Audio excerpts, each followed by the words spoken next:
And good morning.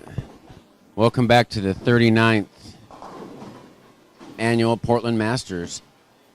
I'm Brian Schmidt. I'm here with my sidekick, Mike Miller. Good morning, Mike. Good morning, Brian. Well, we're down to our final 8 competitors this morning. We're going to have 2 loser bracket matches and 2 winner bracket matches. Players are warming up, and in about 7 minutes, they're going to begin scoring. Mike and I, we're going to put on our Portland Masters bowling shirts. Thank you.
All right, I'd like to begin this morning by thanking our sponsors.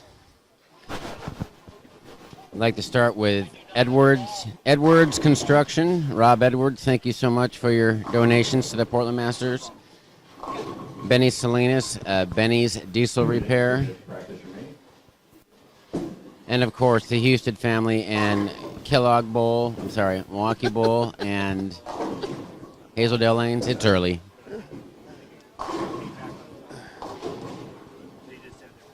So this morning on your YouTube panel, we've got on the upper left panel, we've got Blaine Wenninger, Johnny Leggett. On 5 and 6, we've got Jacob Mullen and Quentin Miller. That's on your second panel on the upper right, and these are two Puget Sound bowlers. And Mike, who do we got on the winner's side this morning? Lane 9 and 10. We have Eric Jensen. 2018 winner, Eric Jensen. Taking on Gary Lennox. Both local bowlers from the Portland area. And then on 13 and 14, we got Chris Tucholsky trying to become the first father-son duo to win this tournament. His dad, Craig Tucholsky, won in 2000. Craig won when he was 25 years old, and now his son is 26, and he's vying for his first title. Taking on Tim Myers, 1986 and 1995 winner. Tim Myers looking to become the first three-time champion. 30 years later, huh? Can he do it again? Amazing, and he's still in the same shape as he was then. And he almost won in 2020, the year that Adrian Anderson won. He got second. Yep. Adrian was unbeatable that year, and then he hasn't been back after he won. I think he has Big Dan having a family and stuff, and like a lot of the bowlers, and just isn't bowling very much. I'd like to recognize Mike Humphreys and Patty for all their work that they do. Mike was all the screening and all the technical stuff. Trevor Griggs, thank you for all the pictures they take. We really appreciate it. And of course, the bowlers for supporting us as well. Okay, Aaron, go up. Your next shot counts for score.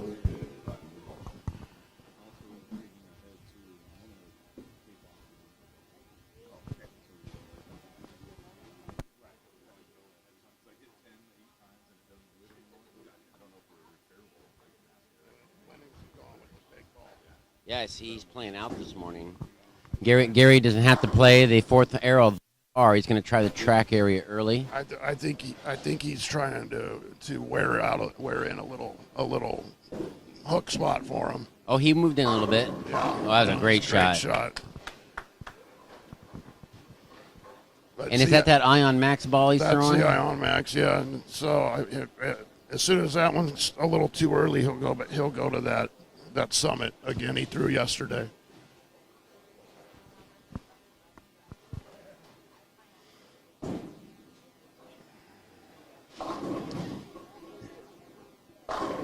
Wow, great shot from Jacob Mullen there. So the Tim Myers and Chris Tucholsky match will be in your lower right YouTube panel. And the lower left YouTube panel right now, Eric Jensen bowling his opening shot, round 8 of the Portland Masters. And fortunate just to leave a 10 pin. Yeah, Johnny Leggett through the nose, rolls the 3-6. Nice start for Johnny. Yeah. Blaine was looking the other way, has no idea. So that's probably good mentally. Yeah, he's just a veteran, man.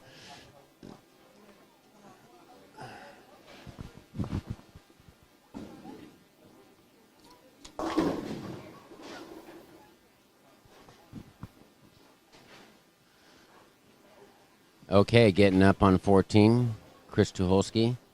He's already in front of the ball return, almost.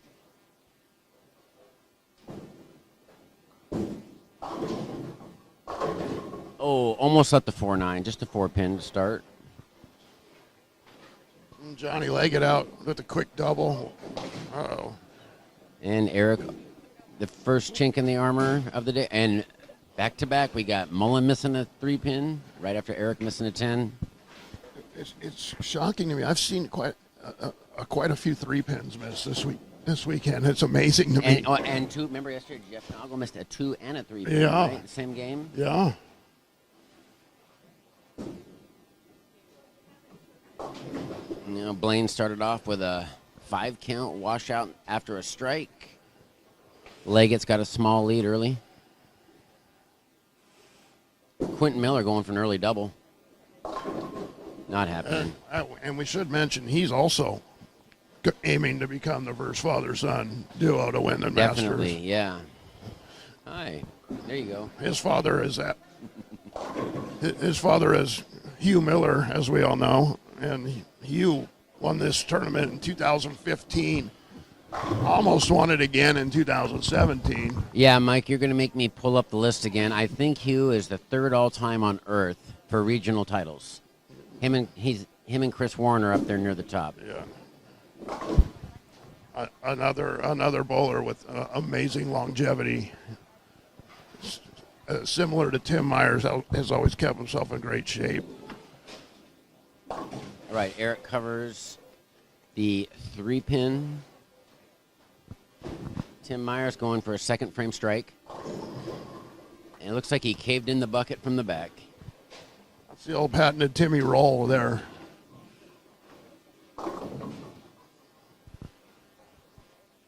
Blaine does not cover the washout, leaving only the 10-pin. Okay, so I'm on the website now.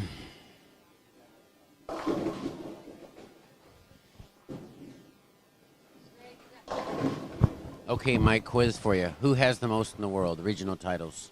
Regional title, I knew this once. Walter Ray. That's absolutely correct. Yeah. How many do you think he has?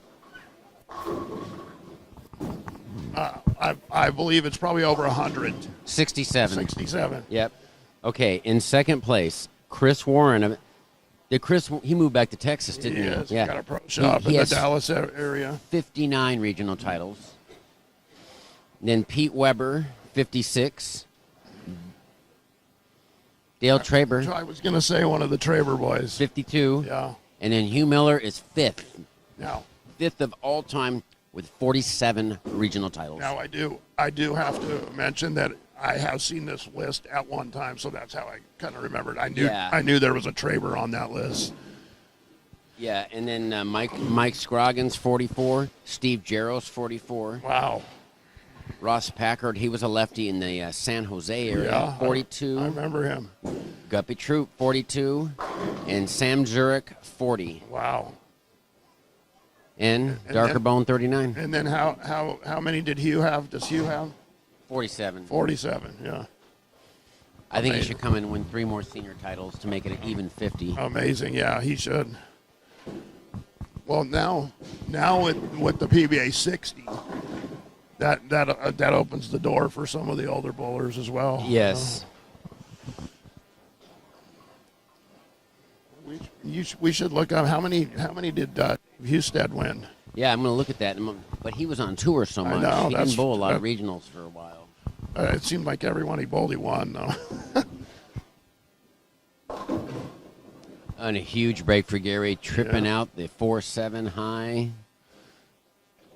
Yeah, Chris Tucholsky over on lane 13 now. He has a spare and a double working.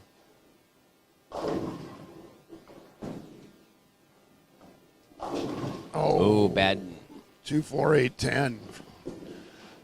Which it wasn't a terrible shot. It just didn't quite get there. We're seeing a lot of the lanes transition pretty quickly the first game with the fresh oil and strip.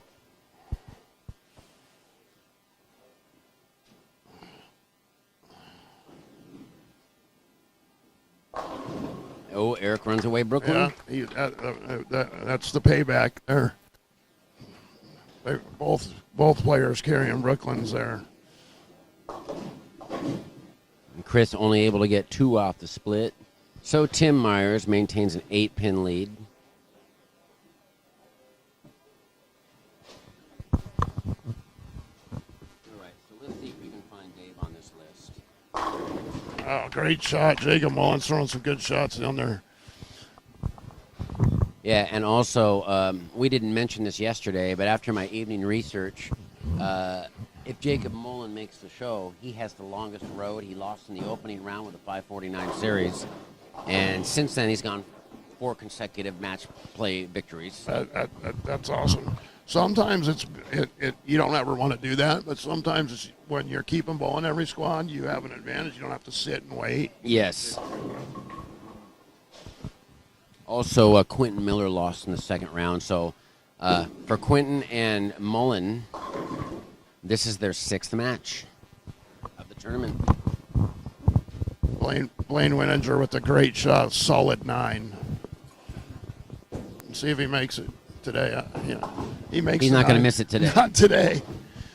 Tim Myers with a 10-pin. Tim holding on to a 7-pin advantage through 4 frames. Eric Jensen shooting perfect at the 210 conversion.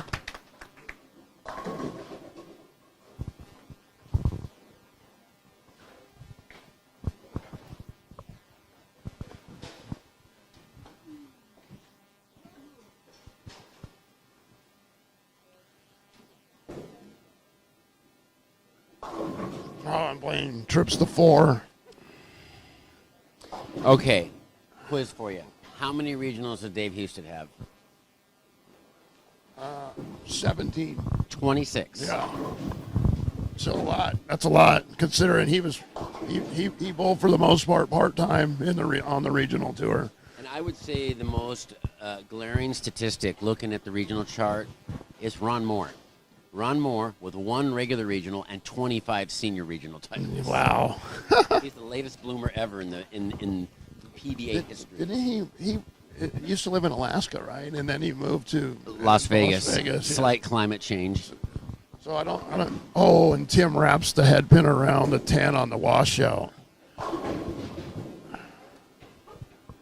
Oh, mental error by Gary there, missing all of the 4-7. Maybe he should have gone with plastic on the spare there. That really hooked. Well, that was a plastic ball. Was that plastic? Yeah. He just. Yeah, Oh, yeah. I think it just has a little surface on it. All right, so with Myers opening, Chris has an 8-pin lead.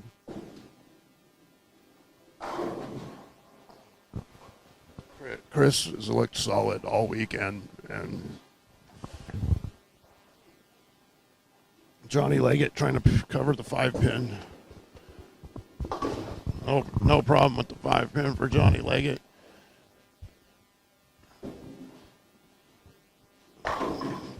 29-pin advantage for Johnny Leggett over Blaine Wininger. Also last night, I went over all the finalists' averages, and Eric Jensen with a 228.6 average in match play. He's leading by 10 pins. Tim Myers, second highest at 218. That's amazing bowling. The oldest man in the field, second in average out of 142 players. Yeah.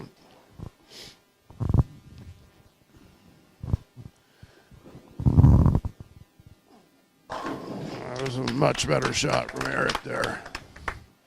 And with the split conversion, Eric keeps a 3-pin lead. Beautiful shot by Johnny Leggett there.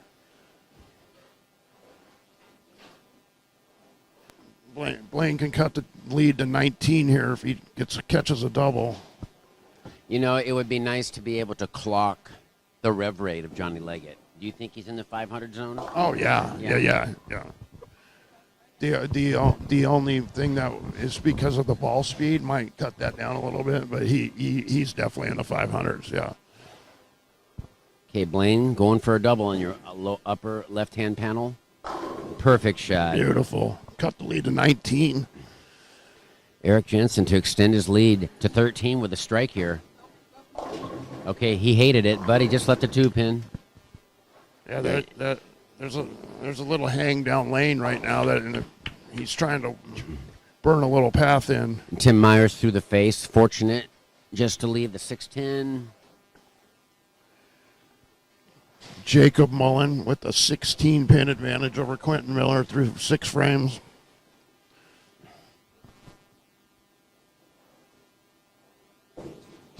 Blaine for a turkey. 2-pin.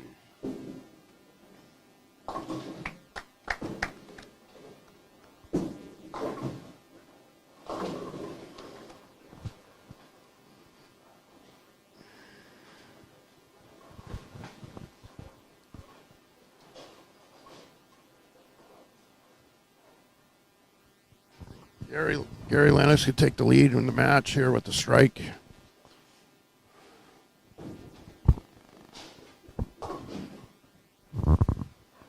Continuing the averages, I'm talking about the winner's bracket. We have Chris Tucholsky with a 217 average, Gary Lennox with a 206. So Gary's managed to be undefeated with just a 206 average, a testament to how difficult the lanes are. A good shot there by Gary, but just leaving the 6-pin.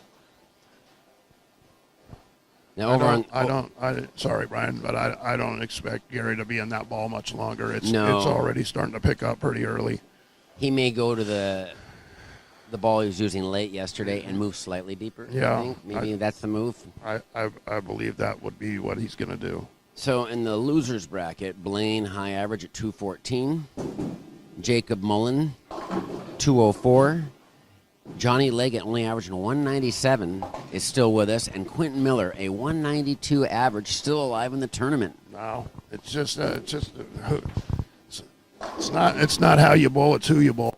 You know? That's right, and a great shot there by Quentin, trailing by 16 to Jacob Mullen. All right. Chris Tucholsky 3-6-10. Right over fourth arrow for Gary. Brooklyn. Yeah, I'm predicting that'll be the last shot with that ball. I'd like to mention some of the other cashers that just missed the finals but got checks. First and foremost, Michaela Jensen sitting right here, alternate, 33rd place, missed the cut by 3 pins. Yeah, I bowled right next to her in our squad. She bowled amazing. In 34th place, Cohen Schultz, and then in 35th, Mr. Urethane himself. Who's Mr. Urethane? Robert Altieri. All right, and then house bowler Tyler Coates. He won the Seattle Masters 2 years ago. He did. Tyler and his father both work at Pietro's Pizza, my favorite place to eat pizza. Me too. I got one last weekend when we were here. And 37th, Brian DeLusa Anderson. Yeah, another bowler bowls here. Oh, and Chris carries the 4 as well. All right. And in 38th place, our sponsor, Rob Edwards, catches a check. Oh, what a shot.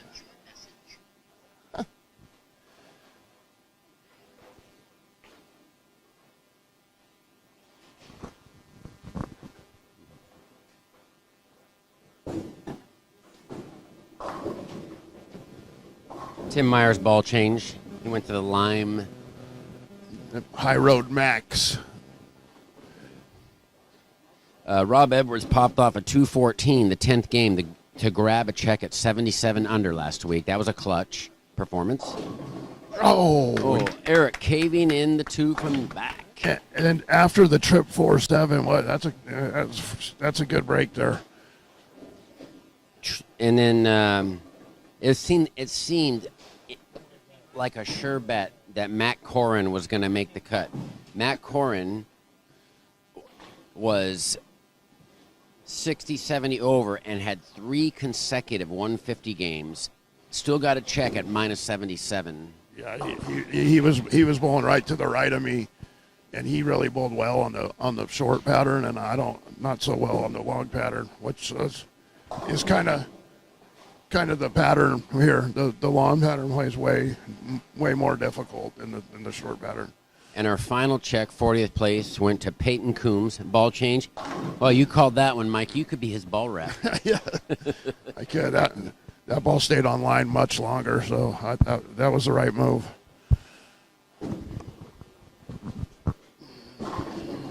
Tim, perfect shot. But Chris has a 7-pin advantage. Quentin Miller, 180 clip. Jacob Moulton, 196 clip. Looks like Blaine can take the lead here if he doubles in the 9th. He can. Yeah.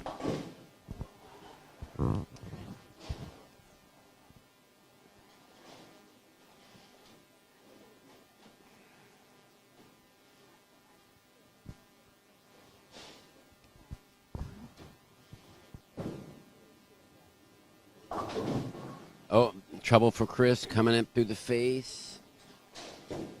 Looks like he just left the 3-6-10. And Blaine loved that shot. He did. The messenger went in front of the 10-pin. Yeah. Great ball change for Gary. That ball reads the lane way better now.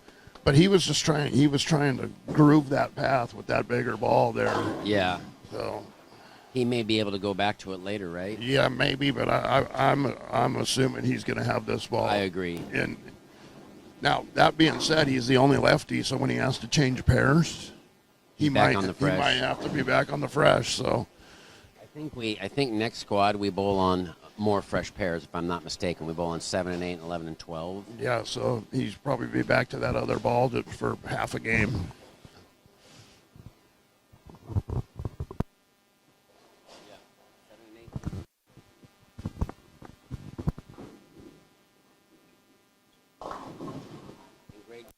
On 13 and 14, maybe because 11 and 12 is 11 and 12 the championship pair. Yeah, that's want to keep that fresh. Yeah. Yes. Beautiful shot from Jacob Mullen there. So Jacob Mullen could get up here in the 10th and strike out for 216. Quentin Miller could strike out for 200. You know, Mike, I don't know if anybody's ever lost the first match and gone all the way to the show and won. That'd be an interesting thing be interesting to see if anybody's done that. Yeah, that's such a hard feat. I would imagine no. And Eric chops the 3-6-10. Eric 162 in the 9th. Gary Lennox 146 in the 8th with the strike up in the 9th. And Chris Tucholsky coming up light. Only can manage a 177 to begin. Jacob Mullen looks really good early here. And this looks like a ball he wasn't throwing at all yesterday. Yeah, I think he threw a little bit yesterday, but not much. But coming off the missed 3-pin in the second, what a bounce back. Unfazed by his mistakes. Johnny Leggett with a 4-pin now.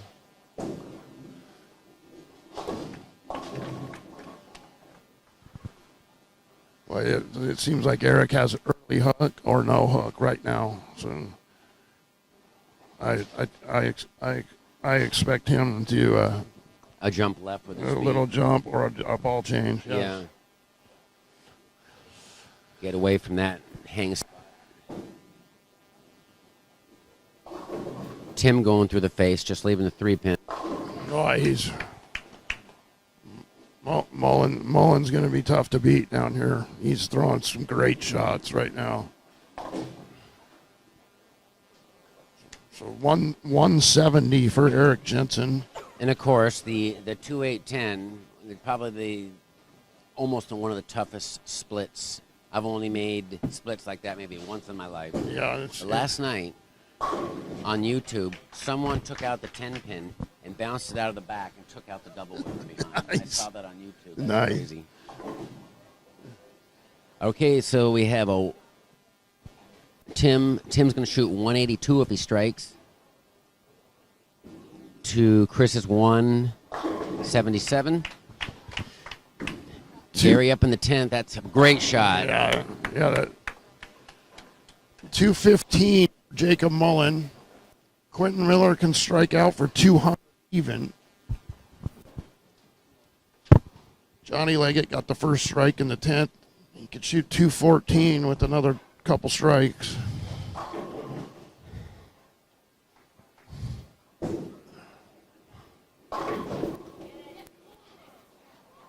And Leggett, stone 9. He's going to shoot 204 with the conversion. Great shot by Quentin Miller there. Looks like Gary's going to shoot. So it looks like it's going to be Gary 195, Eric 170, Tim Myers 182, Chris Tucholsky 177.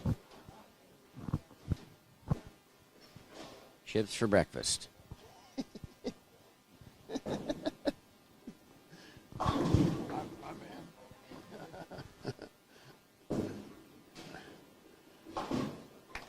204, Johnny Leggett. Blaine's got a spare up in the 9th. He could shoot 207 if he strikes out.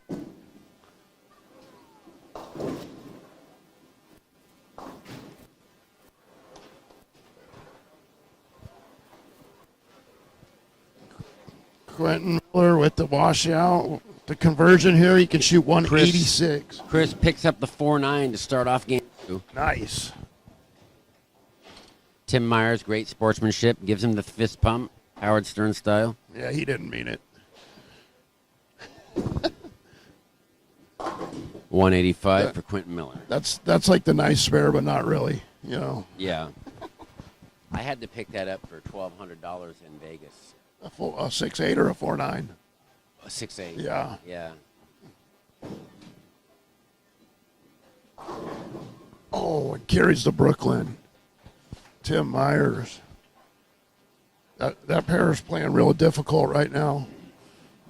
And for the ball change. Yeah, I called that one. Called it. You know, if this continues for him, I look for him to jump way left, try to play the fallback again. Yeah. Blaine taking a lot of time down there to bowl this 10th frame. No shot clock. No, it's smart. He's smart. Just don't go till you're ready.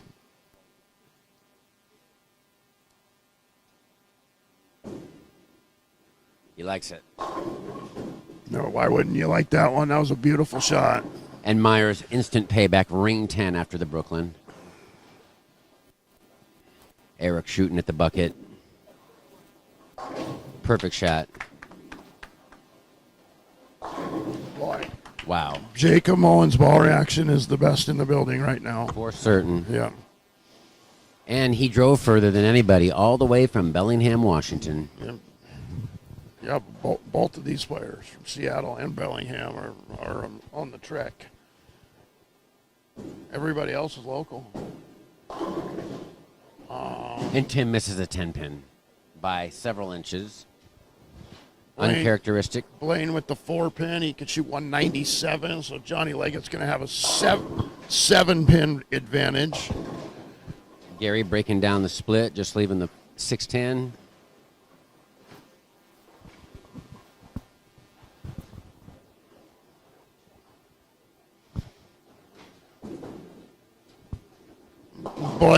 Blaine, no problem with the 4-pin. So 204, Johnny Leggett, 197, Blaine Wininger, 7-pin advantage, Johnny Leggett after game 1. Chris Tucholsky down on the winner's end, leaving the 2-4-8. No problem with the 6-10 for Gary.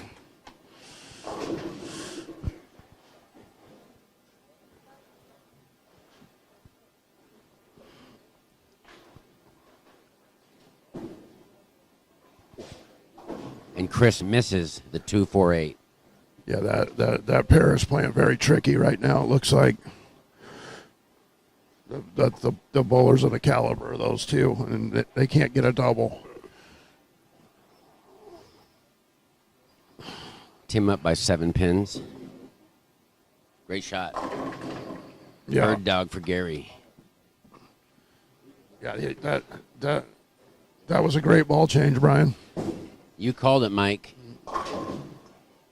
I'm expecting Johnny Leggett to make a ball change too. He's throwing that ion max too, and it's every time he misses a little left, it's through the face. So I'm not expecting him to be in that ball much longer either. And Chris threw another one out the window, leaving the 210 split. Yeah, he's still upset that he missed that last spare. You could tell, visibly upset. He just needs to regroup. He's only down a couple. We've seen it time and again where a bowler misses a spare and it breeds another bad shot. Yeah. Frustration. Yeah. That's going to have to hook. And the hang spot is definitely an issue right now for Eric on this pair. But the oil pattern's just pushing the ball a little far longer than he wants it to before it hooks. So, like you said, I'm expecting maybe a zone change here pretty quick, and or softer on the speed.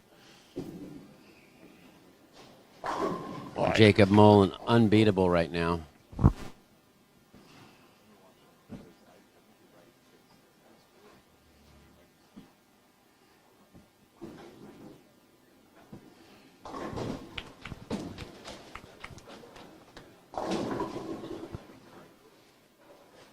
Blaine just didn't quite get it up the hill, the 2-pin.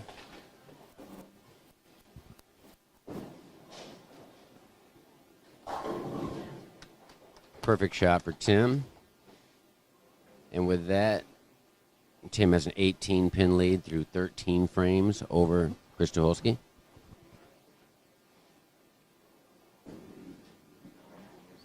Oh, man, he has got some kind of ball reaction right now. He liked that one. Yeah. What's that? What ball is that? You know? I'm not positive. I'll just try and get a look at it. Oh, that's the 900 Global Origin. Origin, a newer piece. I'm so glad that you're here with all your ball knowledge, Mike. Really handy. Yeah.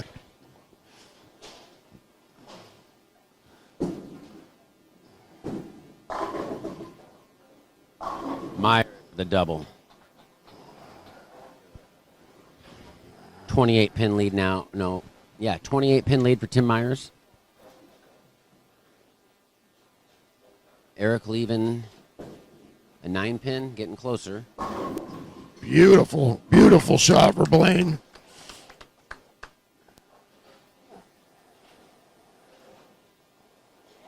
Chris trying to regroup now. He's on 2 opens down in lane 14. Ball change. That ball hooked early. So.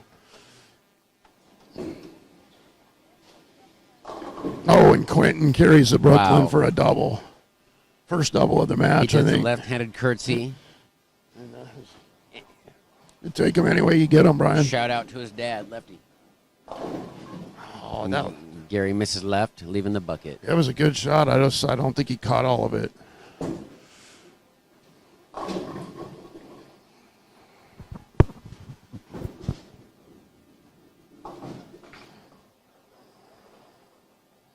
No problem with the 6-pin for Chris.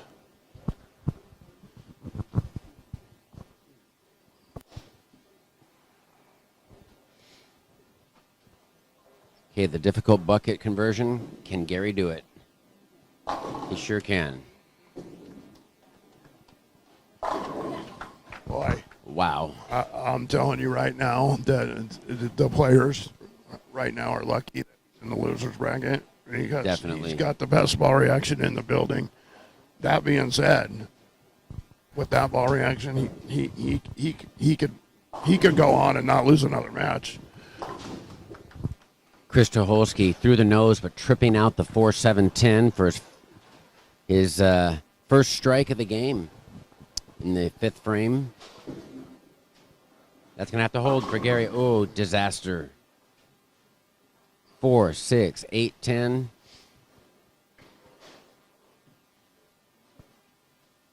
Johnny Leggett ball change coming up here.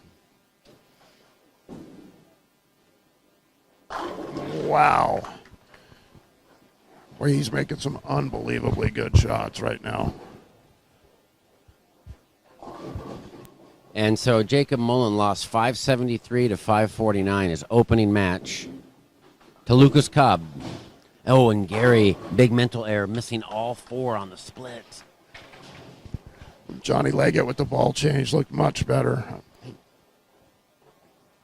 Tim Myers leaving the Oh, you're good. 2-5.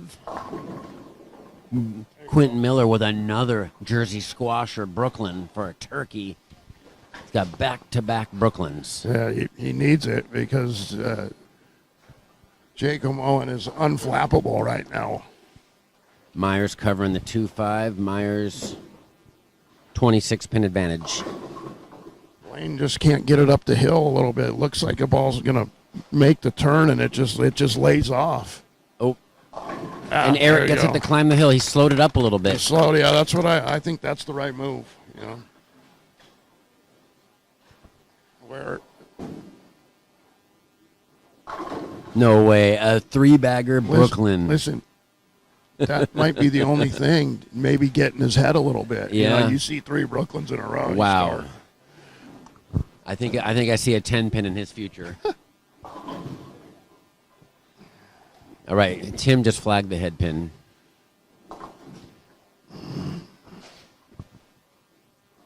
Hey, Eric can cut into this 25-pin lead here. It looked like he moved a couple boards right and slowed it down with his feet. 87. He can tie the match with the strike right here. Yep. That's a great shot. A little bit slow. But it just hooked. That wasn't a bad shot. I think he's just fishing. Never fails. Never fails. Your opponent gets 2 or 3 Brooklyns, and you get up there and And pay leave a the split. maximum penalty. Yep.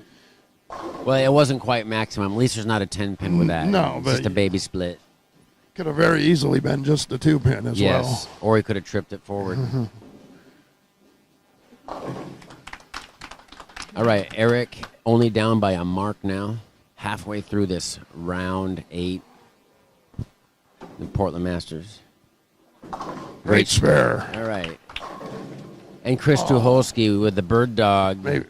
Maybe that'll get him going, Brian. I think he switched balls again, too. he did. He's fishing. That pair looks very, very difficult. We should see a lot of the bowlers settling into the one piece of equipment maybe here in this game for game 3. Johnny Leggett, great shot. Great ball change. I believe he's switched to the Equinox, the Storm Equinox, I believe.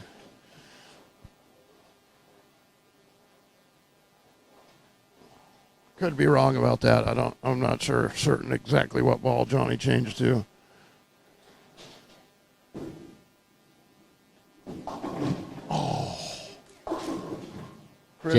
Chris threw a good shot there, and it just a 4-6. Yeah. And Jacob Mullen through the face, 3-6-10. So Quentin's still alive.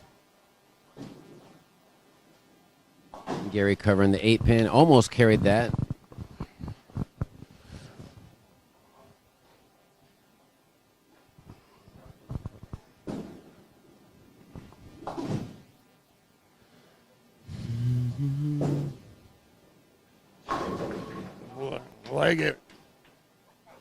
Leggett's found a little something with that new ball there. It's a 3-bagger.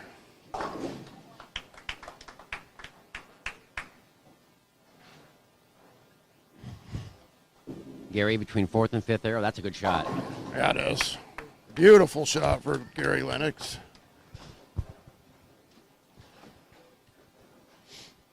Tim Myers working on a spare. Perfect shot. And then as usual, what normally happens, Blaine can't get it up the hill. It keeps leaving the 2-pin 2-8, and he over adjusts and through the And face. Quentin Miller. You called it, Brian. Bowling always knows, doesn't it? You called it. You said there was a 10-pin. It was even worse. It was an 8-pin. It was the Randy Peterson special.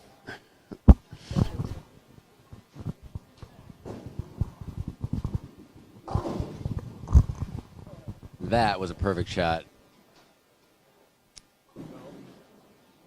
Eric. Yes, Oh. good shot. Yeah. All right, he seemed like he's lined up now, at least on the right lane. Eric trailing by 10 pins. Myers not able to capture a double, leaving a 7 pin.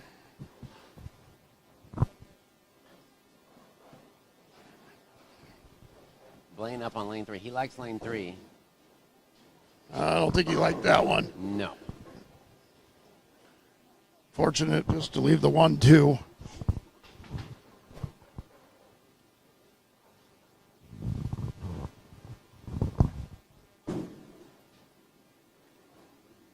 And Tim misses a 7 pin. Wow. Yeah, sometimes going cross lane is quite risky, and that's what he did. He just tried to use ball speed. Great shot by Eric, almost climbing the mountain, just leaving a 10 pin. Quentin Miller. Just like that. 2 great shots, 2 9 counts. And another again, 6 for Chris Tucholsky. those are good shots, Brian. Yeah. He liked them. Yeah, I mean, we're looking at that match down there. A 570, 560 series is going to take that match on Thursday. And maybe not even that. Right? Maybe 540. They're shooting 170s. Yep.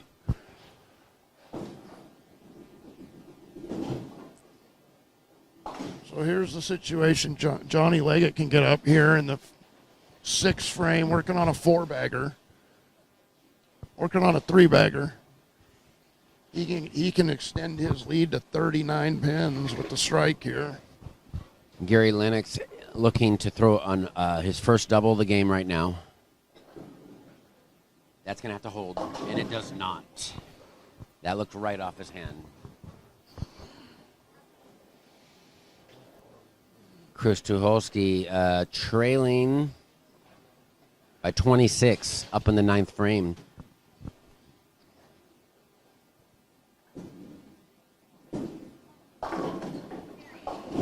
And then a washout for Chris. Wow. He's got to take a little. He's got to regroup, take a little time here, and in my opinion, I would take a little time here. Johnny, runaway Brooklyn for a 4-bagger. 38 pin advantage for Johnny.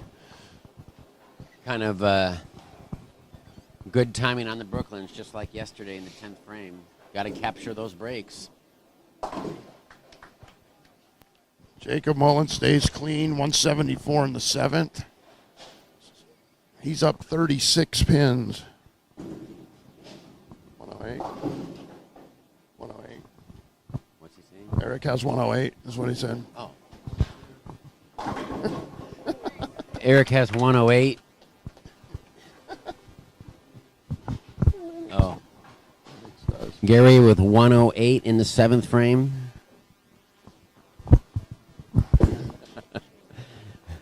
Thanks, Eric, for the reminder. Jensen with the 4-pin lead. 117 in the 6th. Spare up in the 7th.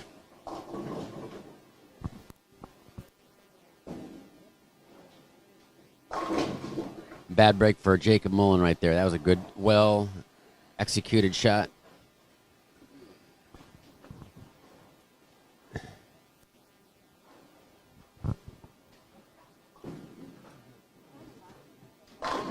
And a dead perfect shot for Eric. See if he can figure out this left lane now. He's throwing some really good shots on the right lane.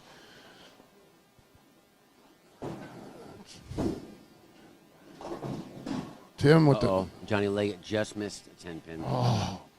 and Tim had the 7-pin with that 6-10, 6-7-10. Another open frame for Tim. 150 in the 9th. Boy, he could have really put some distance here between him and Chris, and he's let him hang around now. That pair looks just brutal, Brian. It looks like there's 7 open frames between the two of them. Blaine with the ball change, and he gets a Brooklyn.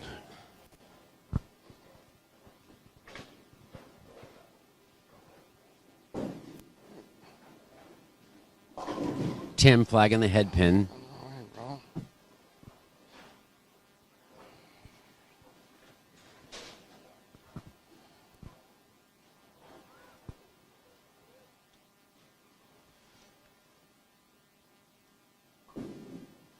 That looks good. It was a great shot. Great balance for Eric right there. Ooh, and Quint gets the Wally. He did not think that was going to hit the pocket.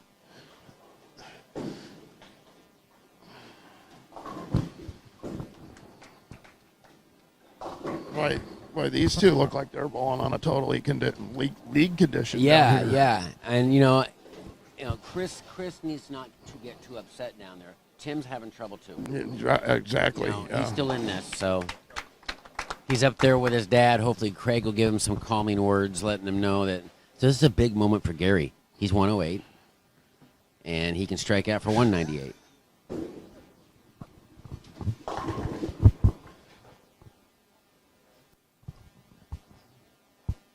And Quentin threw the nose, 310.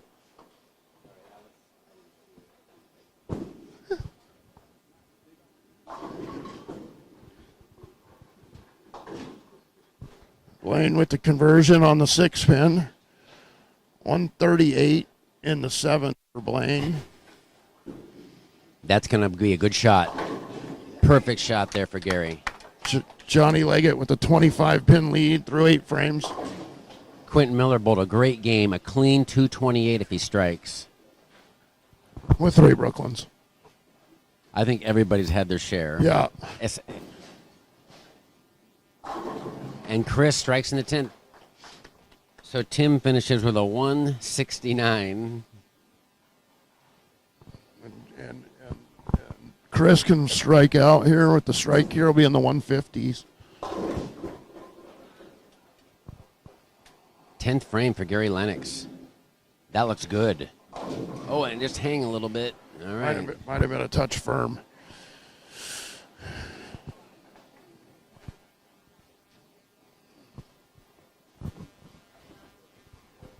Chris, Phil ball, 11th frame.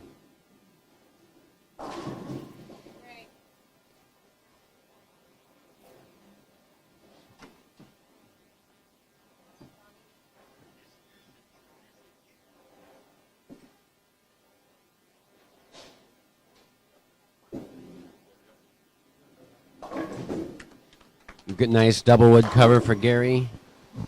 228 for Quentin Miller, which is a huge game, but Jacob Mullen can strike out for 243 and extend his lead. Yeah, he just peered those front 5 shots, too.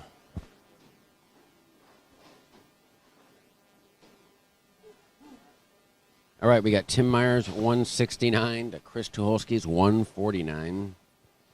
So it's 351.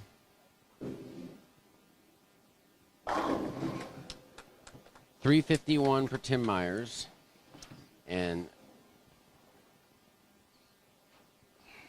$326 for Chris Tucholsky. Oh, and he pays back with the Brooklyn.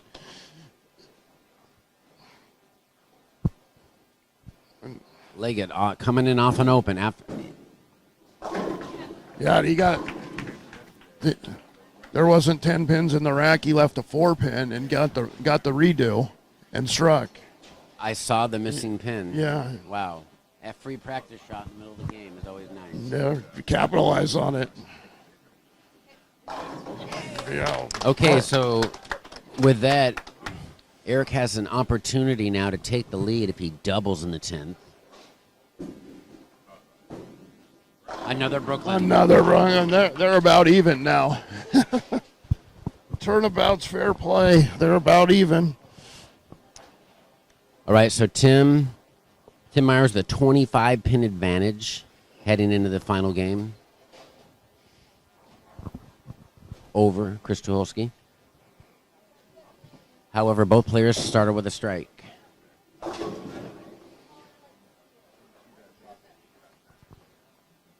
We get through the nose for the 3-6-10.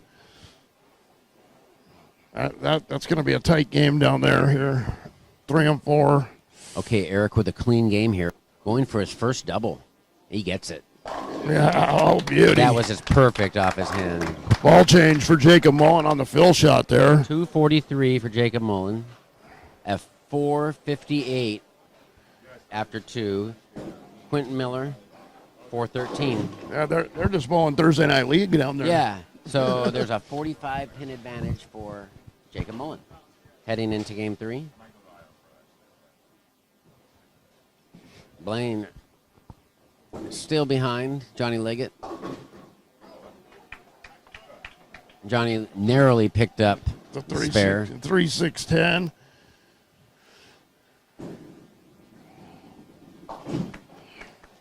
Oops.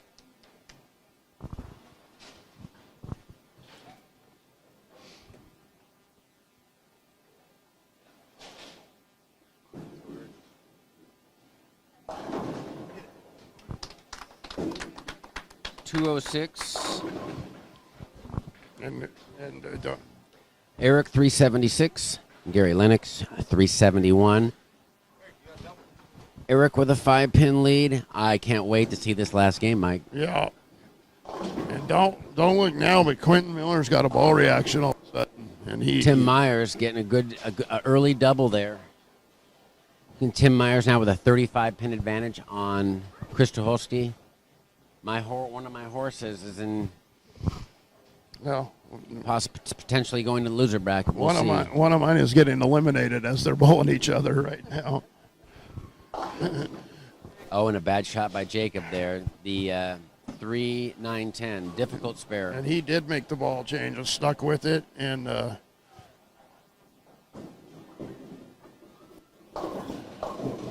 All right, Gary Lennox a little bit wide, just leaving a 3-pin. All right, Tim Myers can extend his lead to 45 with this shot.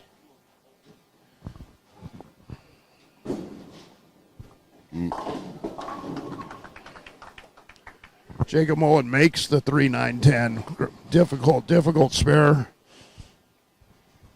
Blaine trailing by 27, entering the 10th frame. Ball change for Blaine. Trips the 4. He can shoot 206. Johnny Leggett can shoot 226.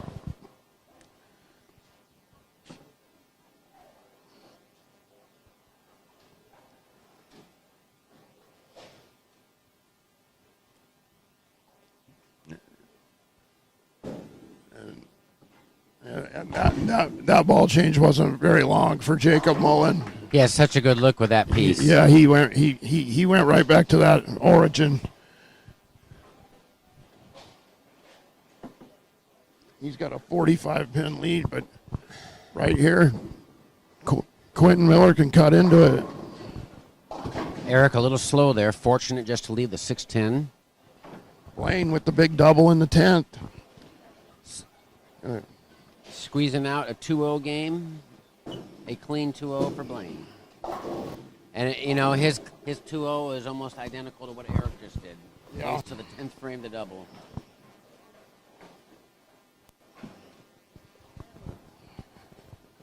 Chris going through the face down there.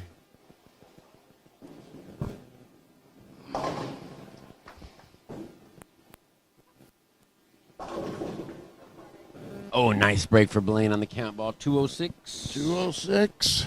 403 after 2. Oh. And a mental mistake there for Quentin Miller on the split. Not the split, but the spare conversion missed. So now Mullen's got a 57-pin lead.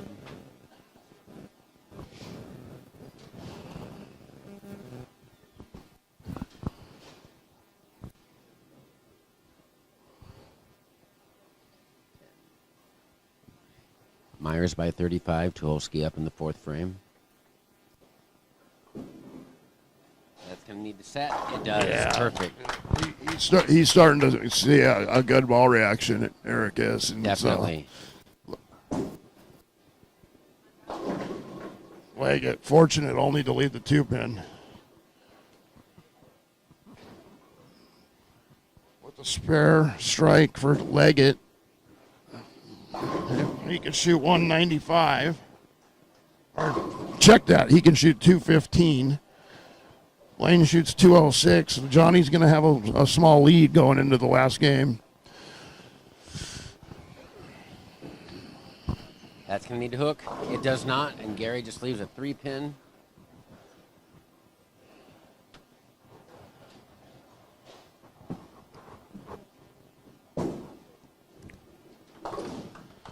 No problems on the spare for Leggett. Tim Myers through the face, leaving just the 3-pin. Tim Myers a 34-pin advantage with 6 frames remaining.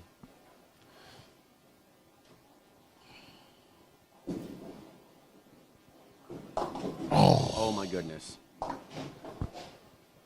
Fortunately for him, he's got a pretty sizable lead, but he could have really put Quentin away there with the strike there. And he went back to that origin again and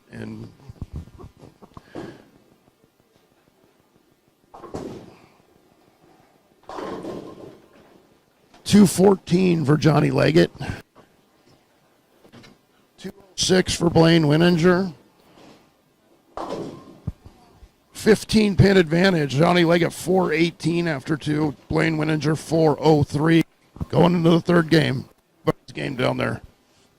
Gary Lennox has gone light twice in a row, and that's a better shot. Yeah. Labeled it.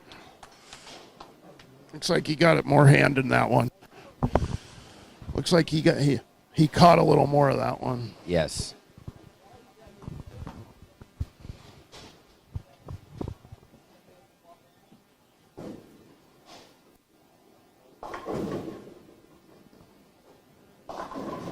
Oh, and Myers through the face for the 310 difficult spare.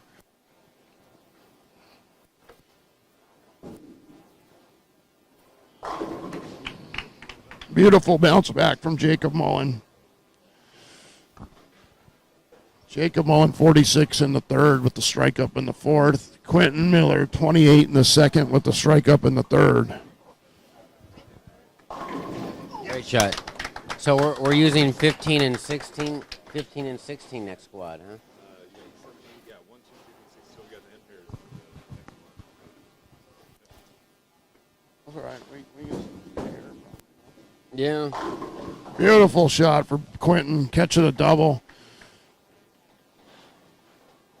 Leads down to 33 pins, Brian. Yeah, he's bowled well despite Yeah. being behind. If he was on any other pair, he'd have a commanding lead. Yeah.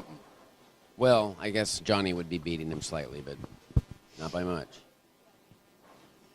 All right, Chris going for a double. Really been fishing. Great shot by Chris. Beautiful shot.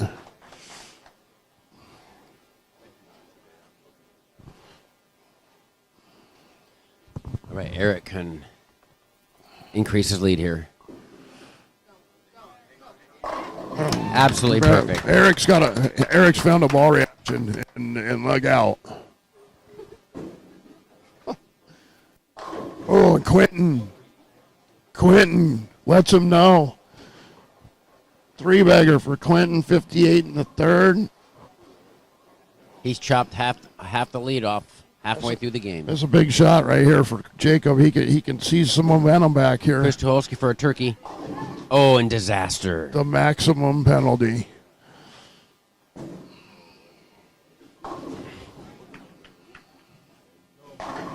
Oh, and a horrible break for Gary, leaving a solid 8. What a great He shot. posted that shot.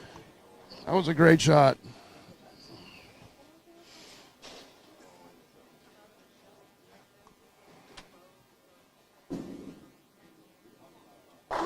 Beautiful. Wow. Beautiful shot. All right. Well, if Tim is able to post a couple strikes here, it's gonna be difficult for Chris to come back. Yeah, that's the good thing. It's a weird thing to say he's good. Yeah. All right. Tim stepping in front of the ball return now, playing that fallback that he does. He works so hard on.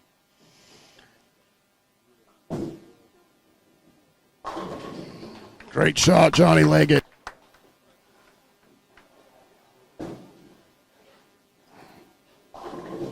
Oh, Just a 4-pin for Tim. fortunate.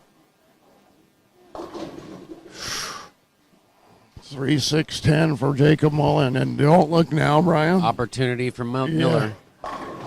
Oh, and that 8-pin costly. A 20-pin swing there, not carrying the 8-pin for Gary. Yeah. That was 2 great shots. Yeah, he's throwing good. He's throwing really good shots now. And both players really are now.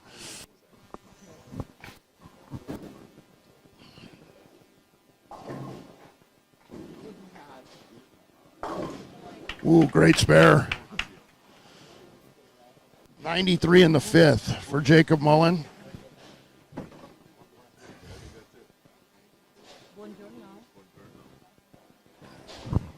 Wait, yeah, Quentin could cut this to less than a mark lead if he gets up and doubles here. And he's throwing, it looks like that, a motive ball he's It's throwing?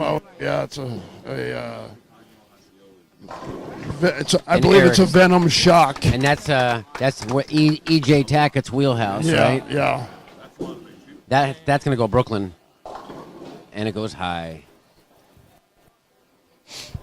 All right, so the string ends at 3. No, Tim with a baby split. just letting Chris hang around down there. I'm trying to remember how to. Beautiful shot from Blaine. Johnny by 16 over Blaine. Yeah, You got Mullen with a 32-pin lead. Johnny can extend the lead to 26 here with the strike.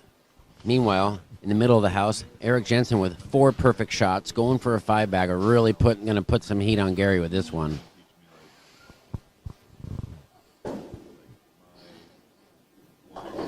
Perfect pickup by Tim, as usual.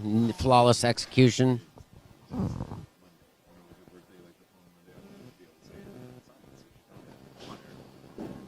Eric right over fourth arrow. Beauty. All right. The string ends, but that was 5 great shots by Eric. Yeah, in a row. that one I think it was a little left and it held, which is a great sign as a bowler. That's a good sign for him, though. Yeah, it's a great sign for any bowler. Yeah. Chris, must strike situation. Oh, and Leggett gets to Brooklyn Wow. Again. For a double. to extending the lead to 26 pins. You're a horse. Well, both of them. One of them's going to be defeated and eliminated right now. Yes. Well, one of mine's going to the loser's bracket. Oh, and a horrible break there with the scout missing the 10 for Quentin Miller. And now, Chris Tucholsky, this is imperative that he throws a strike right here and puts some heat on Tim. Tim up by 35. Yeah, he has to have this strike to have any chance to win this match.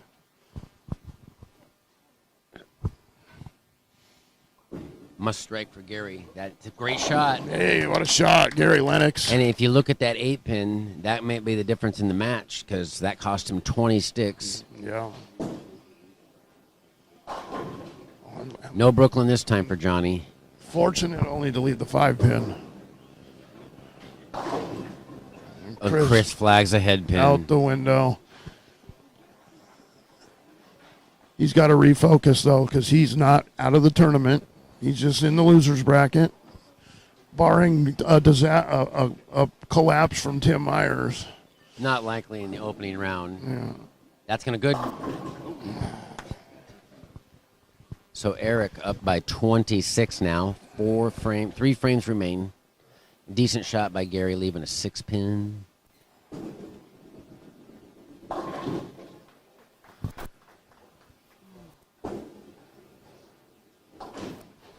So the situation is Chris can shoot 208 if he strikes out. Once again, Gary, 108.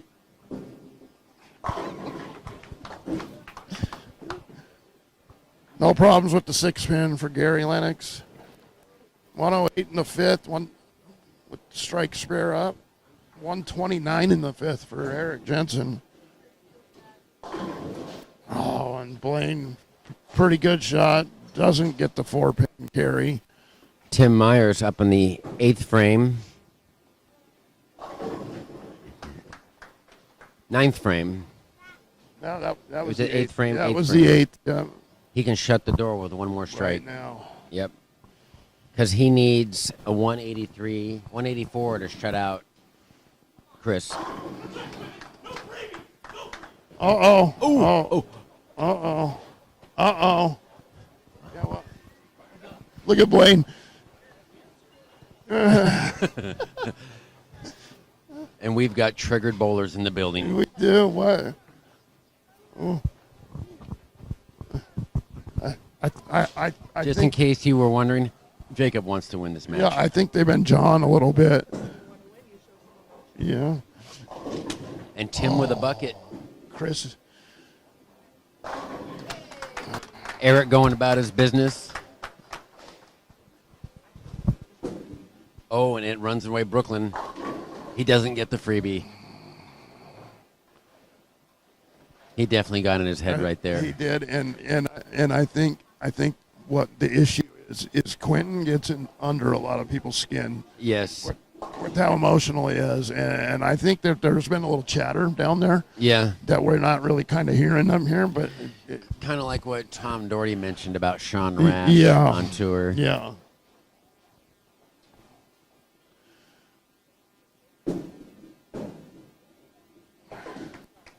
Myers clutch cover of the Clutch cover. So here's the situation. bucket. Tim just needs to count. In the 10, that's over. That's essentially over, barring a big four or something crazy. Yes. Tim's going to move on.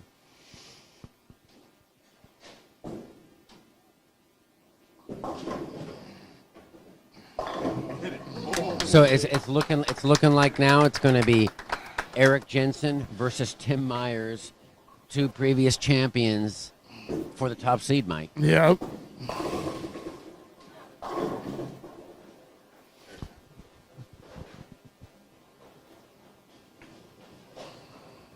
You know what? I want to go back and watch that on replay. That was the moment of the tournament when he yelled out that. It was. Called him out for all the Brooklyns. It was, and I think there's been some, like I said, I think there's been some under the breath chirping down there.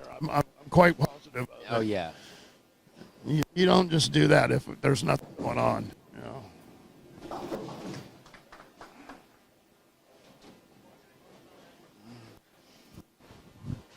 163 in the 8th for Quentin Miller.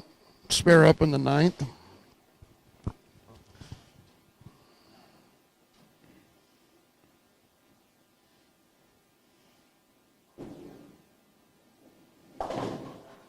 No problems with the 4-7 for Gary. Gary Lennox 146 in the 7th, spare up in the 8th. He can still shoot 226.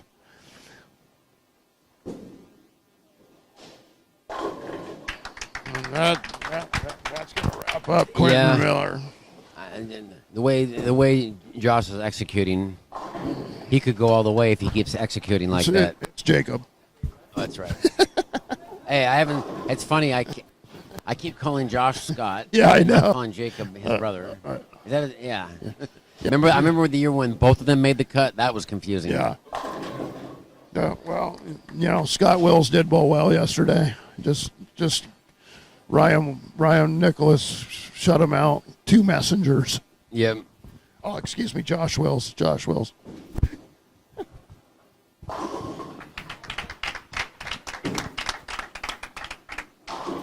Good sportsmanship. They hug it out. Johnny Leggett, 88 in the 4th with the spare up and check that. 9-pin up in the 5th.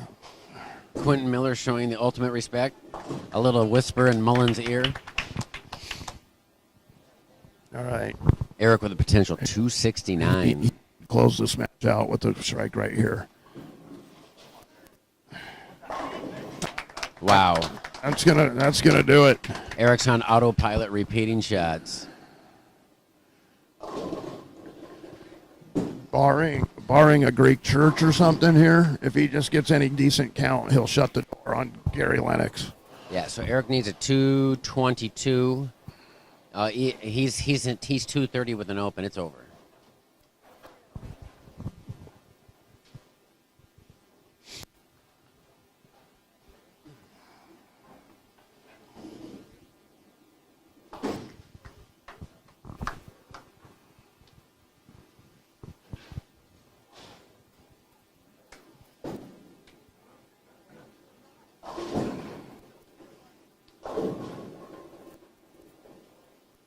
Leggett fortunate to only leave the 8-pin there.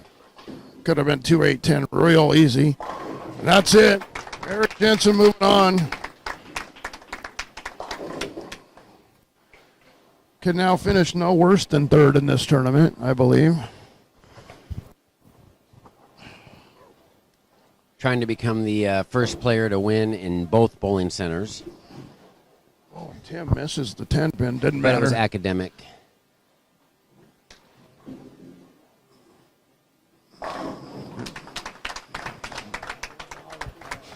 Yep.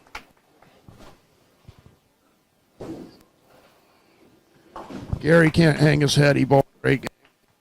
He really threw the ball well, and he's just got to regroup. It's going to be Gary Lennox taking on Chris Tucholsky. Is that correct? Yeah, and listen to that. Mike, 540 for Tim Myers, 522 for Chris Tucholsky. I told you 550 was going to win that match. And 540 wins it. That pair was brutal. 268 for Eric. Eric coming in at a 644 series. And Blaine's throwing good shots. He just can't quite get the breaks down there. Leaving only the 9 pin. 196 for Quentin Miller. 222 for Jacob Mullen. So it's a 680 for Jacob Mullen to 609 for Quentin Miller. Blaine, no problem with the 9 pin. 96 in the 5th for Blaine with the spare up. Johnny Leggett 107 in the 4th with the spare up. Johnny Leggett 26 pin advantage with half a game to go.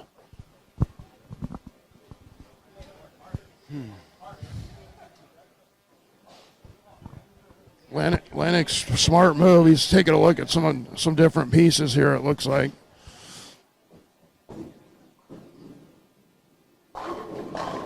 Yeah, that was a different ball as well. All right, so the match is over.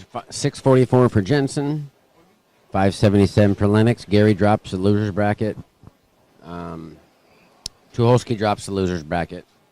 And now we're going to have, I believe the two winners get a break now, and we go to the loser's bracket for the next squad. Let me verify that.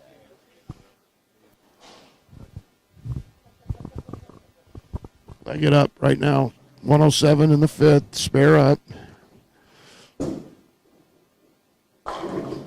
Flat 10. Uses the half 10. Good shot for Johnny.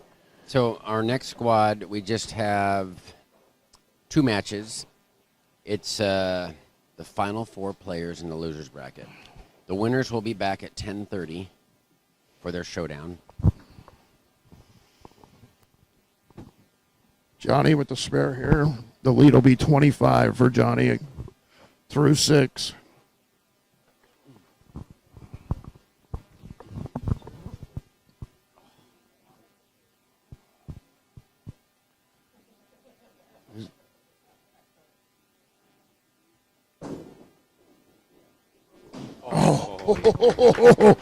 Woo! He's lucky that ball's shiny.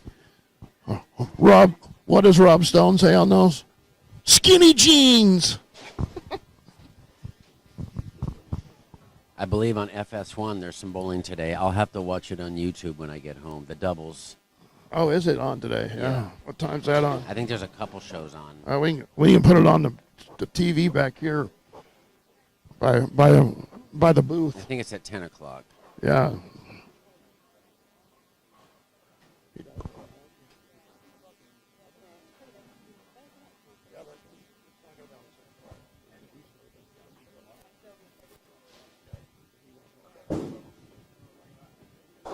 Oh, bad shot by Johnny. Did he leave a split? He did. Left. 2-4-10. This is not over, Mike. No. Blaine can get up and take the lead in the match with 2 strikes here. So it's going to be Gary Lennox against Jacob Mullen the next match. On 15 and And 16. it's going to be whoever wins this match between Johnny Leggett and Blaine Winninger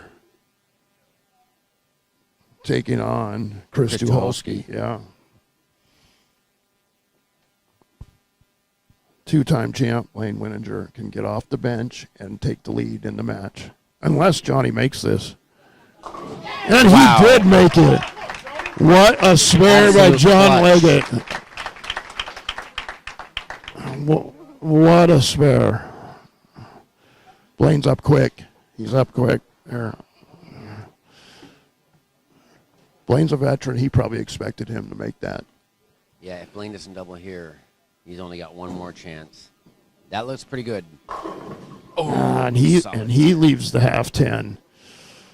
Boy, Blaine's made some good shots this last game. He's just got nothing to show for it. A couple 4 pins, a 9 pin, a couple 10 pins. Keeping it in play. 22 pin deficit.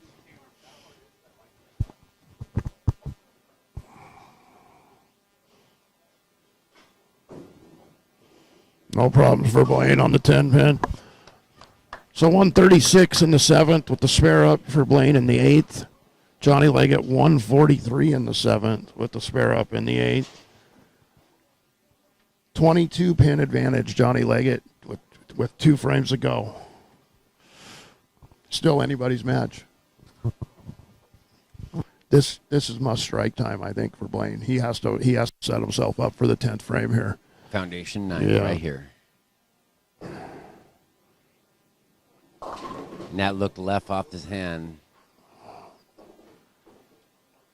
And he leaves the baby split. He does. Bad break there. Yep. You got the correction?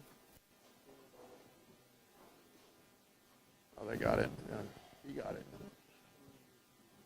He got the correction.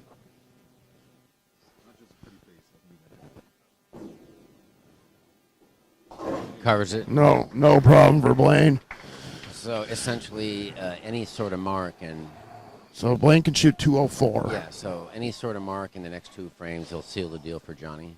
204, which means Johnny would need a 200 to win. No, Johnny would need a 190 Yeah. to win. Yes.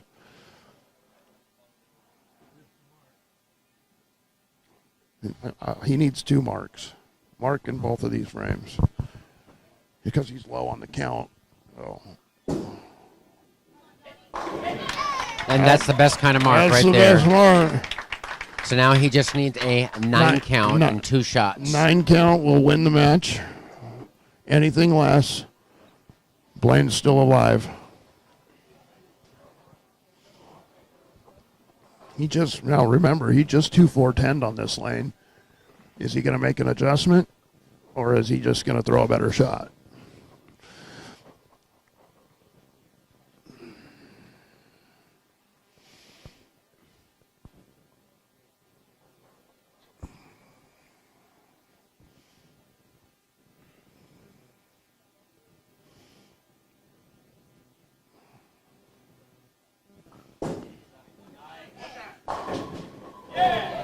And that's enough to win. That's a winner. 7 Johnny penalty. moves on. Johnny moves Blaine on. Weninger has been eliminated from the tournament.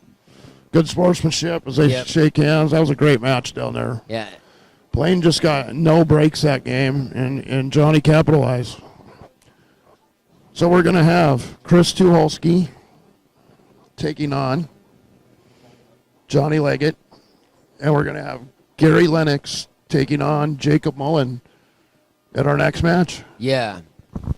On 1 and 2 and 15 and 16. Opposite ends.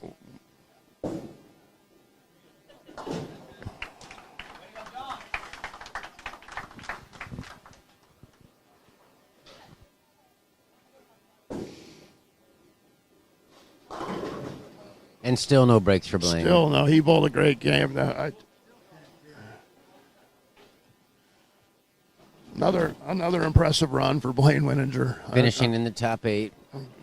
Anytime you're bowling on Sunday here, you've bowled well. Leggett looking at another piece. That was the origin. 203 for Johnny Leggett. 621 series. And it's going to be 193 for Blaine if he strikes here.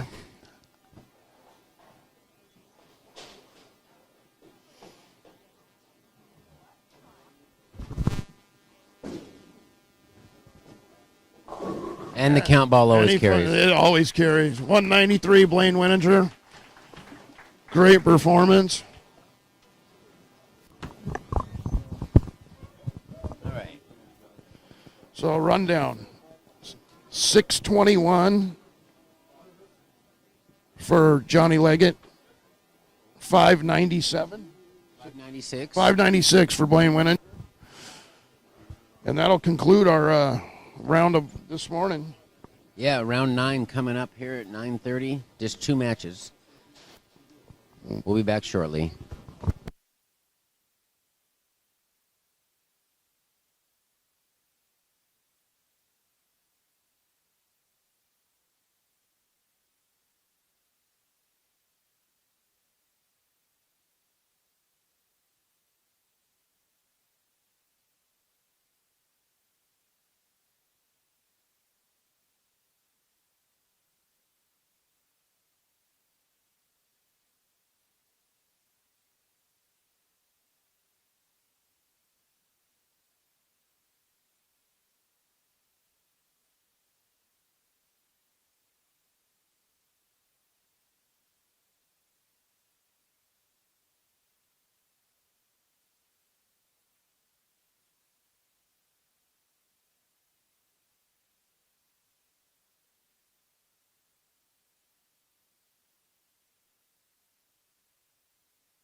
So after this losers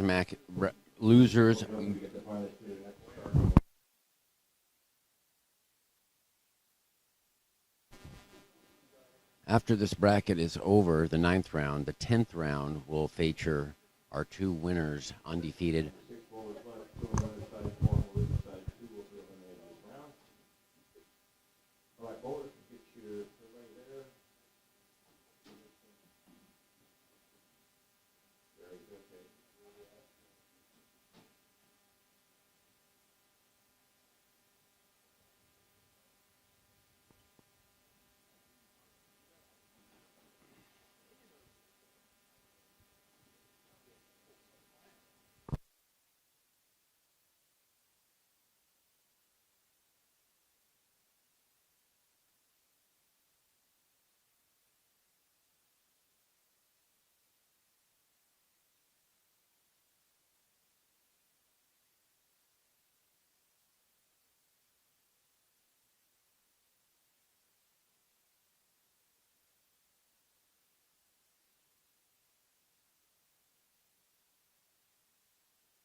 So as I was beginning to mention before Dave's announcement, it just dawned on me, Mike, that our 2 undefeateds are regular double partners. Tim Myers and Eric Jensen bowled a ton of OBAs together. Matter of fact, my last title came with Joe Lippon. We defeated them at Crosley Lanes. Wow. That was a long time ago. Yeah. They've won several times since. Oh, yeah, they've won a bunch. Which it'll probably be a respectful match, but Eric's going to have both of them actually are hometown favorites. Eric's got a large contingent in the building, so he'll probably have the bulk of the claps. So Gary Lennox back to that big ball again, trying to groove himself a lane to the pocket. And right now, if the warm-up balls are any indication, Gary's got a much better look on this lane 13 and 14 than he did on that previous pair. This is the Ion Max he's throwing. Yes. And that one, he's got no room right with that ball, but he's just trying to wear out a pass. And I believe he'll be throwing that other ball before he starts the match here. And we got really two good friends bowling here. Chris Tucholsky and Johnny Leggett are great friends. And somewhat similar styles.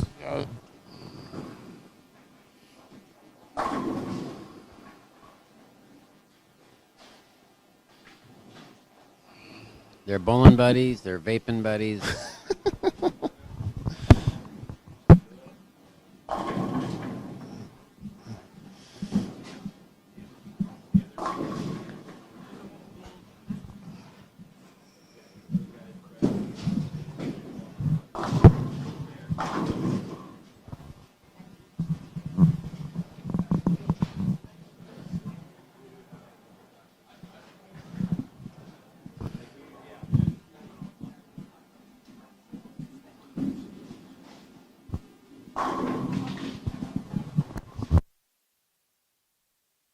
To thank our sponsors, Rob Edwards and Edwards Construction Company, Benny Salinas Diesel Repair, Kellogg, Milwaukee, and Hazeldale Lanes. I keep saying Kellogg. Kellogg's no longer a bowling center. It's an apartment complex. I want to say Kellogg, but it doesn't exist. The Hustad family do so much for the bowlers in the Portland area to give us something like this to bowl. It is the most prestigious tournament in the Northwest, bar none. Yes, and it was nice when we used to have the Four Seasons Open, which is somewhat similar in its draw. Yes. Another tournament that I didn't win. Lost to Russ Hunt in 2004.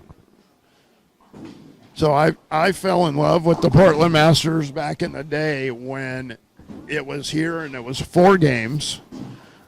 It was 2 4-game blocks, right? If I believe, right? Yes. It started on Friday night. And the bowlers bowled qualifying on 2 separate days. Yes. And so we would come over and watch the bowlers because Friday night, and there was, 6, 7 squads sometimes, I believe. Yes. And it was awesome. And back then, they would have 5 squads, and it'd be 160 bowlers selling out every year. Every year. And they have 32 bowlers per squad. So the first couple times I bowled, that was the format. And then I took a hiatus, and then the format was changed when I moved to Kellogg. And I do remember in 1998, we crossed together, you and me, and we both made the finals. And we bowled with the late Steve Paulus. Yes. Oh, that's right. I remember that. Rest in peace, Steve. 5 minutes left in practice.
All right, round 9 of the Portland Masters has begun. And Johnny Leggett versus Chris Tucholsky on 7 and 8. That'll be in your upper right-hand panel. And in your lower right-hand panel, we've got Gary Lennox and Jacob Mullen.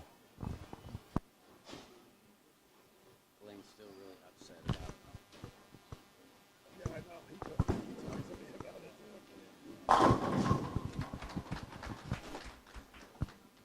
but he's never one to talk trash. So. Good start for Chris Tucholsky on the right lane. Johnny Leggett left a 7-10 right off the bat. Gary Lennox started off with a strike. And as I predicted, he's got that other piece in his hand. He was just trying to groove a line to the pocket. Oh, nice. He's got a much better ball reaction on this pair. He didn't bowl, but he bowled a good set against Eric. He just got out bowled a little bit. Yeah, that it was going to be hard to beat 268. Yeah. And Chris Tucholsky's got a better look on this pair too.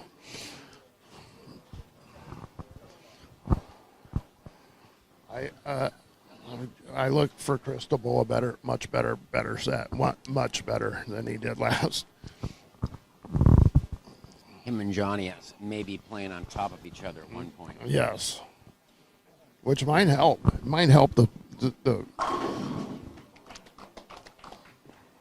And Mullen pulls out that ball that had the sweet reaction. Yeah, that's that 900 Global Origin. I have one of those. Love it. Johnny's throwing that same ball too. 900 Global Origin carries to Brooklyn.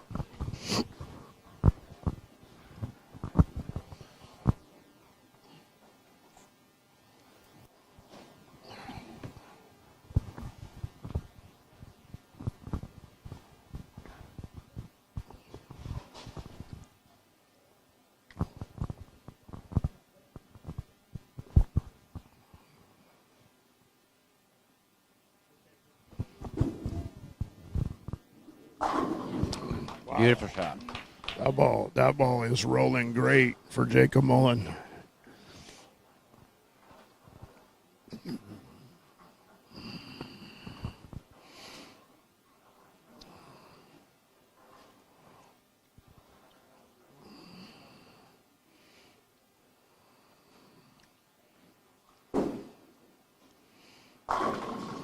And the ringing 10 for Johnny Leggett.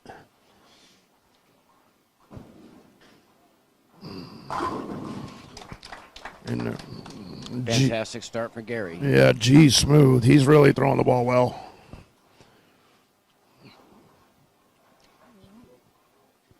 Hillsborough, yeah. I mentioned to Ryan Nicholas how well he's been bowling all year, and say, hey, you're bowler of the year in the OBA, and are you the best lefty in the Northwest? And he brought up Gary Lennox's name. He has a lot of respect for Gary's game. And Gary has won just about as much stuff as Ryan has. Those two have kind of come to the forefront of the good left-handed field.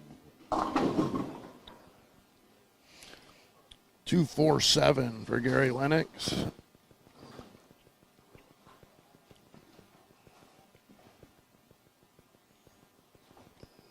Great. Park Lane, I think, are they still open? Yeah, I'm bowling there next weekend.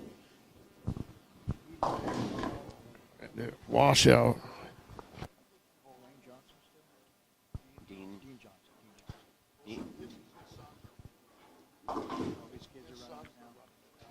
Dean Hebner, the tech consultant.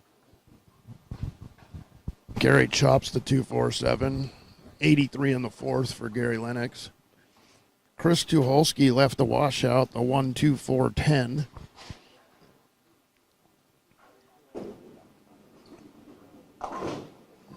Gets three of them, the hard three. 54 in the third for Chris. He's going to have a small lead.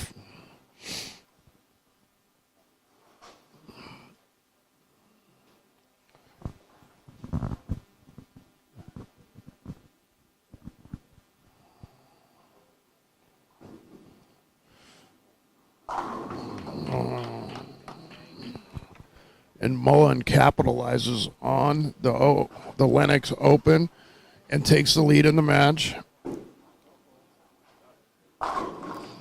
Good bounce back for Chris Tucholsky after the washout. Perfect shot. Gary chops the 247. Mullen with a turkey. Mullen off to a really fast start again.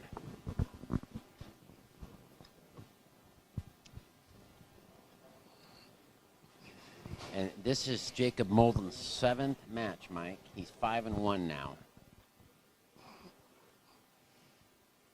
To go all the way, I believe he'll have to go 7-1 or 8-1 to take the title. Well, yeah, because he'll have to. Oh, and he carries the little light mixer. Yes, because he will, in order to win the title, he will have to defeat the number 1 seed twice. So he'll have to go 8-1. Yeah. Good shot for Johnny Leggett. I wasn't around to see anything in beyond the last 10 years, but it would be interesting to find out if anybody remembers someone losing their first match and then going all the way. It would be interesting to know. We need to get our crack statisticians on that.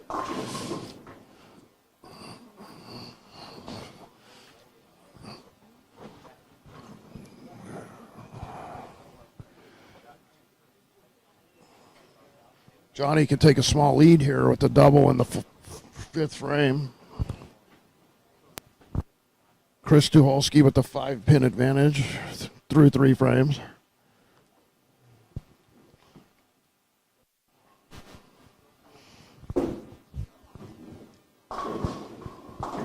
Oh, and he carries the 4-9 for a double. Ankle bracelet.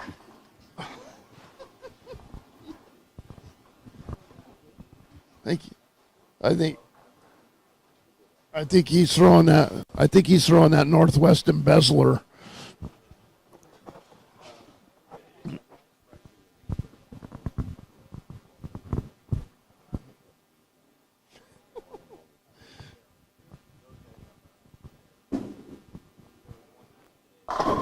And Chris throws a great shot, takes the lead right back in the match.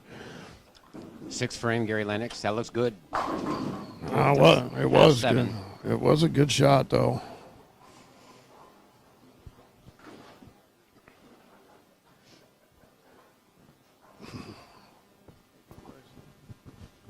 That's the old Northwest embezzler ball he's throwing there.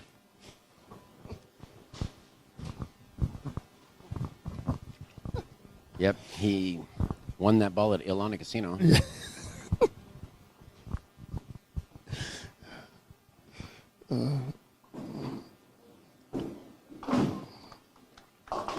Oh, and Chris. For Chris. 6, 7, 10.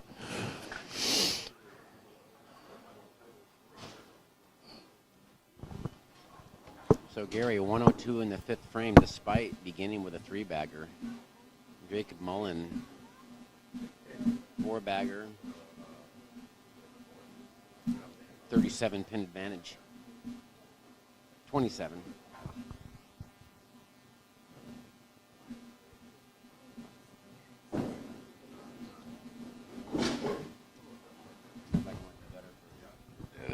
It's a 7 out for. And that's 4 pins. 2 means 4. He's on a double.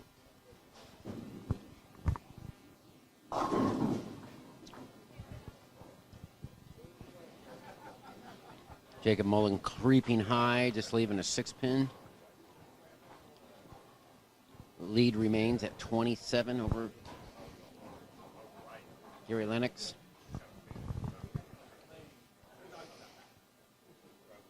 Leggett could open up a pretty sizable advantage here with a couple strikes here. That's high.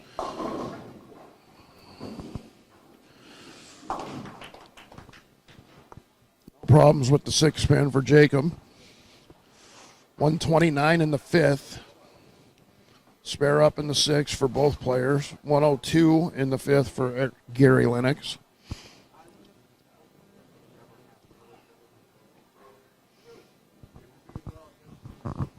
Well, Blaine's heading down the Nationals in 2 weeks. Probably make a lot of money in the senior. He said Brackets. he maxes out brackets on every squad. You got to, especially being able to be in the senior brackets.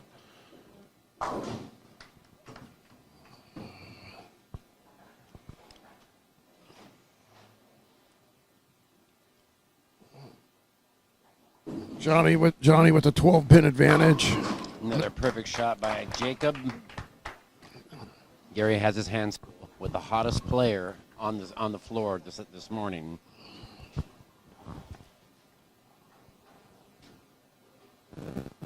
Two very difficult draws for Gary. You got Jensen and now you got Mullen. Yeah, they're Top two players for sure. With the two have the best two looks out of the whole field.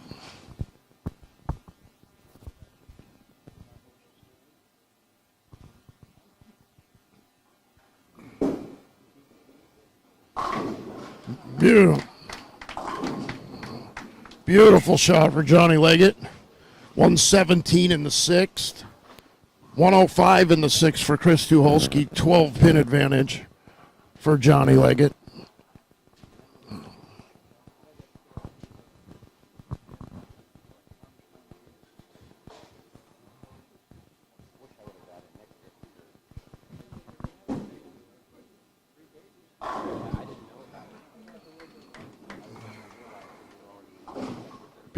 Beautiful shot for Chris Tucholsky.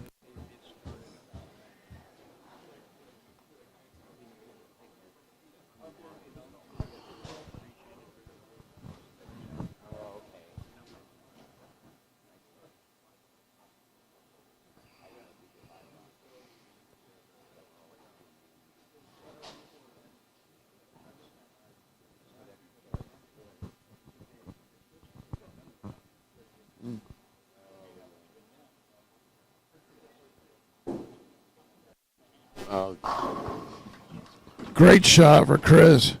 rightfully so. Chris just cut the lead to 2 pins over Johnny Leggett. 2-pin advantage. Must have been so. Benny's hoping for him to win too. Nice. Gary Lennox with a Brooklyn strike. I think so. After taxes.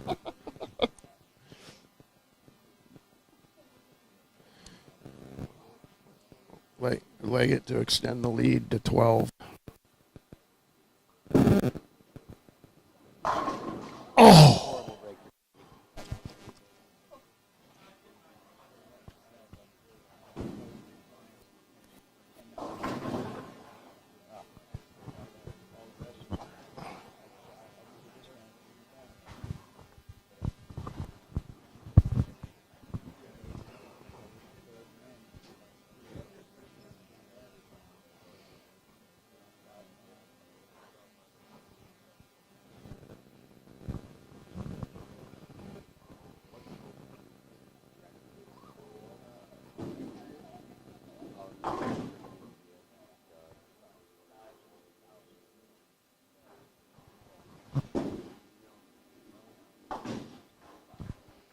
No problem with the 8-pin for Johnny Leggett. 137 in the 7th, spare up in the 8th. Chris Tucholsky could take the lead in the match. The strike in the 9th.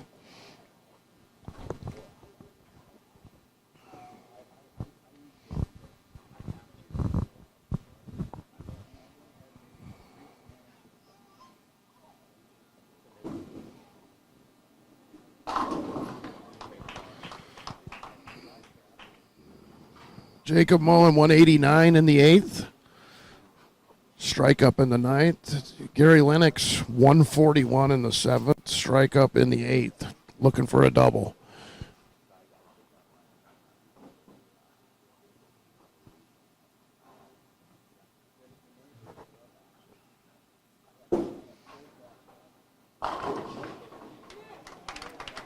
Good shot for Johnny Messenger on the 10-pin.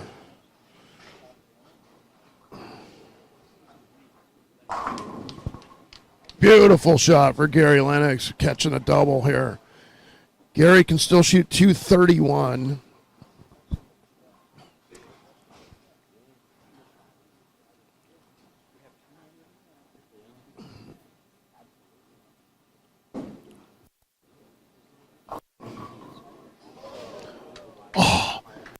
And Chris Tucholsky rolls the 2-pin after Johnny bones an 8 Wow.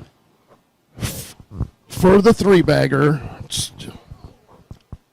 Wow, what a great break for Chris. But we've seen the breaks swing the other direction for Johnny already this morning. So Yeah, they even out. They even out. All right, great shot there. Gary Lennox, potential 231. And Mike, you nailed it. He has a much better look on this pair. Totally, yeah. From the very first practice shot, I could tell he had a better look on that pair.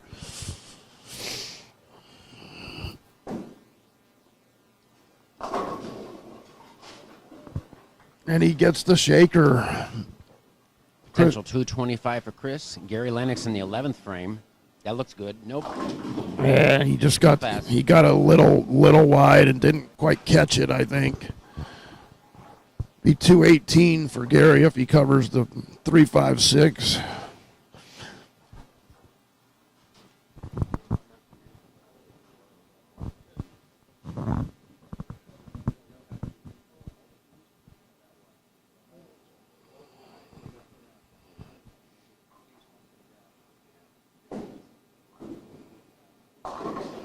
Oh.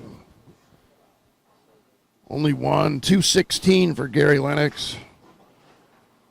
Chris Tucholsky leaves in the 10-pin. He, with the conversion, will shoot 214.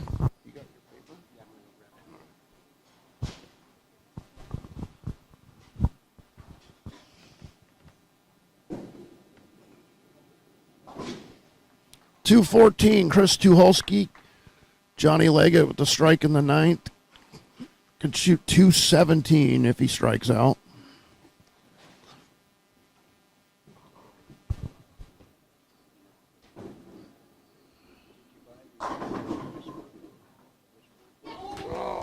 Jacob Mullen gets the half 10 to fall forward. That puts him in the 230s.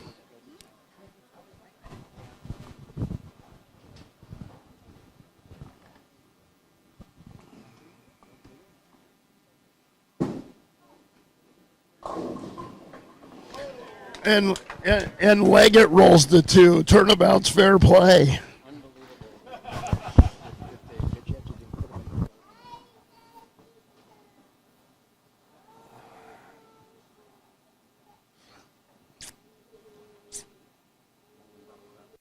.49.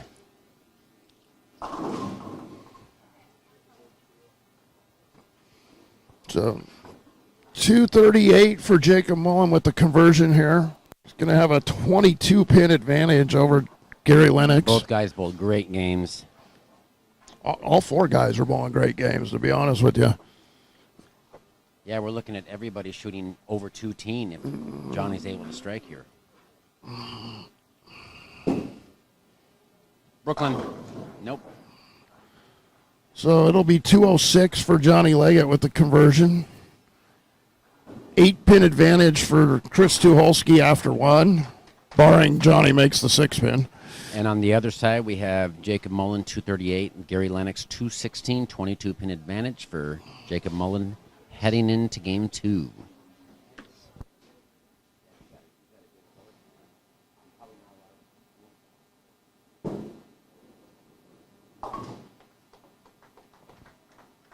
So game 1 in the books. 8-pin advantage, Chris Tucholsky. 22-pin advantage for Jacob Mullen.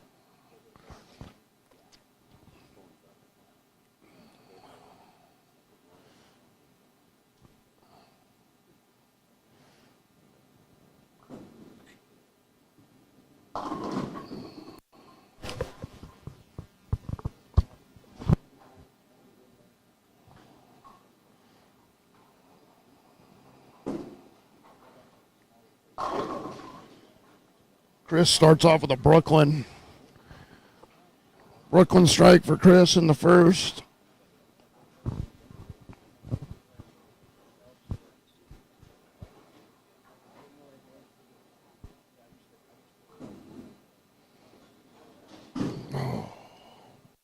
Gary, a big mental error there. He did not pull out the spare ball for that 8-pin. He did not, and it is.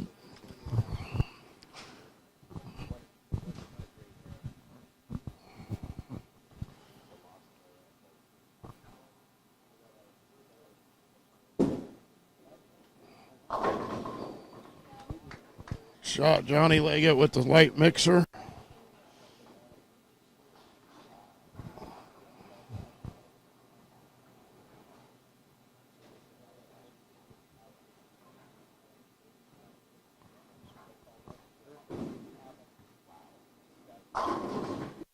Right.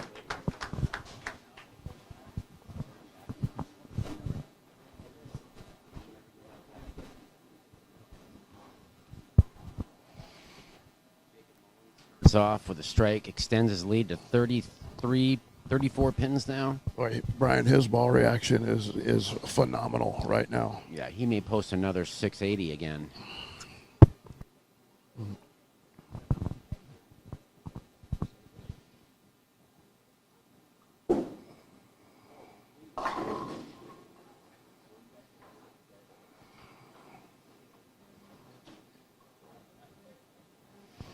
Leggett with the baby split, 310.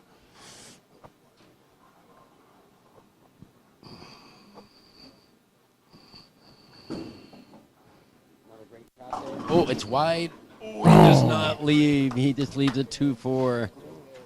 Fortunate to only leave the 2-4.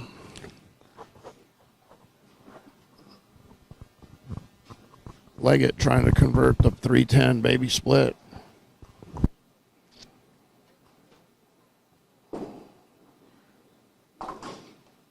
And he makes it no problem.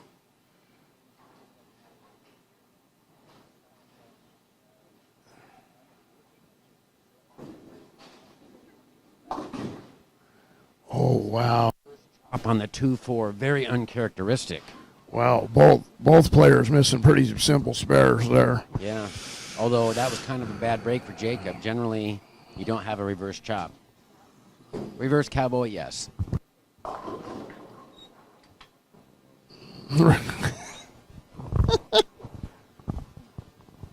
Lasso up, baby.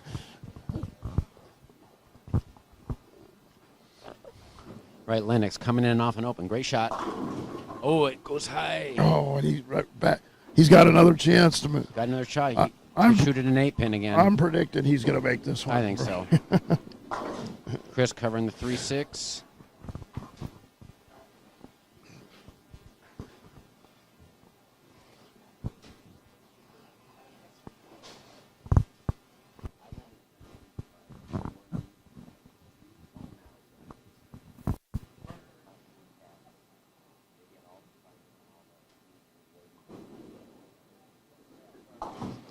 And Gary did go with the spare ball that He time did. at He, it. didn't, he knew the resin ball was going to chain up early.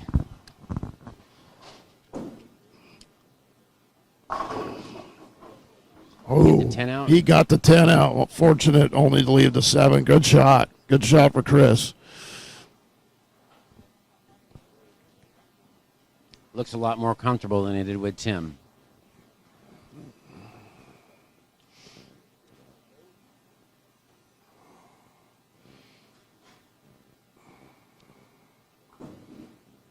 That's going to need to hold. Boy, that ball chained up instantly. Yeah. A couple more of those, and Lennox is going to, he's going to hear it from Jacob. I don't think he threw that ball that bad. I'm predicting maybe another ball change here for Gary. Yeah. Maybe not this next frame, but soon. Because I don't think he didn't dislike that shot that much.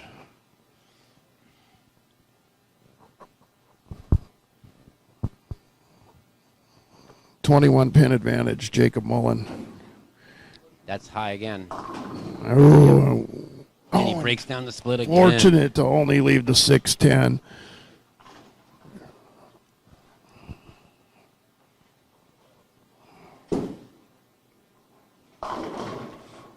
Shot for Johnny, tripping the 4.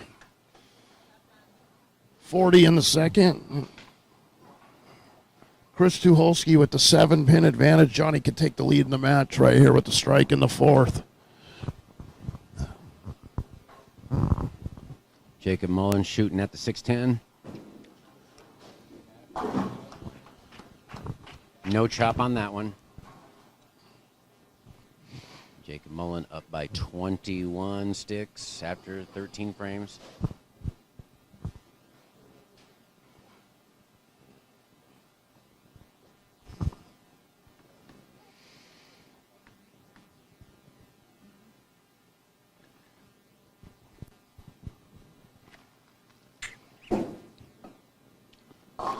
Johnny hated that one. Fortunate only leaving the 610.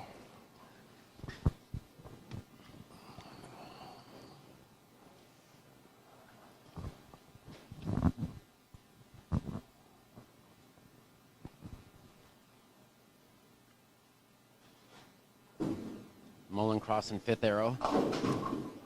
Does not get the light tickler.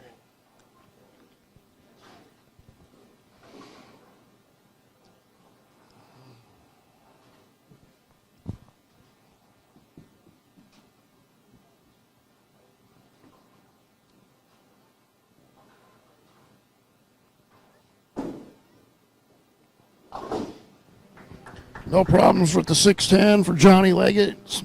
60 in the third. 7-pin advantage for Chris Tucholsky.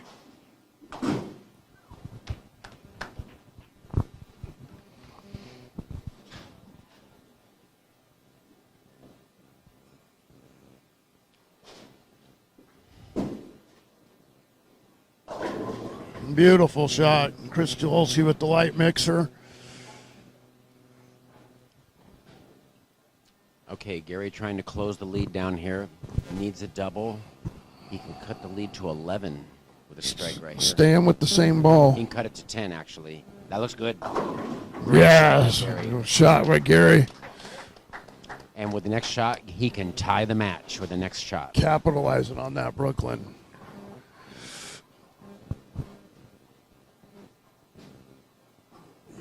Chris Tucholsky with the 7-pin advantage, looking to extend it to 17. And he carries, snaps the 10 out, 17-pin advantage, Chris Tucholsky.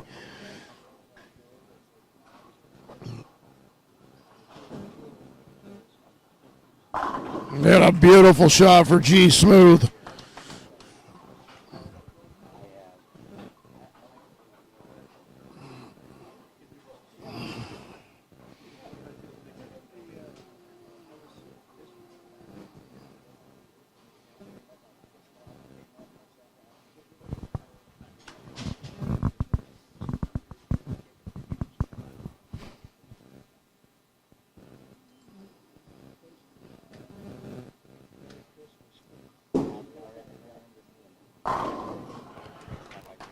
Yeah, that was as high flush as they get right there.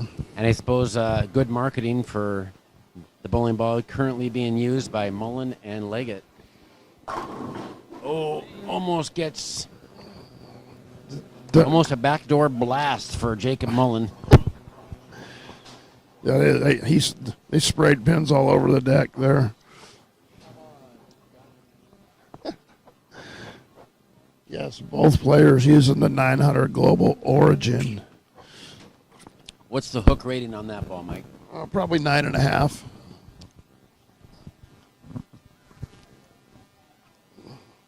If in my opinion, they're all 10 hook ratings nowadays. Every ball just hooks a lot.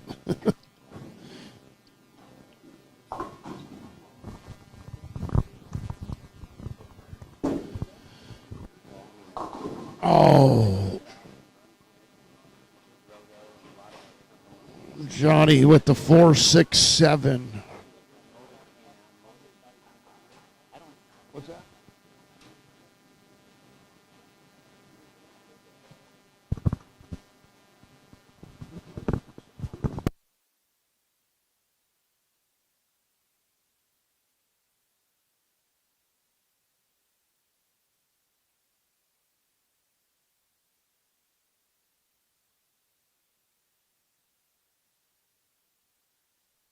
Ball.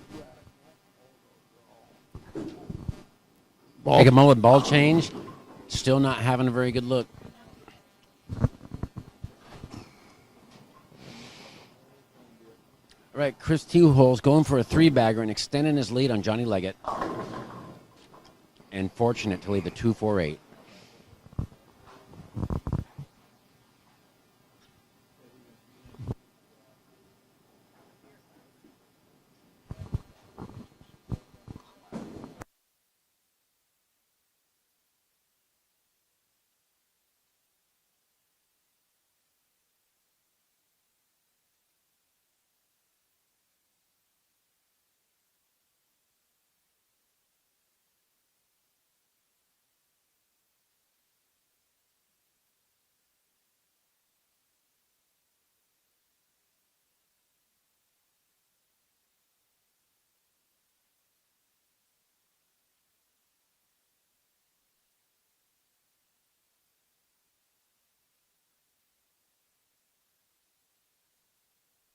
And right there, unfortunate break there. His string ends at 3.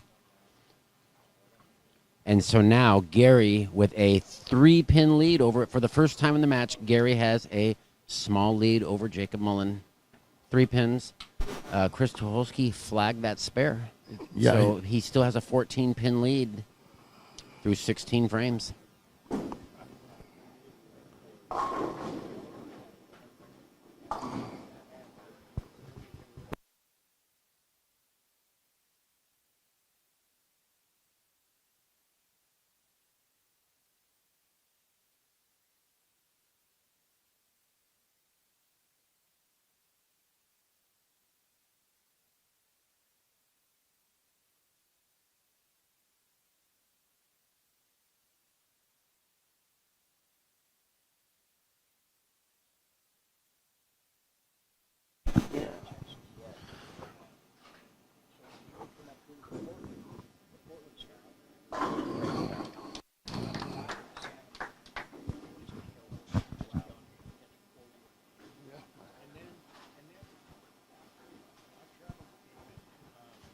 Summer tour, the whole West Coast, and I ran the paddock for Liechtenstein.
So, Brian, we've got a turn of events over here. Tris Tucholsky misses a 2-4-8, missed a 10-pin. Johnny Leggett gets up, leaves a 4-pin and missed it. Clinic at all.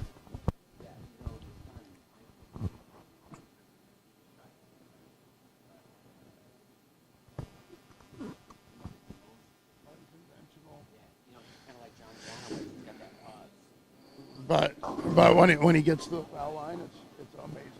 When he gets to the foul line. Yeah, but Soper, baby. Yeah.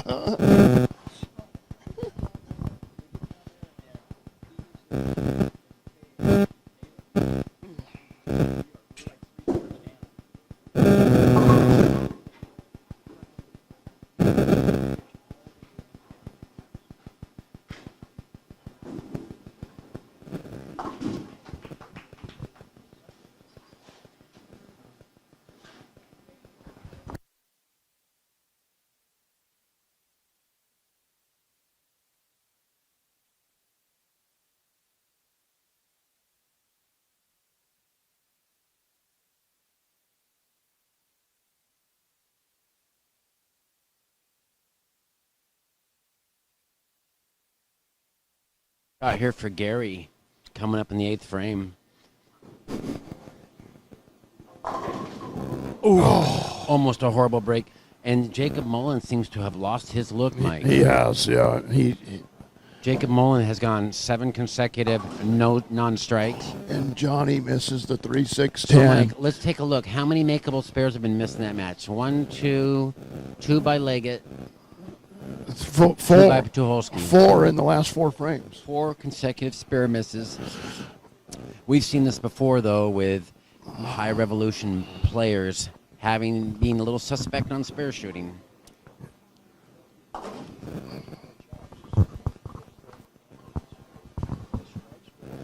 Yes. Gary Lennox with a 7-pin advantage through 18 frames. And an unmakeable 2, 8, 10. Chris Tucholsky. And we were saying that he has a much better look, and we cursed him, Mike. Gary Lennox, 9th frame. Has a potential 228. Gary shot 216 the first game. Between 4th and 5th arrow. And it's a Brooklyn Gary's strike. the Brooklyn.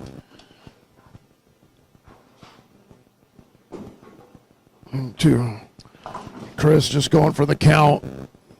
130 in the 8th. 14-pin advantage for Chris Tucholsky through 8 frames of the second game.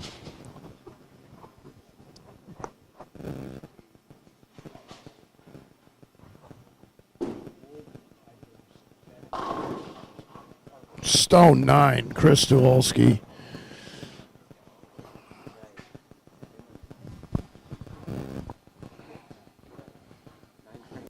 And needs to get something going. Yeah. Perfect shot. There you go. Since you said he was going to shoot 680, Brian, he's got 1 strike. You are the king hexer today. What is going on? Yeah, I'm surprised. I thought he was going to be able to stay in that piece longer.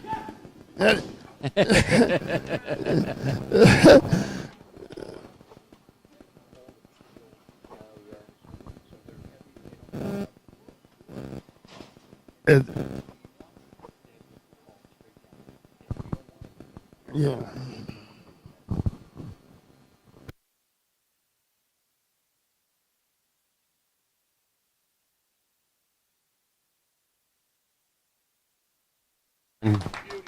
For Jacob, well, he could shoot 199, and he could force Gary to double to remain in the lead. Johnny with the ball change here.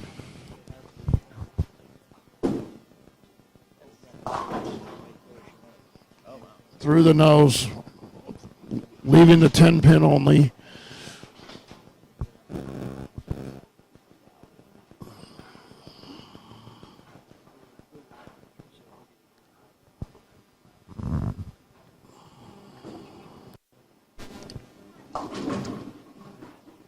Okay, so looks like Jacob Mullen's going to shoot about a 186. Gave Gary a little breathing room after all.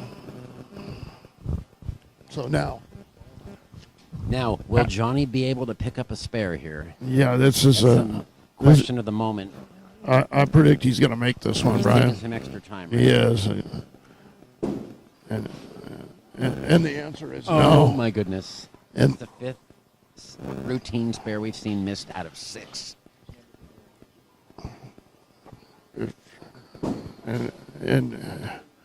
And he's looking at another piece there. That's the optimum idle for Jacob Mullen. That's a roto grip ball. Yeah, he was throwing that yesterday at some point. 185 for Mullen. So, in the event that Gary just goes spare strike, he's going to take a 1-pin lead into Game 3. And here's the thing. Chris Tucholsky is going at a 170 clip and is going to extend his lead. Yes. Unless he leaves a corner pin and misses it.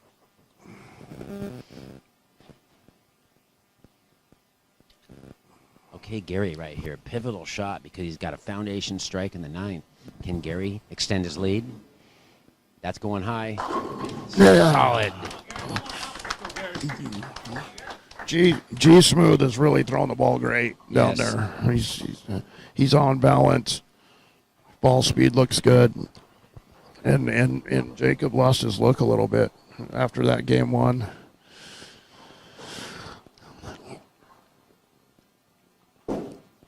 So, Mike, this is the deepest a lefty has made it since we've come back to Milwaukee. This is the fourth year we've been back here at Milwaukee, and he's the deepest we've seen. Perfect shot. Yeah, they really walled him up this year for the lefties. Yeah, no fair. Yeah. All right, Leggett striking the 10, potential 163. Chris with the potential 180 if he sheets. Okay, fill ball for Gary here.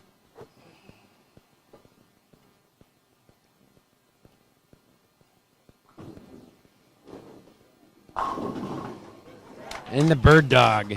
228 for Gary, 185 for Jacob Mullen.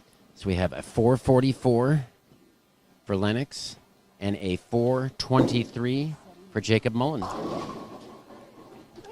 Johnny catches the double. That puts him in the 160s. And you knew he was going to say save an open right there. 163 potential for Johnny. He's going to look at another piece. It looks like he's going to find another ball. Jacob Mullen sticking with the ball he started the 10th frame with. Mullen's actually up by 21. They have it listed at 22 up there, but it's 21.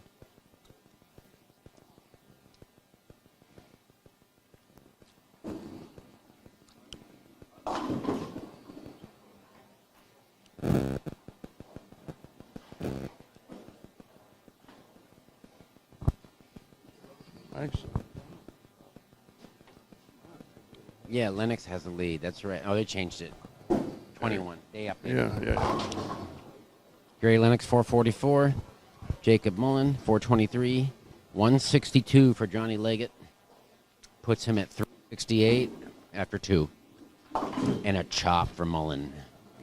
And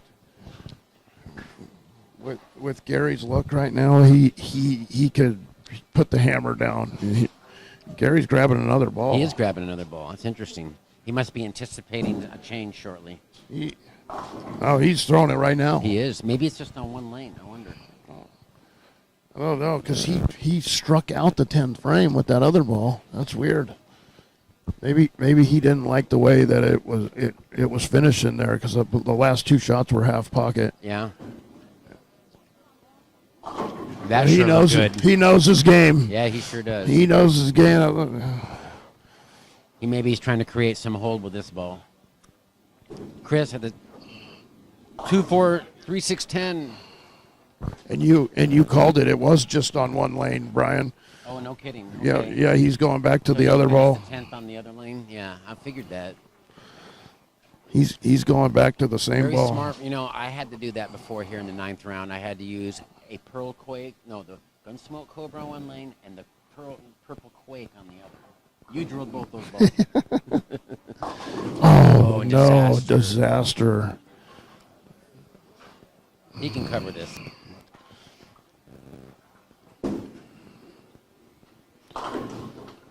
Six count. 163 to 162.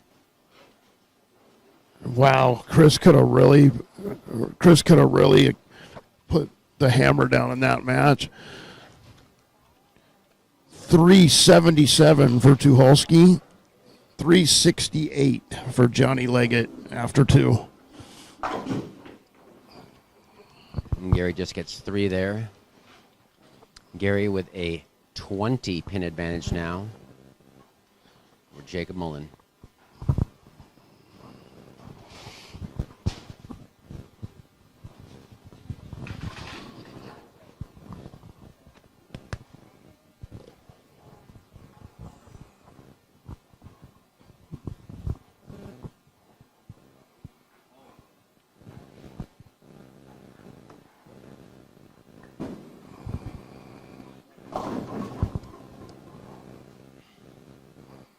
Two 4 lead for Jacob. Yeah, he's really searching now for a ball reaction.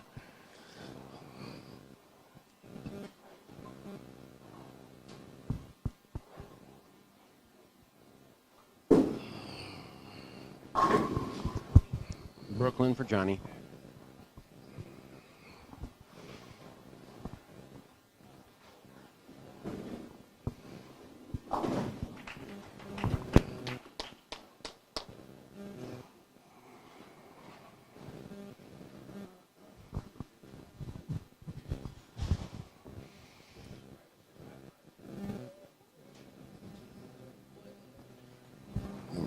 I think we have a vape break on lane 7-8. Yeah.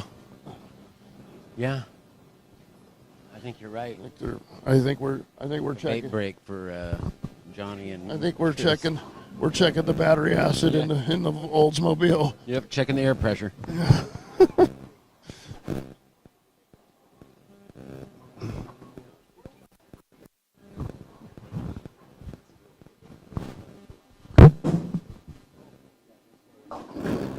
Boy, Jacob changed to the optimum idle and just threw it out the window. Chris Tucholsky now ready to go. Lane 8. 9-pin advantage, Chris Tucholsky.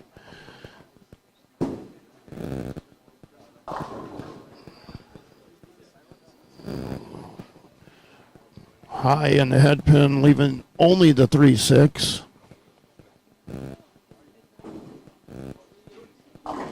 Oh. Of the washout for Jacob Mullen. And it's a reprieve for Gary.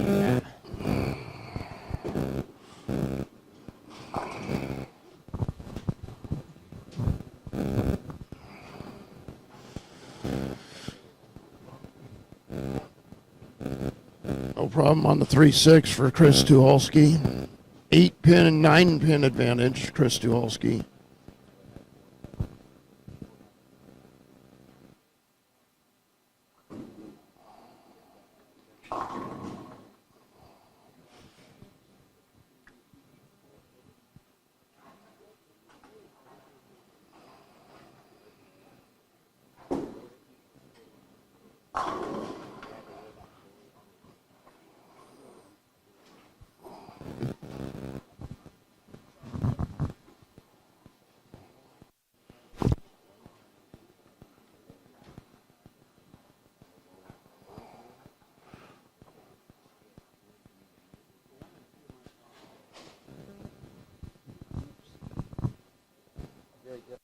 Ooh, 4, 7, 8 for Gary. Can he cover it?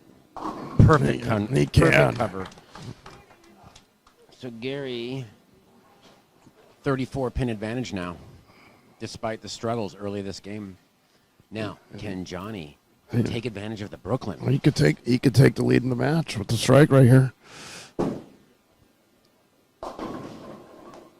And he pays the maximum penalty, 410. A lot of airtime on that one. That was not a bad shot. It just picked up a little soon. Okay, this lane last time gave Gary some trouble. And That looks good. Perfect shot. he's in the piece he used on the right lane now, so he's now switched balls entirely from the end of the last game. Looks like he's thrown a Ion Max, or an Ion Pro. Ion Pro for Gary Is that Lennox. less aggressive then? It's a little less. Like a 7.5 hook rating? It's probably an 8.5. Yeah. It's an asymmetrical piece. Solid.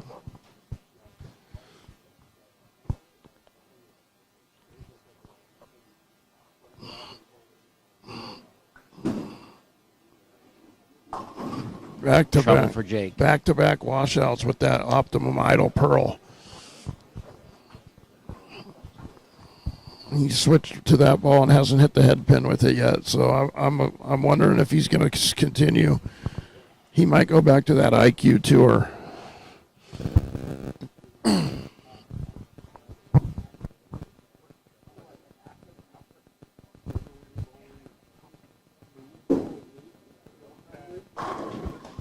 Johnny with a perfect shot.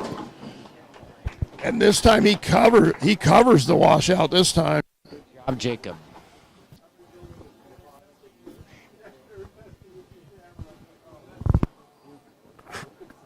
Chris Tucholsky with the 20-pin lead, looking to extend it 30 right here with the strike.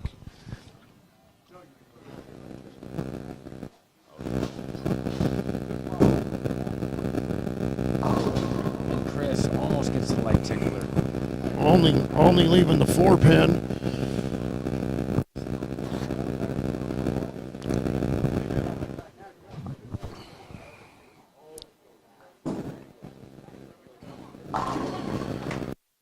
Much better shot for Jacob Mullen that time.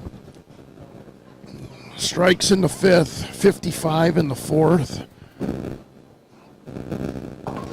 Lennox with 48 in the 3rd, strike up in the 4th. Can extend his lead here to 44 pins with the strike in the 5th.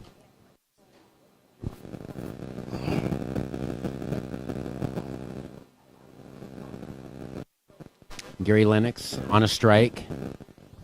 That's gonna have to hook. Didn't quite go up the hill, but he left a 6-9.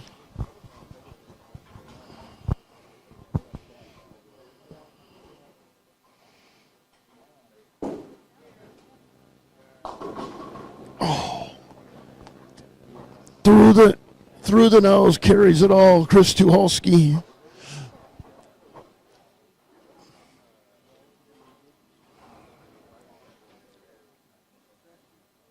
$30-pin advantage.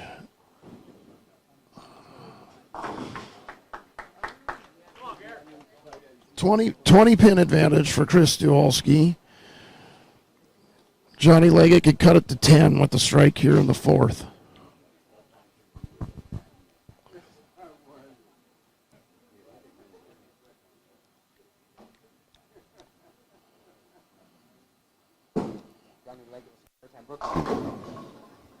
And just leaves the 10-pin.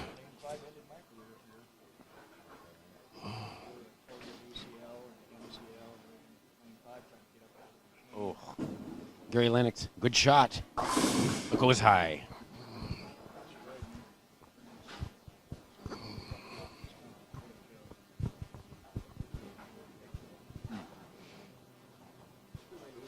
So Gary needs to cover this to maintain a 32-pin lead. Let's see if Johnny can shake the missing the spares out of his head. Looks like he got that one. And he did, and he's happy about it.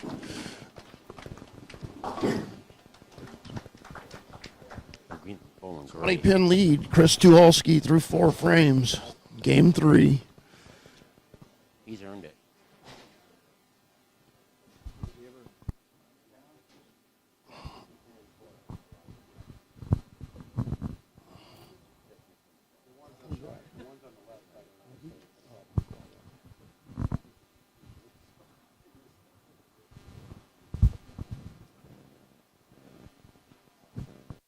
And right here, trying to catch a double.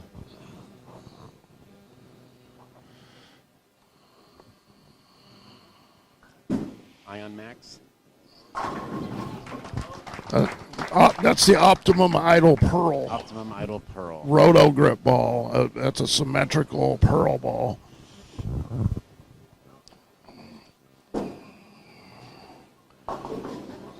Disaster.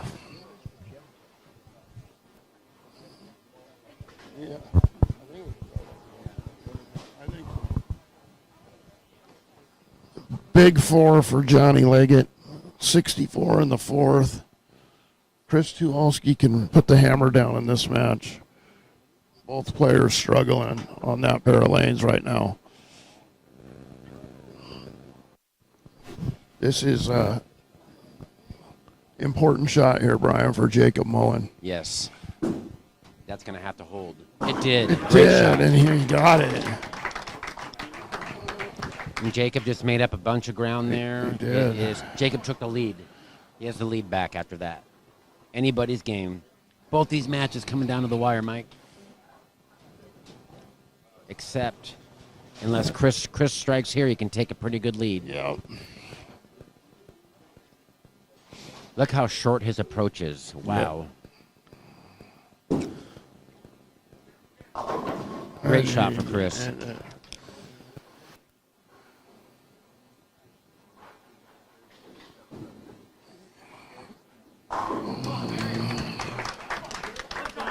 Great answer from Gary Lennox there in the 7th. Yeah, it was. 106. He's got 106 in the 6th, strike up in the 7th. Potential 226. Potential 235. They both go off the sheet. Lennox wins. Yes.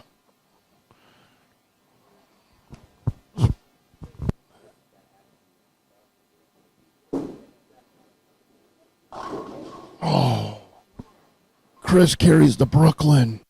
And Chris now opened up a huge lead on Johnny Leggett. Yeah. 48, 57. 57 pins. Oh, Gary needs a hook. Great And a shot. beautiful shot from Gary Lennox. Cool under pressure. Smooth G with the beauty there. And now all the pressure's back on Jacob Mullen here.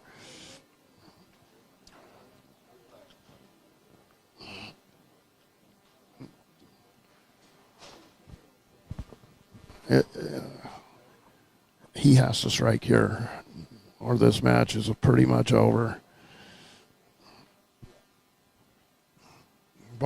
Barring disaster from Gary. Nice shot there for Mr. Leggett. Leggett can still shoot 222, which would make Chris shoot 213 to win the match. Perfect shot there by man. Jacob Mullen. Boy, these guys are performing under pressure.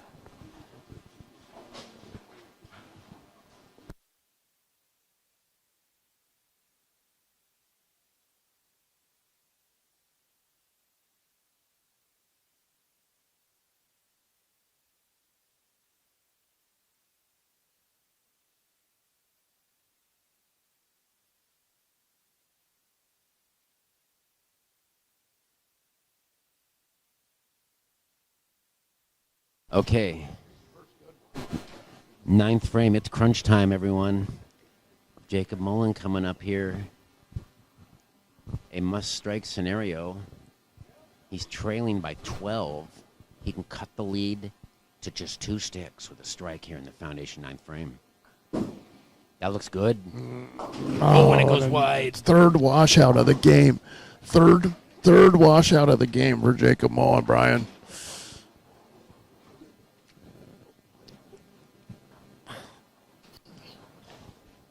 And for the first time in many, many, many years, we may have a left-hander in the Final Four. He's going to pick it up? Nope. No, he doesn't pick it up, and that's going to be about it. Yep. And it looks like He could shoot Gary 198. the Final Four. 198, which means Gary needs to shoot 179 to win. Chris Tucholsky wrapping up the match against Johnny Leggett. Perfect shot. Another great run for Johnny Leggett, though. Deep run in the Masters.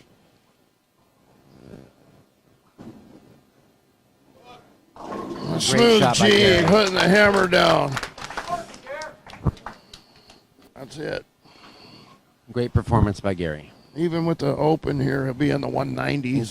Gary can shoot 670, Mike, on the That's fresh. amazing. Yeah, Yeah. I liked his look a Yeah. lot better on this pair. Great ball choices. Yeah. Good instincts to change balls very quickly at the beginning of game 2. That was the turning point. Yeah, and also to start this match, he switched balls again at the start of this game. Go, Gary. Great shot. He's feeling it. And that's the ball game, folks. Gary Lennox is moving on. Chris Tucholsky's moving on. And now Congratulations. I believe these two face off, They do. right? Yeah. Yeah. And then we're going to have The two men pairs. Tim Myers and Eric Jensen in the winner's bracket, and we're going to have Gary Lennox and Chris Tucholsky in the loser's bracket.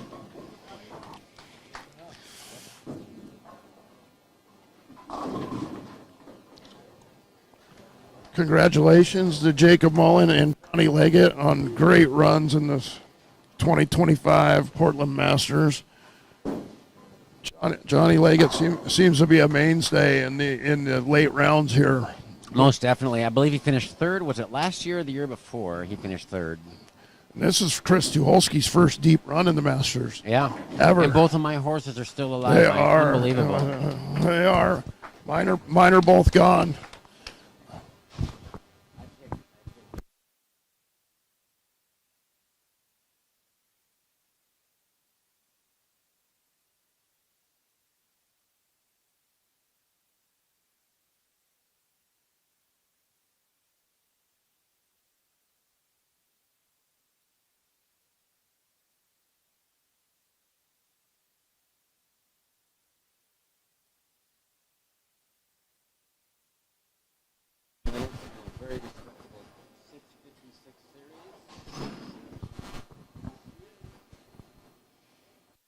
$216, $228, $212 for Gary Lennox.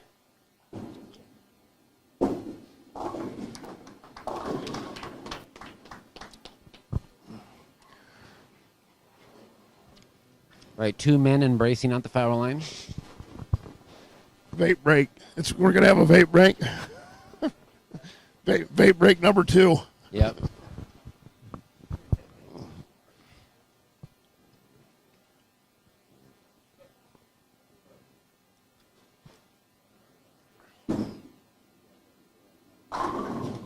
Oh. 187 for Jacob Mullen. 423 for Jacob Mullen, or 610 for Jacob Mullen, 656 for Gary Lennox. Chris too. Yeah, a little better than last game. Tucholsky able to salvage a 6-0 with a strikeout in 10. 228 for Chris Tucholsky. Leggett's lined up now. He wishes it was a 4-game match.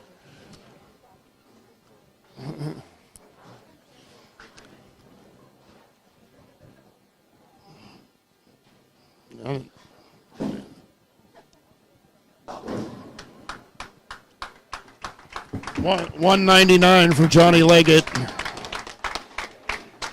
Boy, and Brian, I think the Spares are going to come back to haunt Johnny Leggett in that match, I believe. Yeah. Both players, actually, but we got 605 for Chris Tucholsky, 567. 567 for Johnny Leggett, and that'll be the end of the road for Johnny Leggett and Jacob Mullen. We'll be back shortly with round 10 of the Portland Masters. We're down to a final 4.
Hey, Mike and I have split apart because of the proximity of the bowlers.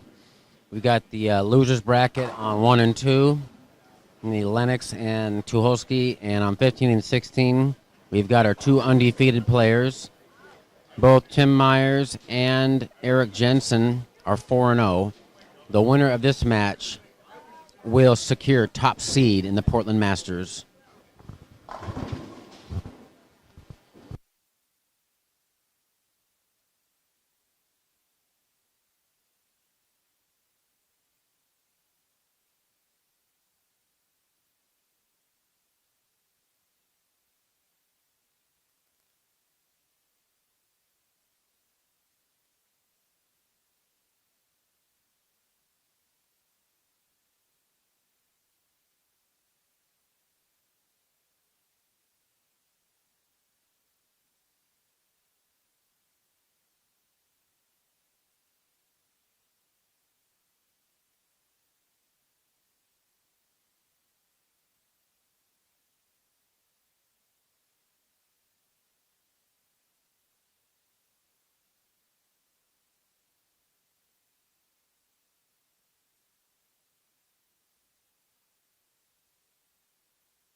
the Portland Masters, and I was given a little tidbit of information by Dave Husted. So right now in the losers bracket on 1 and 2, we have Gary Lennox and Chris Tucholsky. They bowled 25 games. Chris Tucholsky with a total of 5,201 pins, and Gary Lennox 5,200 pins. They are 1 pin apart in total pins over a 25-game span. Amazing how bowlers can bowl that many games and that many days and be 1 pin apart for total pins. In about 10 seconds, practice is going to be over, and we're going to begin the 11th round of the Portland Masters. We've got 2-time champion Tim Myers versus the 2018 Masters champion Eric Jensen. Eric Jensen, the head mechanic and lane man here at Milwaukee Bowl. He's won the regional here.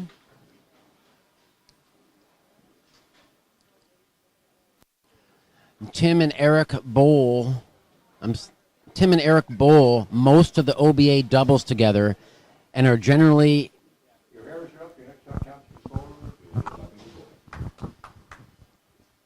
Eric and Tim are a deadly duo in the OBA doubles circles, often finishing first or second.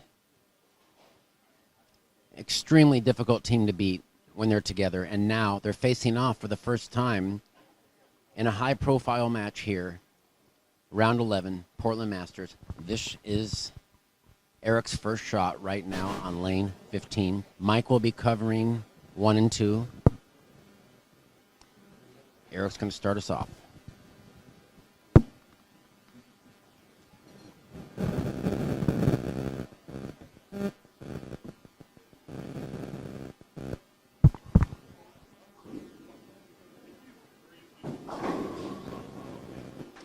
Eric gets a nice wall shot to start. Lennox off to a slow start, leaving the 6-7 split.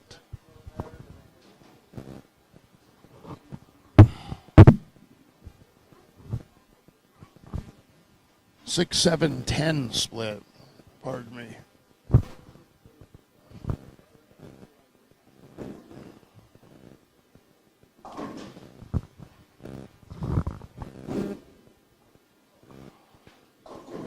Tim Meyer starts off with a split. The 4, 6, 7.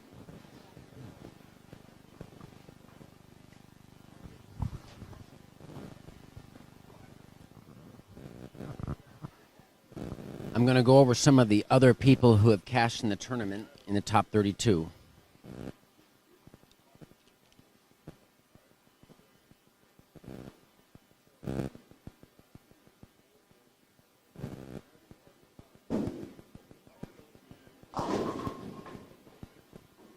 Chris fortunate just to leave the 2-pin.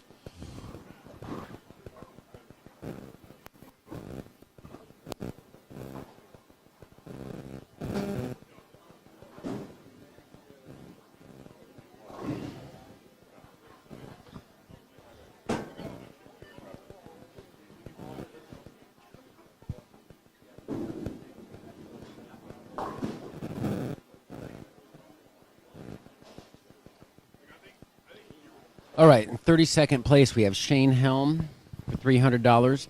Zach Stone, 31st place, $310. Jordan Yoke, $320 for 30th place. Shout out to Jordan Yoke, who had his birthday and had the misfortune of a flat tire coming down from Longview. Yeah, had to take a lift to the bowling alley, only to lose his first 2 matches. Not the best birthday for you, bud. Next year will be better, though. Disaster. All right, we have Josh Wills in 29th place, $330. 2016 champion Daniel Jackson, 28th place, $340. Left-hander Darren Stanley, 27th for $350.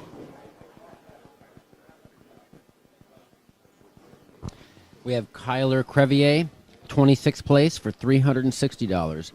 And the 2000 Masters champion, Craig Tucholsky, 25th place for $370. Eric Jensen, second frame. Gets the bird dog.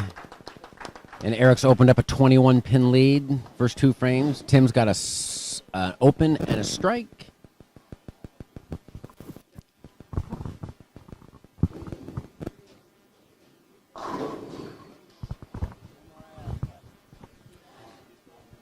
All right, the next set of bowlers. These bowlers were 1 and 2 in match play and went out in the third round. We've got left-hander Cale Brown, 24th place, $380. Lucas Cobb, 23rd place, $390. Nick Devlin, all the way from Phoenix, Arizona, 22nd place for $400.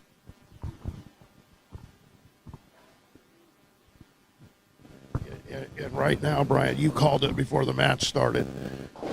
The left side of the lane, the look is not anywhere close to what Gary had on the last pair of lanes. Meanwhile, Eric is absolutely lined up against Tim Myers. Yeah. Eric Jensen's going to be tough to beat. Just the ball speed and the touch he has. You saw it in that last match, and he's just, even after the break, he's just continued.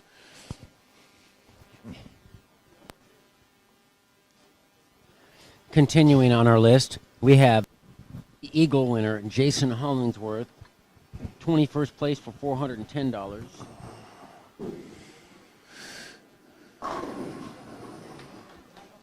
Gary's on the board with the strike in the We got the third, 2022 29 in the champion, Tyler second, Cruz, 3-pin 20th place advantage for for Gary $420. Lennox. OBA Player of the Year for 2024-2025, Ryan Nicholas, 19th place, $430. The Machine, Bill Macon, 18th place, $440. And the 2019 champion, Ian Willard, 17th place for $450.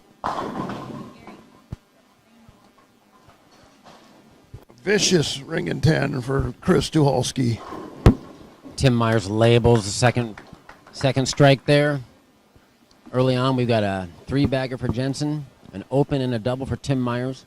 As I mentioned before, Tim Myers, the oldest player in the field of 142, 67 years old. He's got in the vicinity of about 33 Northwest Senior Tour titles. He's got 16 OBA titles, 2 Masters titles. Definitely the most decorated player of our field as far as titles are concerned. He's in the Hall of Fame. Tim takes a re-rack.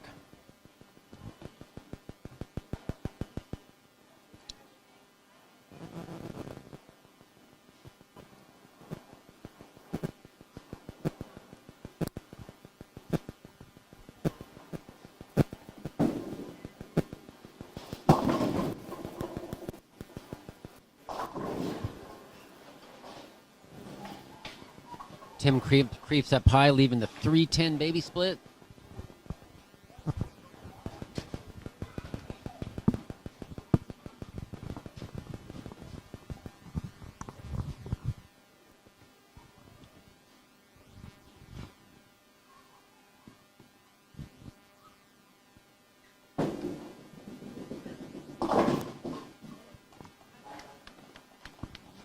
Tim throwing the plastic ball at the baby split, and he covers it nicely.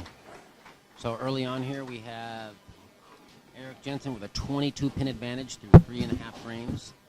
Round 11 of the Portland Masters. These two are vying for the top seed in the tournament, and the winner here gets to sit out and has to be beat twice.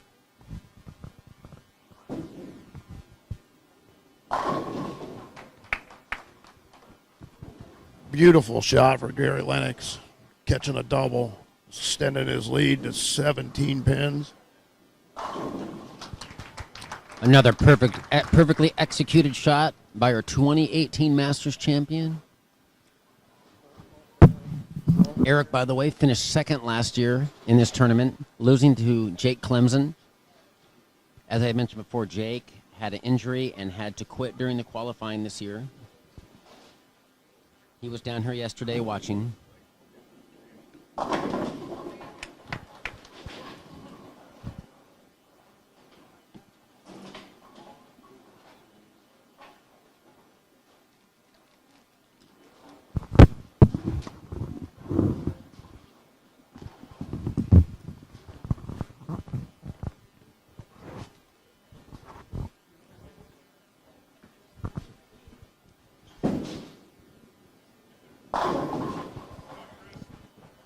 Beautiful shot for Chris Tucholsky with the strike in the Eric coming out of fifth. the gate on the fresh lane condition and Down throwing 27 nearly 4 perfect pins in the shots so match. far.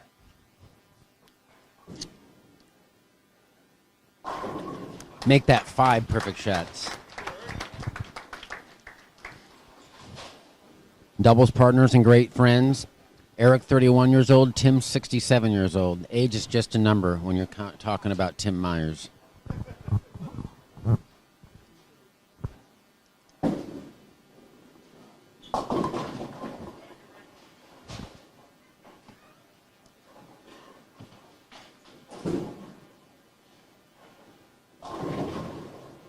Tim creeping up a little high, just leaving the 9-pin. Some more of our finishers. Mike Armstrong Jr. I'm sorry.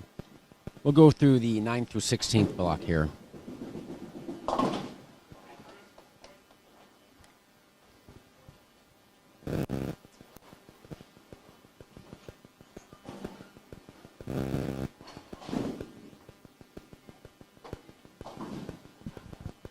All right, Tanner Acosta, 16th place, $460. Mike Armstrong Jr., 15th place, $470. Alex Johnson, 14th place, $480. Luke Stone, 13th place, $490. AJ Brockett, $500 for 12th place.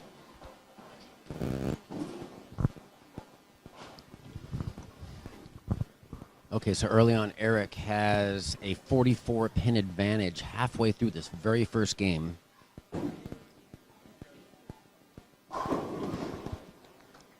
Tim gets a strike.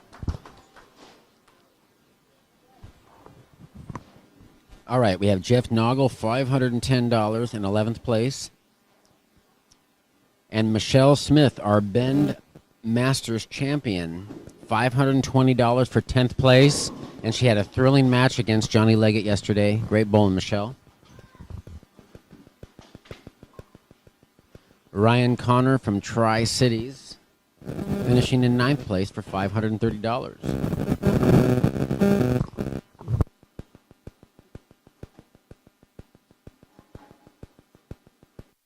Now in the 6th frame, he's got his front 5.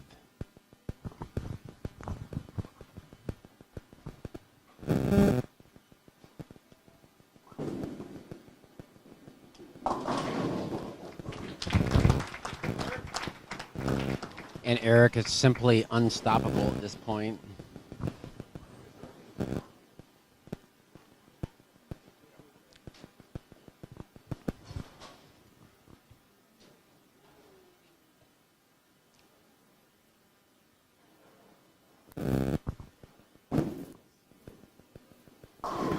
Oh, and Chris carries the 4-pin. Trip 4 for Chris Tucholsky in the 7th frame.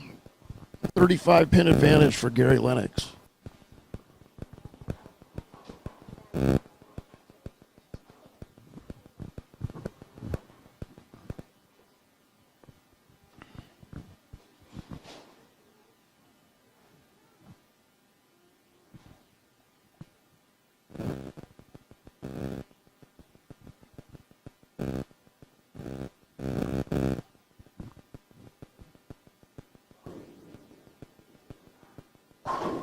Wow. Front 7 for Eric Jensen.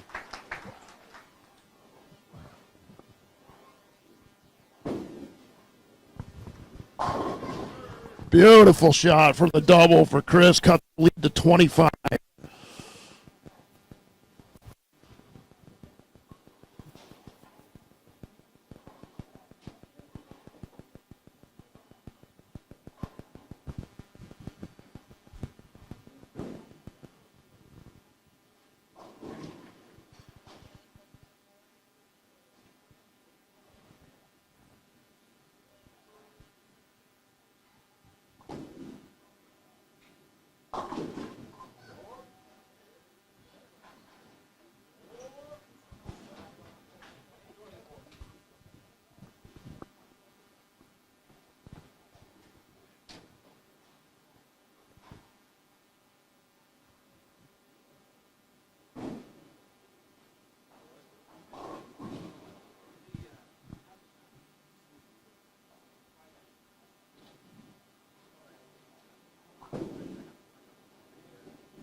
159 in the 8th for Gary Lennox.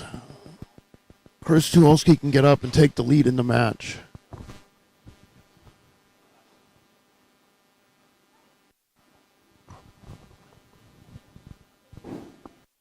Myers with an open. And Tim Myers leaves a washout again. And things are going south real fast for the veteran as Eric. Eric is on autopilot.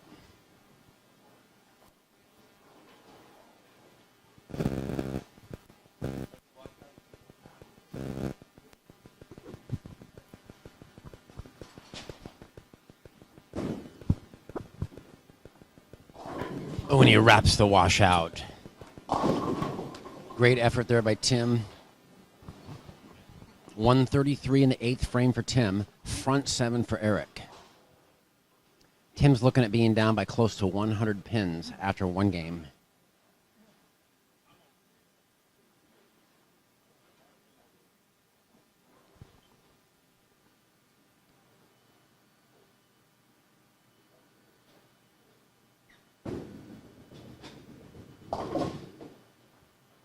You know, I see there's a name Dan Schmidt. I wonder if that's the guy who used to work with a lot. There was a guy named Dan Schmidt. 150 in the 8th for Chris Tucholsky. Spare up. He could shoot 200 if he strikes out in the 10th. Front 8 for Eric. Are we going to see a 300 here? A 300 on the fresh. Possible. Wow.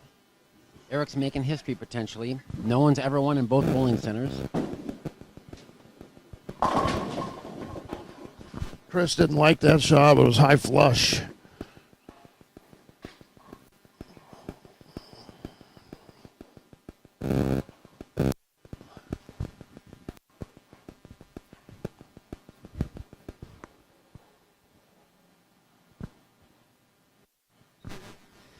Eric with 8 perfect shots. Last one was a little shaky. I don't know. Snap the 10.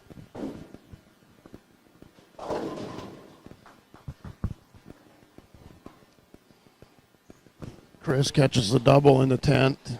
With one more, he can shoot 200.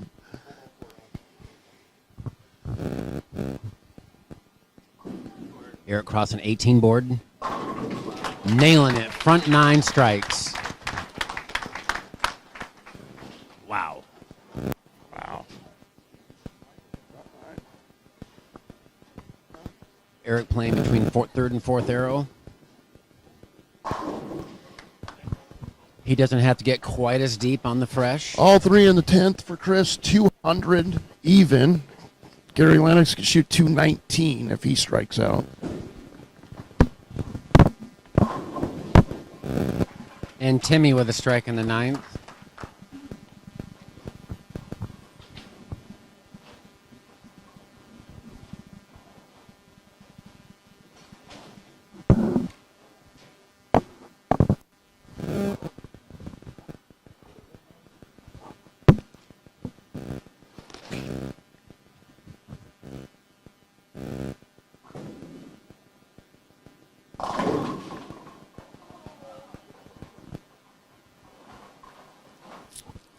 Crossed over, fortunate, only to leave the 4-pin.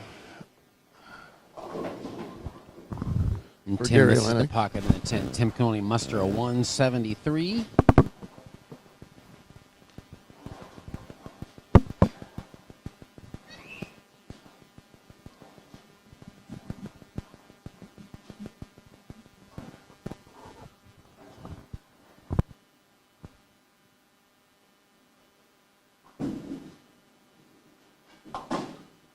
No problems with the 6-pin, with the strike, or the 4-pin for Lennox. Strike in the 10th there would be 199. Chris Tucholsky will have a 1-pin advantage if Gary strikes.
Eric Jensen, front 9.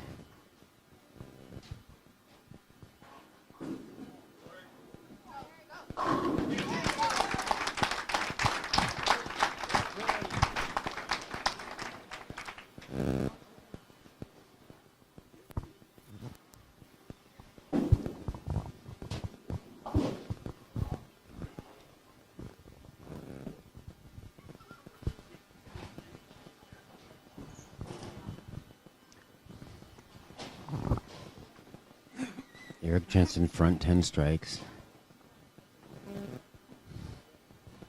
Going through his pre-shot routine.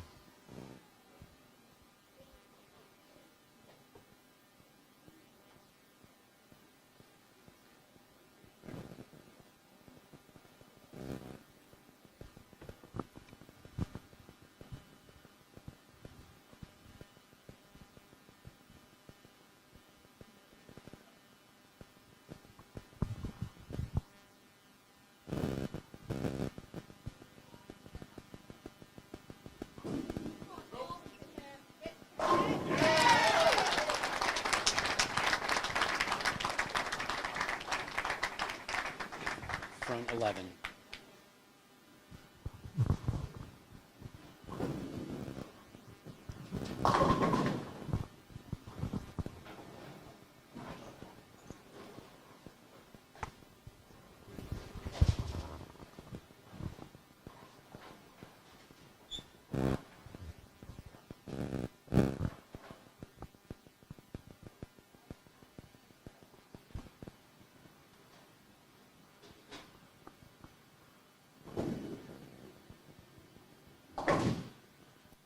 No problems with the 6-pin for Gary Lennox. Both players up with the spares in the first.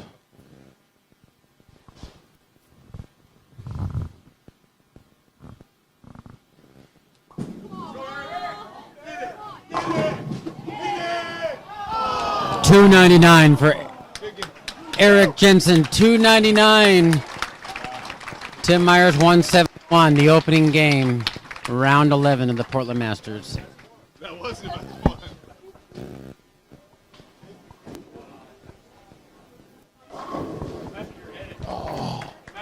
I know.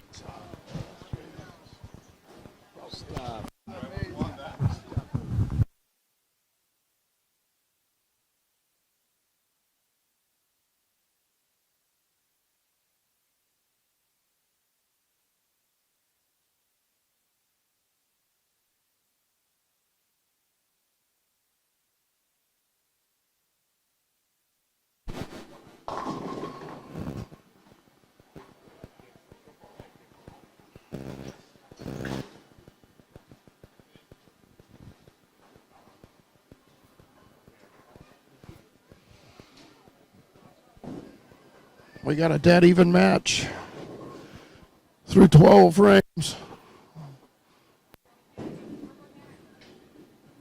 Oh, and Chris chops the 3-6. Gary's taking the lead on the bench.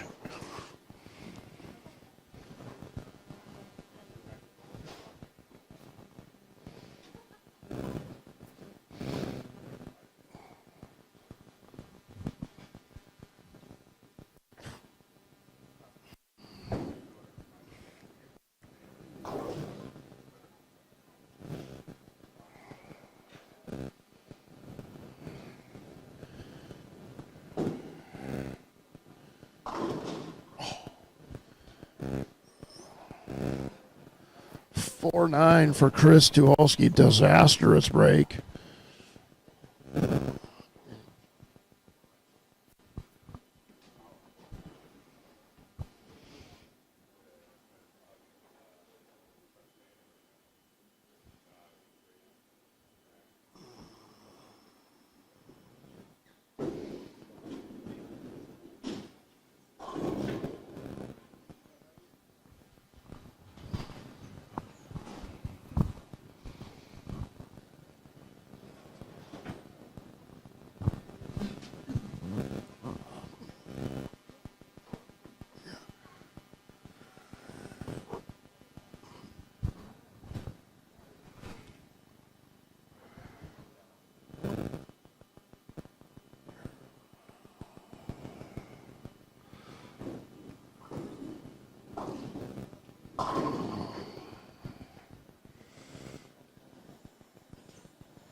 All right, Jensen 299, Tim Myers 171. Lennox with no problem on the 1, 3, 6, 9, 10.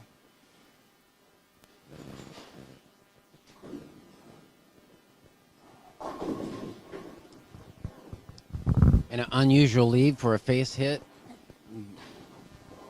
Eric leaving the 379 double wood spare. Gary with the 23 pin lead.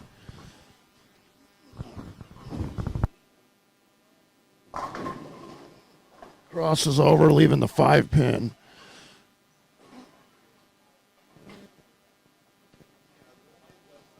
.22 pin advantage for Gary Lennox through 4 frames.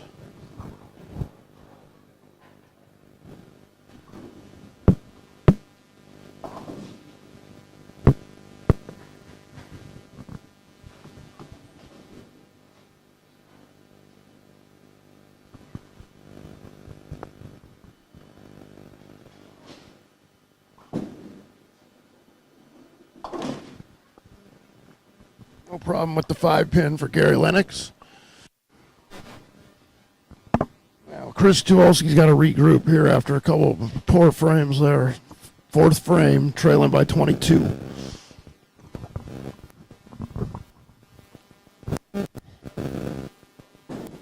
Tim Myers with the ball change.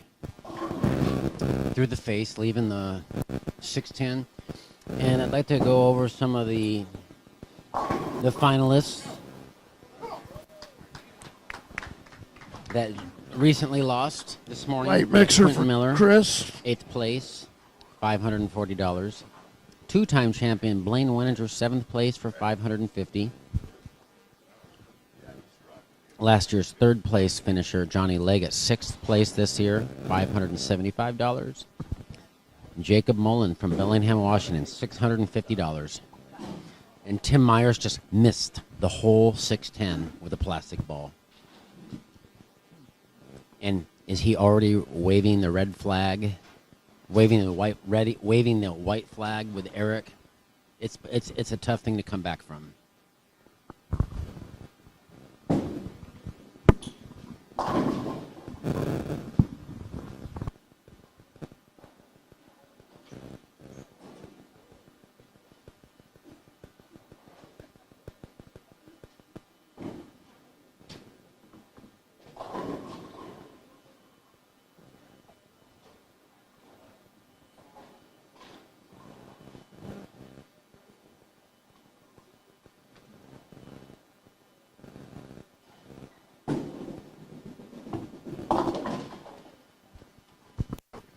No problem on the spare for Chris.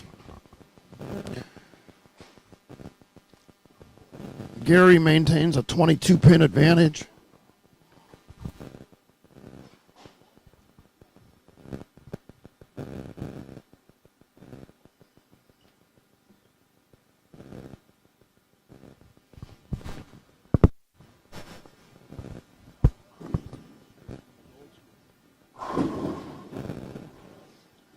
A 9 pin for Wow, Eric, disaster but for Gary Lennox. no ground has been made up yet by Tim.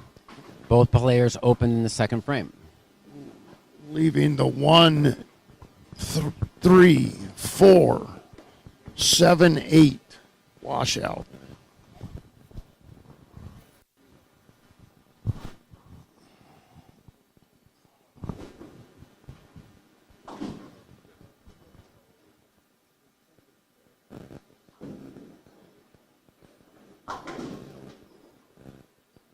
Gary with the 8 out, 82 in the 5th.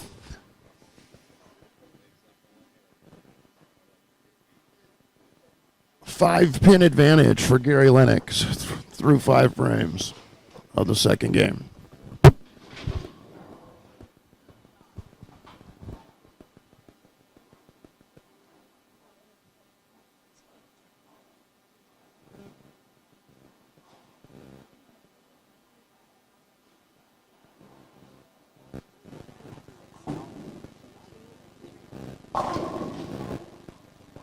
This is over, leaving the 8 pin. Should have no problems with that spare.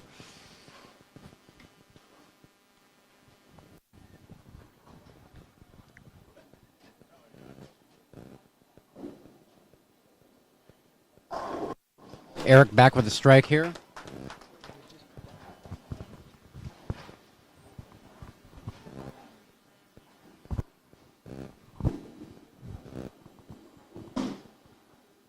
And he missed it. Another 8-pin. That's the second one of the day that Gary Lennox has missed. This time he did throw a spare ball at it.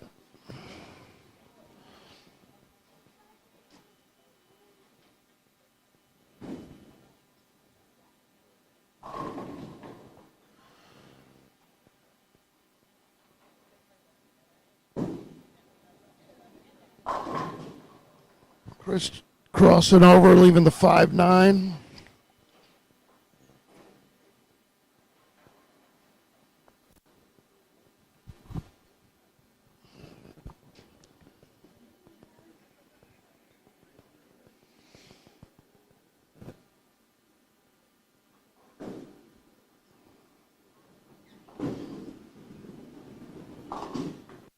Spare, and so Tim 46 in the third, Eric 46 in the third. If you're just joining us, this is round 11 of the Portland Masters. We're down to our final four.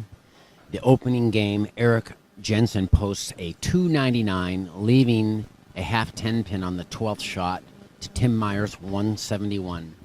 At the low end, we had Chris Tucholsky 200 and Gary Lennox 198.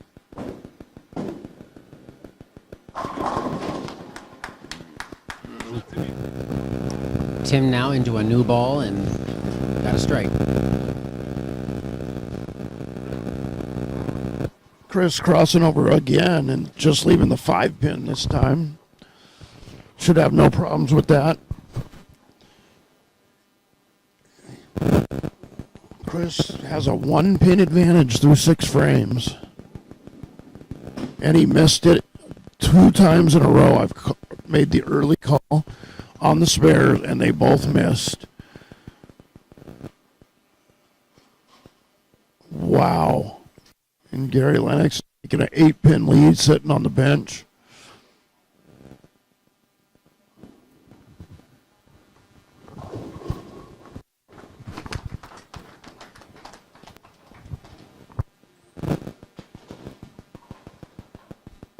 So, Brian, we have a real struggle down here.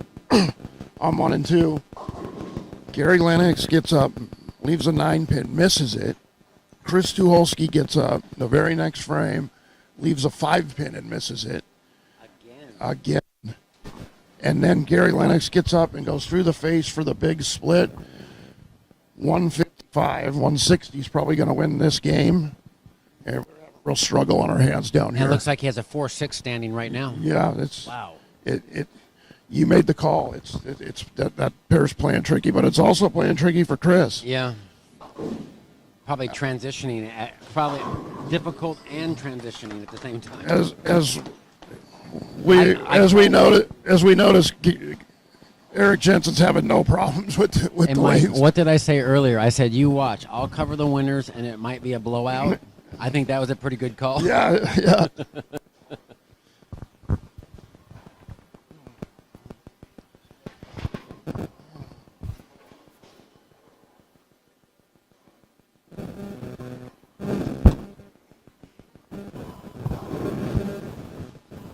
Chris Tucholsky with the 3-pin lead through 7 frames.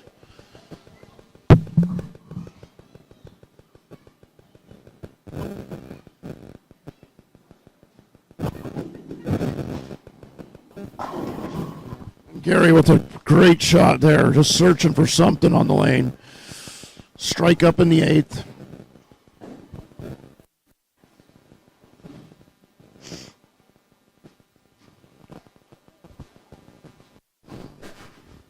Missed that split. Kind of a non-eventful winner's bracket match here with Eric just rolling over Tim Myers.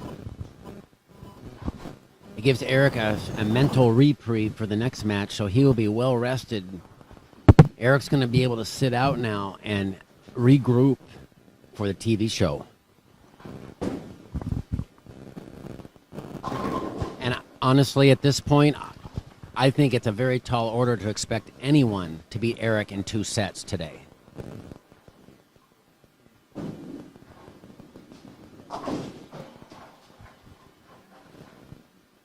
And Chris misses the 6-9-10 or the 3-9 A few years back, 3-6-9. Dean Richards, For his second I think it open was in a last year, row, Dean and Richards Gary called for Eric to win, and Eric got the second lead last on year. the So bench again. he made a pretty good call last year. So seeing how he's been bowling lately, no one's surprised.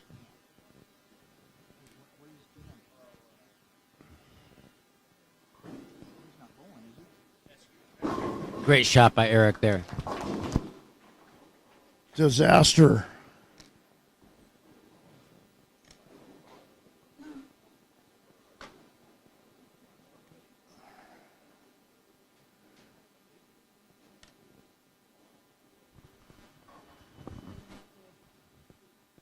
Disaster.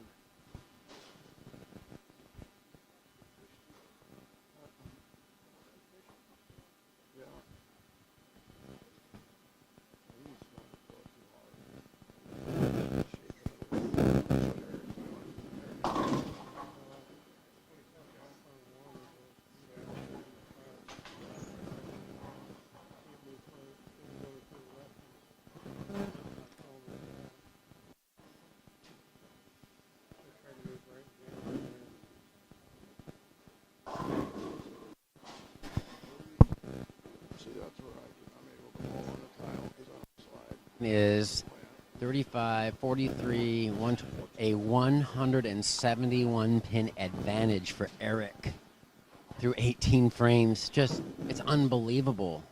I expected a blowout, but this is a blowout of epic proportions.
Blue pin by, yeah, that's okay.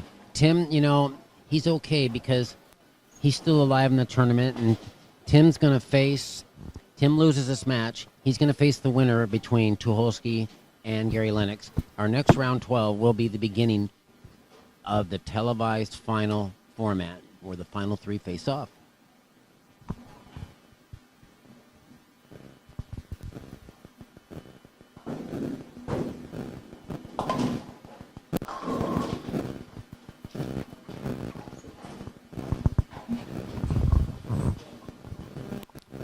Eric and Jim and Tim have a special relationship, and they do the fist bumping and high fiving even when they're bowling each other. They've won so many times together.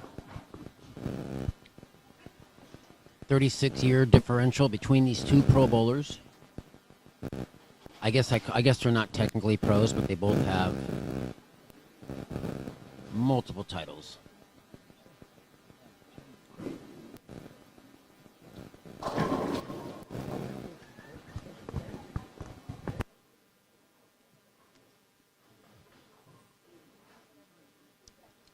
First place in the Portland Masters pays a nice hefty $3,200 and a berth into the National Masters, which will be held in Detroit, Michigan, Allen Park,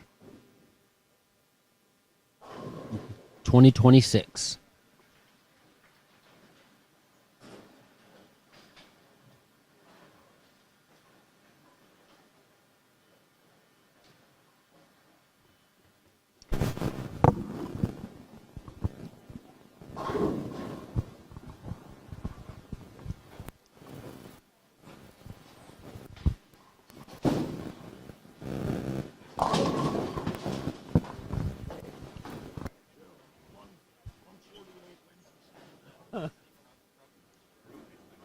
crying. 148 wins this game. Mike, Tim is down by 181 pins. Fortunately for him, he's still in the winners bracket. That's what I was saying. It's all good. Yeah, because if this end of the house and he missed another spare, he 127 for Chris Tucholsky, 148 for Gary Lennox, 19 pin advantage for Gary Lennox entering the third game.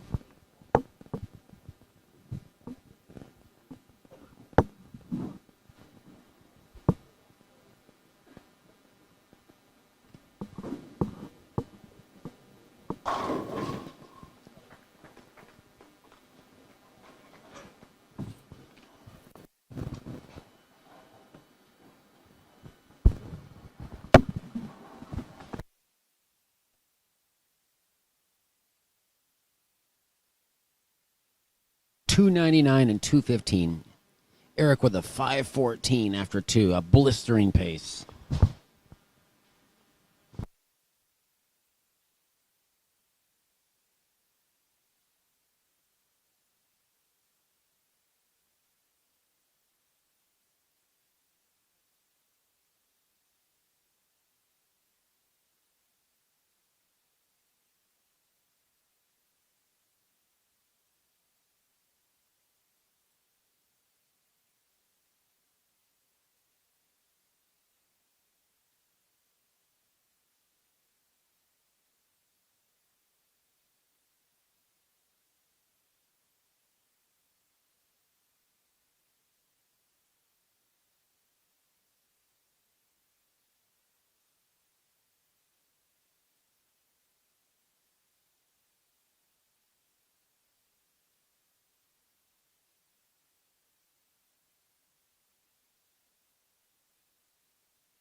Okay, after 2 games, we have 5.14 for Eric Jensen and a 3.30 for Tim Myers. Eric Jensen has a 184 pin advantage after 2 games.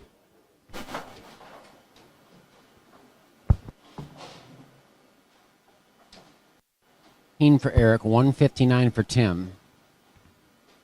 But the good thing is that Tim can experiment now and get ready for the next match. Because Tim's going to be bowling here, and he's going to go to a new pair, so it's going to be a fresh start for Tim. And he doesn't have to bowl against Eric. So there's still hope for him. Looking at the high series here, I'd like to congratulate Courtney Nicholas with a 761 series and a 290 game, far and beyond the highest series shot by a female at Milwaukee Bowl this year. I believe she won the Queens as well. The Nicholas family has great history in the local bowling community, as well as the Houston family.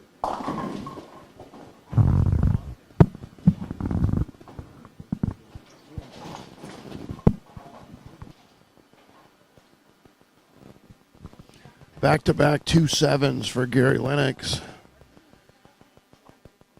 Chris has trimmed 11 pins off that lead. Gary with the slam 8-pin advantage.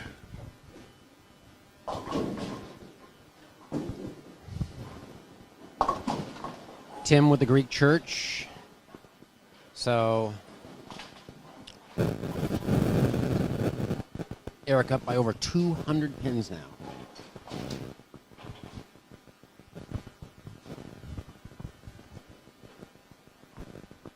Ball change for Chris Tucholsky.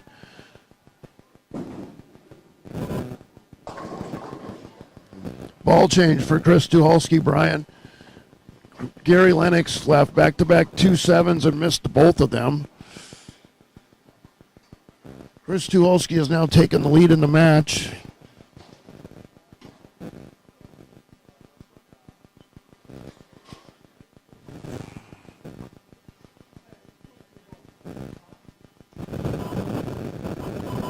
Chris Tucholsky could take a 13-pin lead with this strike here.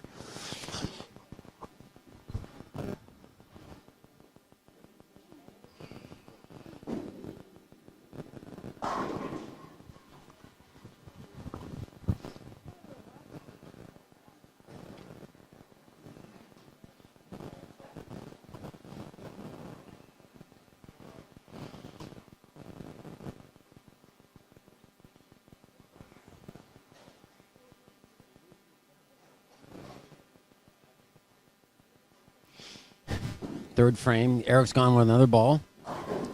And Eric can strike with anything right now. And Eric said that was... Eric looked at his sister and said, I threw that so bad, and he still struck. Eric's got room left and right of his target.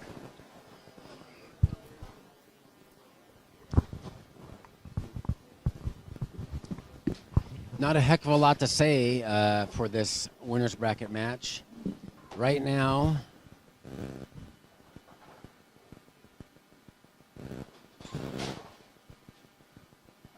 a 227 pin advantage for Eric Jensen.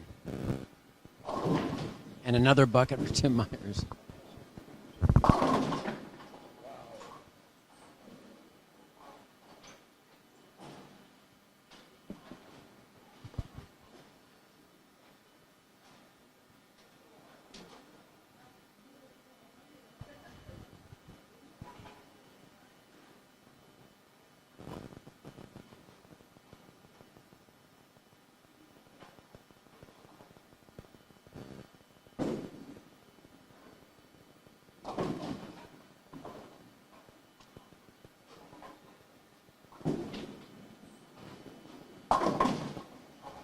Wow, disaster for Gary Lennox. Missing the spare in the fifth, 65 in the fifth. Chris Tucholsky could put a stranglehold on this match right now. Working on a double.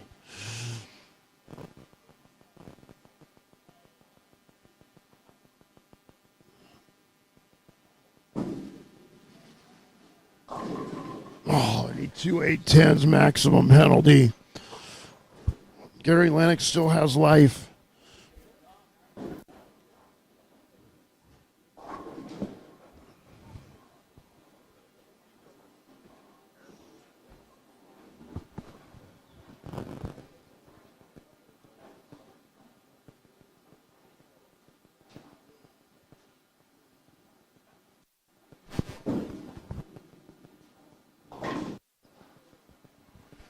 Nine out for Chris, 94 in the fifth. 10 pin advantage for Chris Tucholsky with half a game to go.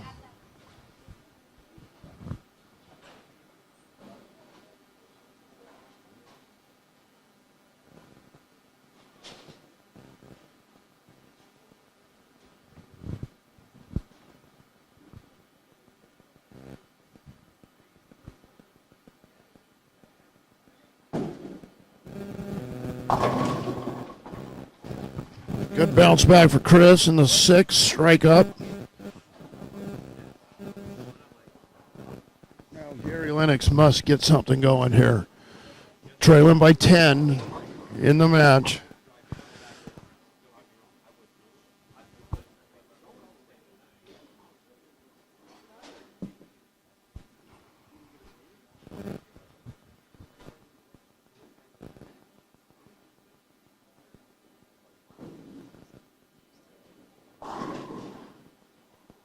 Crosses over, leaving the 4-pin for Gary. He's pitching still.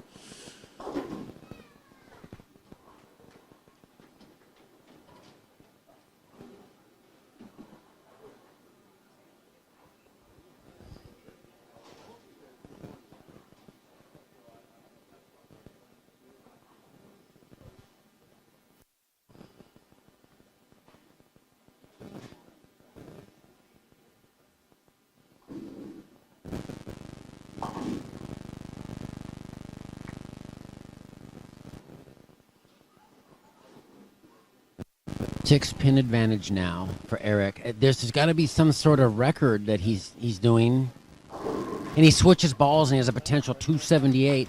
Eric can shoot a 792 series if he strikes out.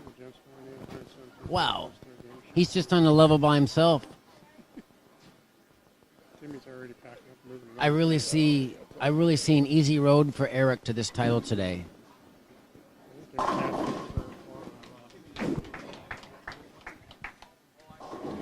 Gary switches to the back to the Ion Max, the big ball, and throws a little harder and more direct, and it works out in his favor. His 10-pin match. Chris Tuwolski can extend it to 20 pins with the strike here.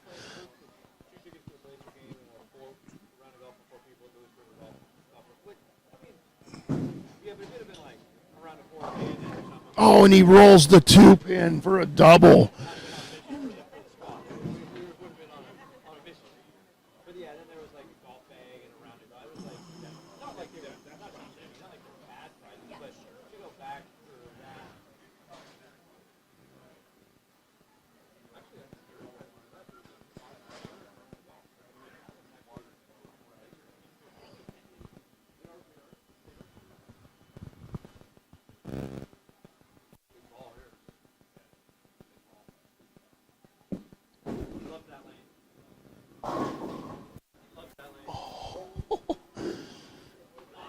Yeah, and Chris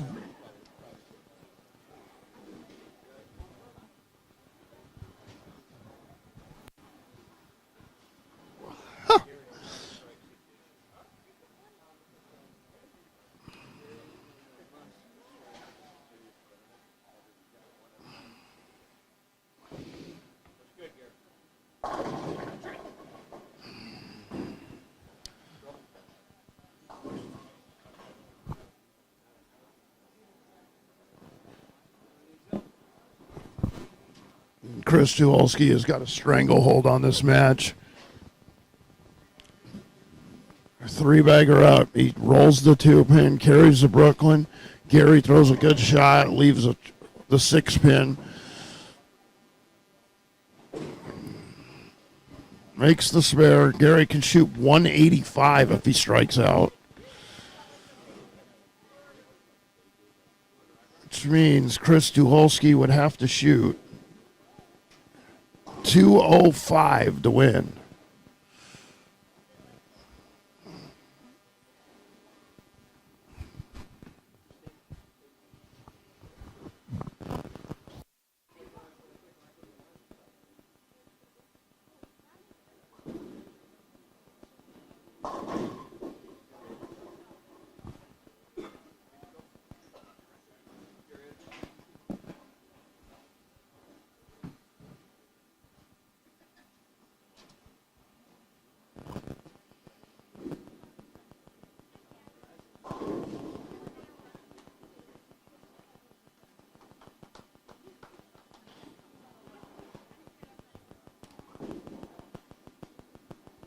Oh, and Gary misses the pin. Chris Tuwolski's going to move on.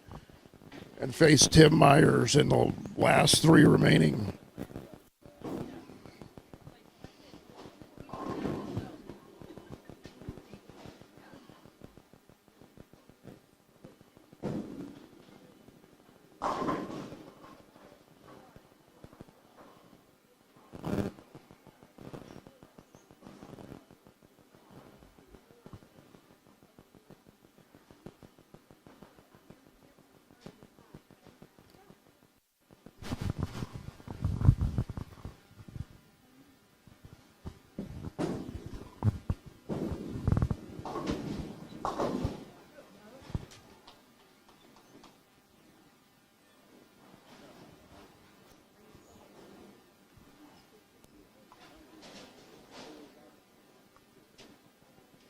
$243 pin advantage for Eric Jensen. Some sort of record being set there with the deficit.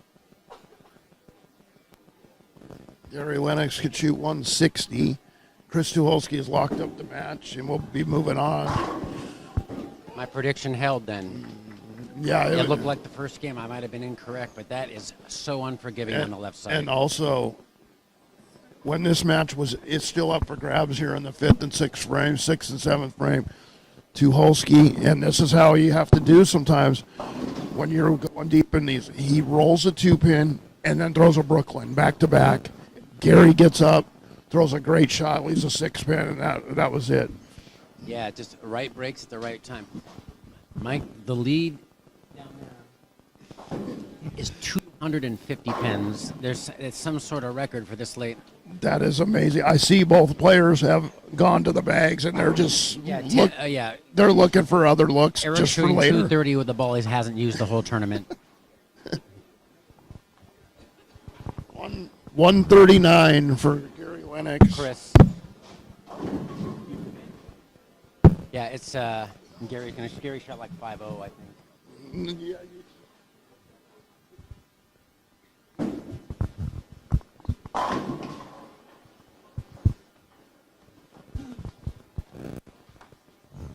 222 for Chris Tucholsky. All right, so round 12 of the Portland Masters will be coming up shortly. This is the TV show now, the final. 544 for Chris Tucholsky, So our 485 for third Gary seed Lennox. For the television Gary show Lennox is will going to be finish 4th in this Chris year's Tucholsky.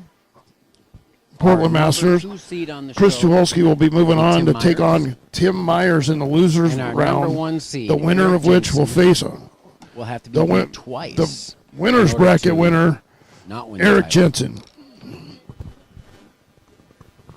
We're going to be bowling on lanes 11 and 12.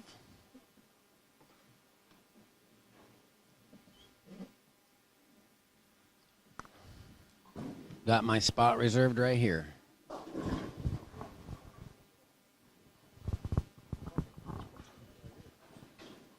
Yeah. Or we could sit over there.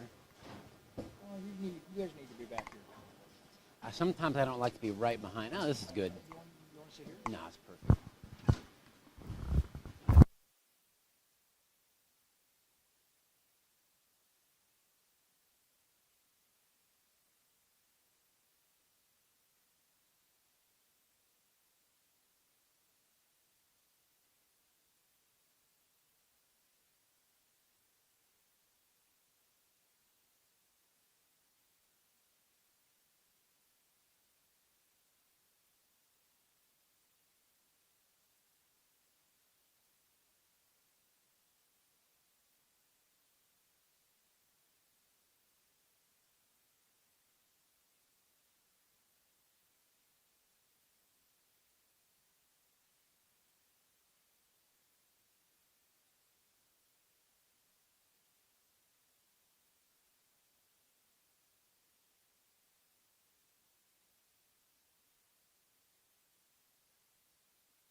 Yep, gonna go check the tire pressure.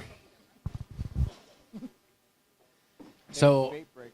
So, Mike, I'm doing pretty good. 2 of my 3 horses still alive. Yeah, that was a grind down there. I wanted to a battle just for survival. So, they averaged 171 between them on that pair. Yeah.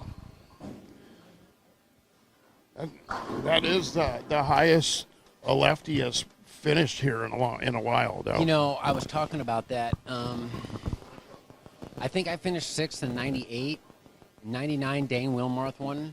At this bowling center. Yeah. Yeah. Okay, I was top seed in 97. That might be the last time.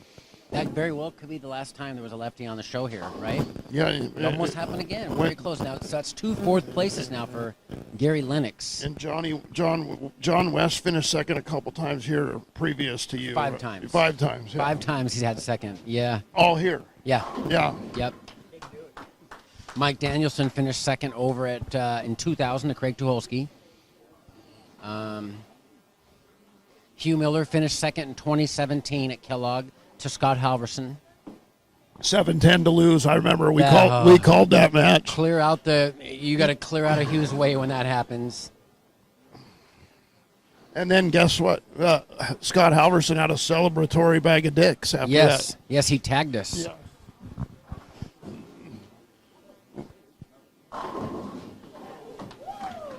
So Eric finishes off with a 299 and a 730 series. You know, one of these days he's going to figure this thing out here. Yeah, 730 for Eric, 481 for Tim Myers. Have we mentioned that he bowled for the title last year? We did mention Yes. that. We did. And let's talk about this, Mike. Did you or I expect 2 480s in a squad of 4 of the best bowlers? Absolutely not. No, Unbelievable. absolutely At not. opposite ends of the house. Although we might not have expected it, but you predicted low scores for the left-hander on 1 and 2. Yeah. Well, because even on the house shot, even if there's hold, the break point is different on 1 and 2 between the 2 lanes. And it probably has something to do with the topography of the lane. And I feel bad for Gary. He tried every piece he had. He tried changing angles. He tried changing tilt. It just nothing worked. My horse. All right. Staying alive.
Oh, we're kind of getting ready to start the TV show format here on 11 and 12.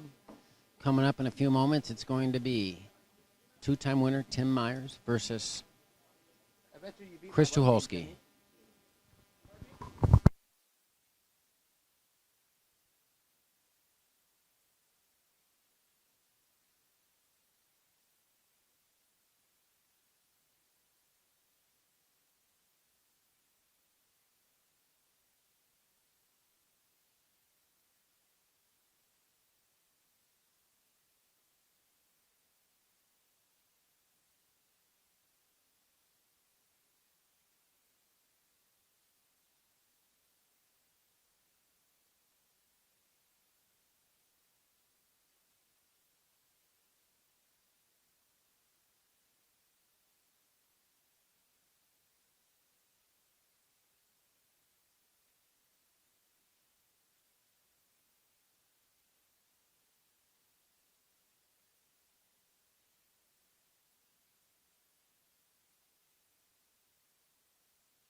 practice is over.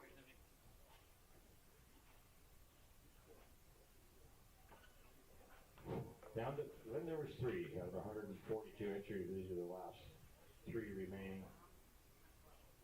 Winner of this match goes on to the championship to Eric Jensen. Arrows are up. Your next shot counts for score. Good luck and good bowling.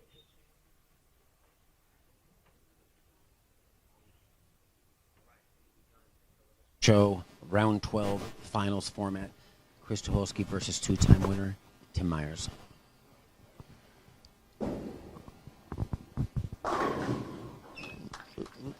This pair is already much better for Chris Tucholsky after bowling 1 and 2.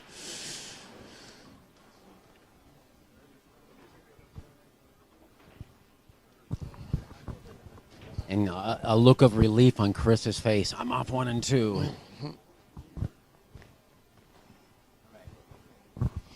Okay, it's a new day for Tim Myers. He can put the last match in his rearview mirror.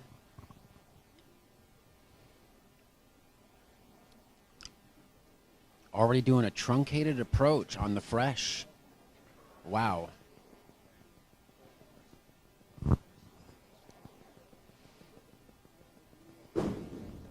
Smooth the silk. Oh, and the trusty High Road Max out.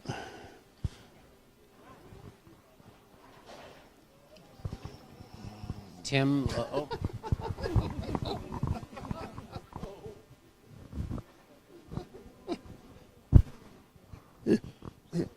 He threw the all new release.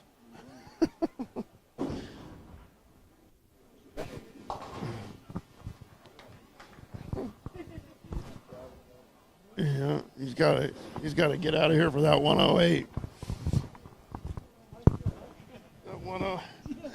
That 108 reservation. so Gary Lennox finishing 4th.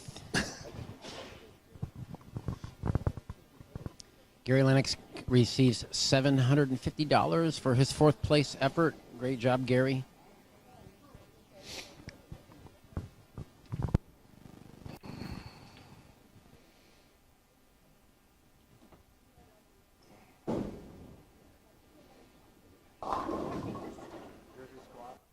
For Myers.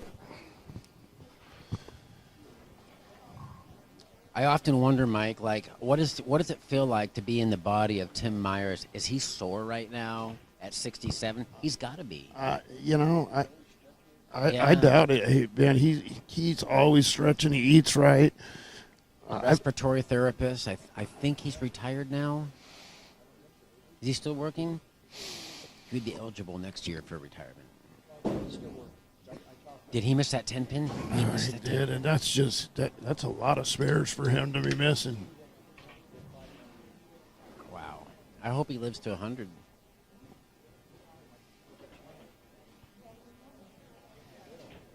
Yeah. Just uncharacteristic of Tim. There's a miss Well, I spares was like wondering that. maybe he has some stiffness he's dealing with. At some point, age has to be a factor, Mike. Even with the great talent at Tim Myers. Yeah, The fatigue factor could set in. and Obviously, with Chris being a youngster. and he's throwing rockets right now. I mean, let's see, 18 miles an hour on the last one. I thought it was even harder than that. How accurate is the ball radar here, though? I don't know. That looked pretty fast. That was close to 20.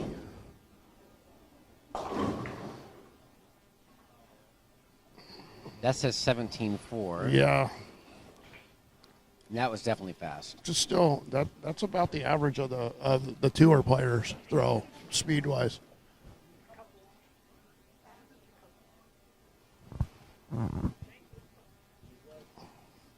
Tim's wife, she is a mental therapist at OHSU.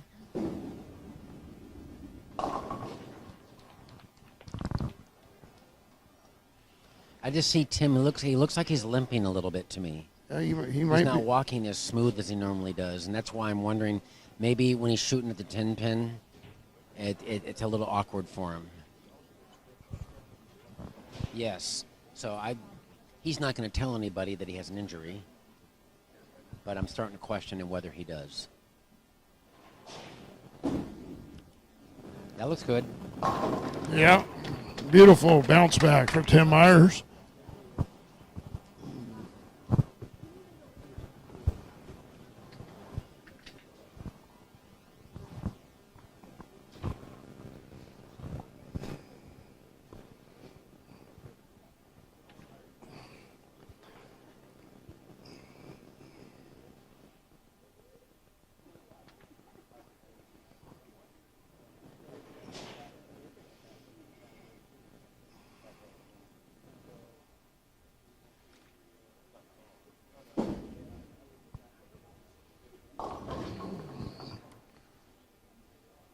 And then and he threw it through the break on the lane 9, leaving the 1, 2, 8, 10 washout for Tim Myers.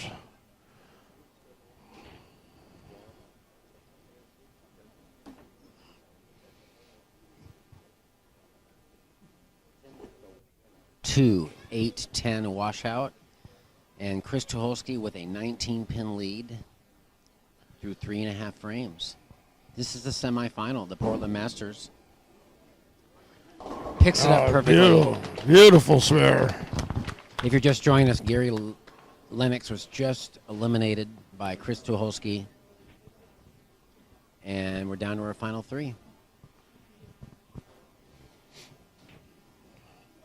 The winner of this 3-game match will take on our tournament leader, undefeated Eric Jensen, who just shot 730. Boom. Vicious rigging 10. It's a tall order. You're going to have to beat Eric Jensen twice in a row. Yes, it is, but I will remind you. Last year. 2 years ago. 2 years ago. Mike Hansen did it. Yeah. Right? Yeah, beat who did he beat? Jensen. No, he beat Zach Stone. That's right, Zach Stone. Zach Stone. All right, Chris, good sign. Picking up his spare early. Last year, Jake Clemson did it and beat. That was last year. He beat Eric, yeah. Twice. And Eric got second to Ian Willard, I believe, when Willard won. I think. Maybe I know he beat. He beat him for the title. Yeah. They faced off a couple years. It's all getting hazy in my old memory.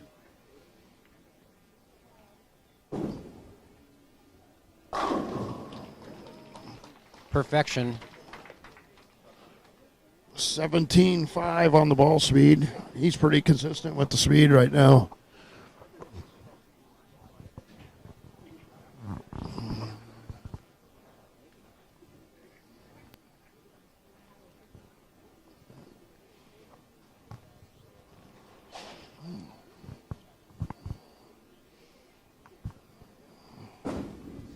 Looks like a good shot there by Tim Myers. Great shot. Yeah, beauty. All right, so early on, Tim has found the right lane.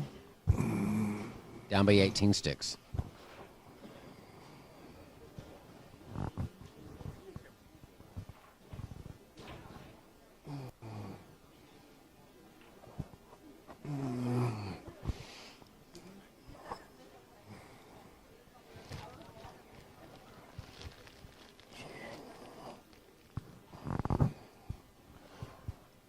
I'd like to ask Tim how many seconds. I know he finished second also to Adrian Anderson. Yep. That looks pretty good. And it was. Good shot for Tim Myers there. Yeah, he's limping.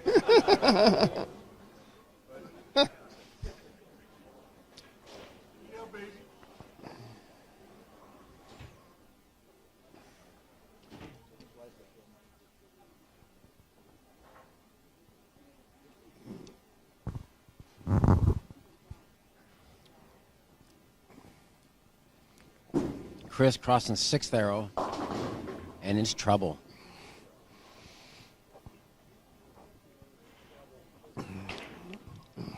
We've got an even match. We do.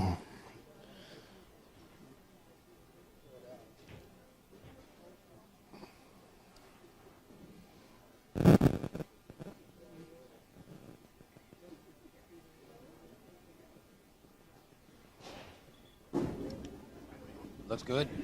Oh, So close. he thought he made it. He thought he made that, Brian. Yeah.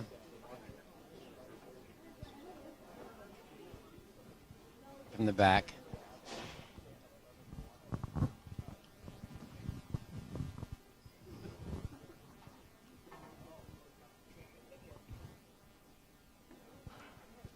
Well, when James Hilton was bowling his 900, there was a clear pole back there.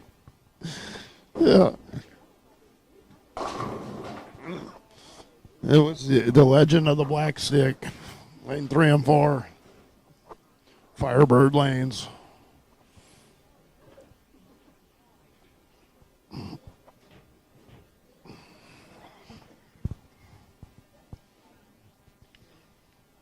So Tim's in business. He doesn't have someone shooting 299 at him out of the gate. I like Tim's chances in this match right now. And spares are an issue again for Chris. Really thumping over the thumb hole. Yeah, he doesn't have a thumb hole. It's the finger. It's got to be the finger hole. That's why I asked him. He's rolling up the back of it so much. I think it's throwing the ball offline, to be honest with you. Yeah. I asked him about that during the break. I heard that. Yeah. Tim with a 14-pin advantage right now can extend it to 24 if he strikes right here. That's high. That's going to go Brooklyn. And he carries it. Yeah. The sealed Timmy tickler. Yeah. He tickled the tonsils of He that did.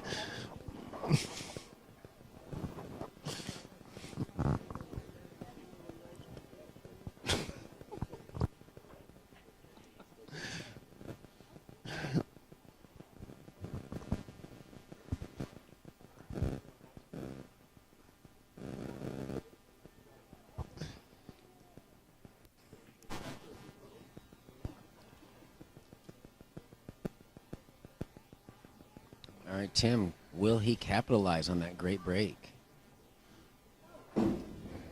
That's a good shot. Oh, and he trips rolls the two forward. And the friendly confines are being friendly to Tim Myers right now. His wife shows up, brings him some ice water, and he gets the breaks.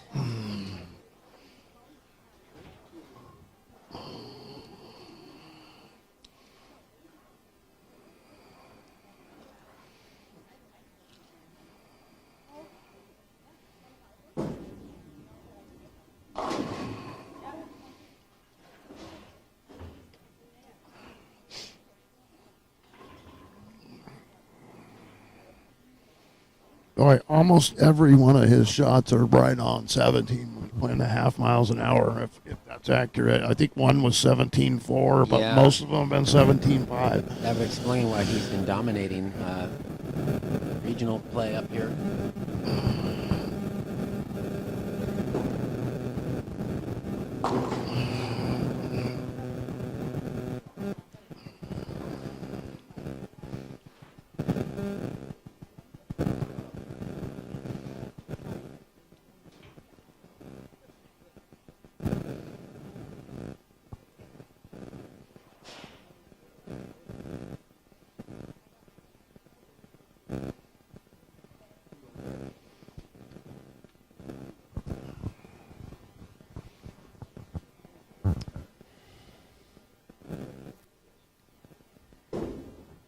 That's through the nose.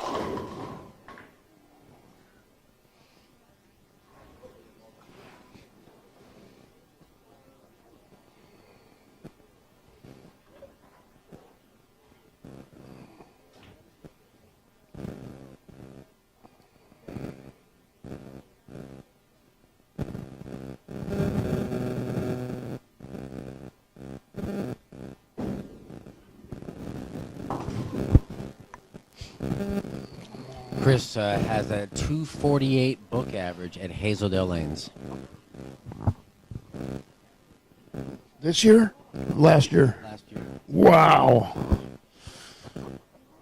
I bought Kingpin, so I'm like 220. Two Twinkie Man, Tom Riggers. Rest in peace, Tom. Yeah. All right, so $1,000 for the loser of this three-game match. We're in game one. That is through the nose. Fortunate only to leave the 3-6.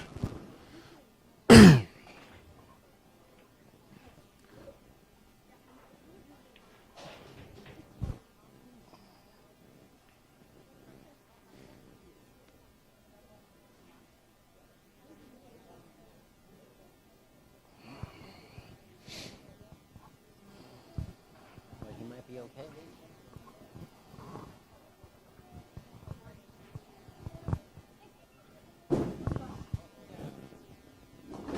Wow. And these cross lane spares, he just looks a little awkward when he has to flatten the ball out. I've never seen him miss this Yeah. many spares in a day. Maybe someone, when he's off camera, should ask him if he's got an ailment, because it's possible. Nevertheless, he's still holding on to a 22-pin lead through 9 frames. You know what else I noticed? He doesn't wipe his ball off. He's one of the few players left that doesn't wipe his ball Yeah. off.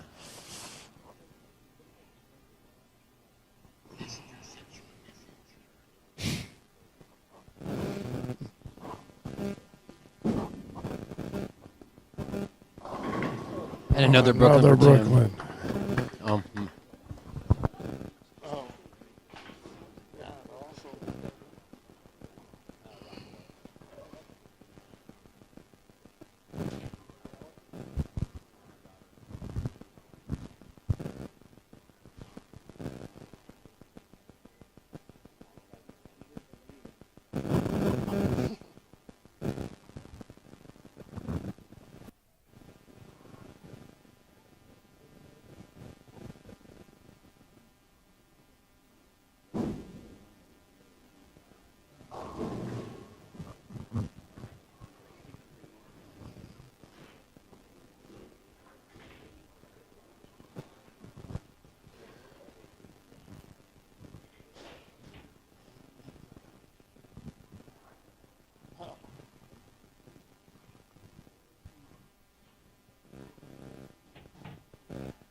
Oh, I think Tim's he's gonna sacrifice this pin here. He's gonna take a look at another ball.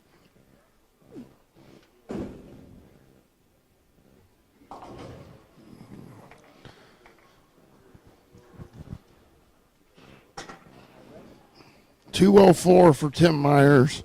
Chris Tucholsky can shoot 192 if he strikes out.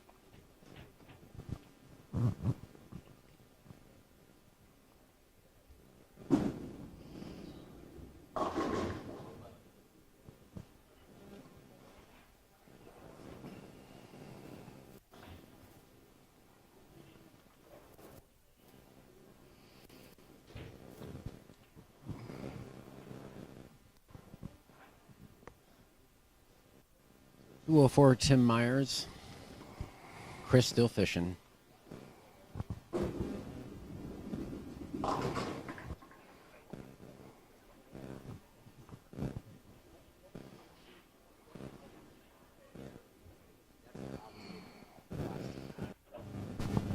Yeah, that's an old rubber LT48. I had one of those. Those were great. That's what that is. Inside the ball felt like the cord. Yeah, that's what it was. Yeah. There's no weight blocking. The Johnny Petraglia, right? He Yeah. has the endorsed name on it, right? Yeah. He had a signature on it. That's what it is. So years later, probably in the 2000s, they made a reactive LT48 with his yeah. name on it. 204 for Tim Myers, 176 for Chris Tucholsky. 28-pin lead for Tim. We're beginning game 2 of the semifinals of the 39th Portland Masters Milwaukee Bowl.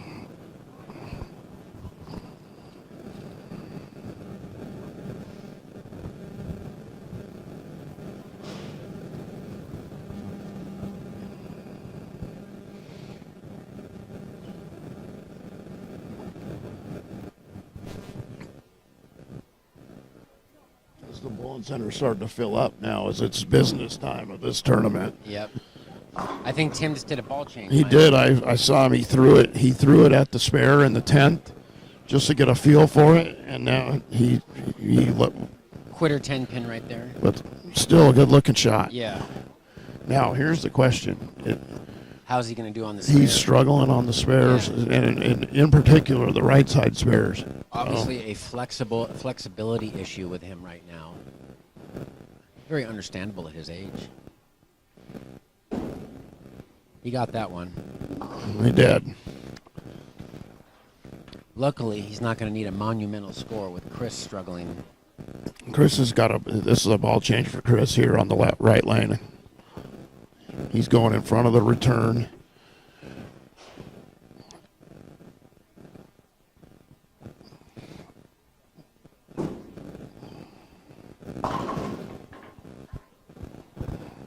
I could listen to those stories all day.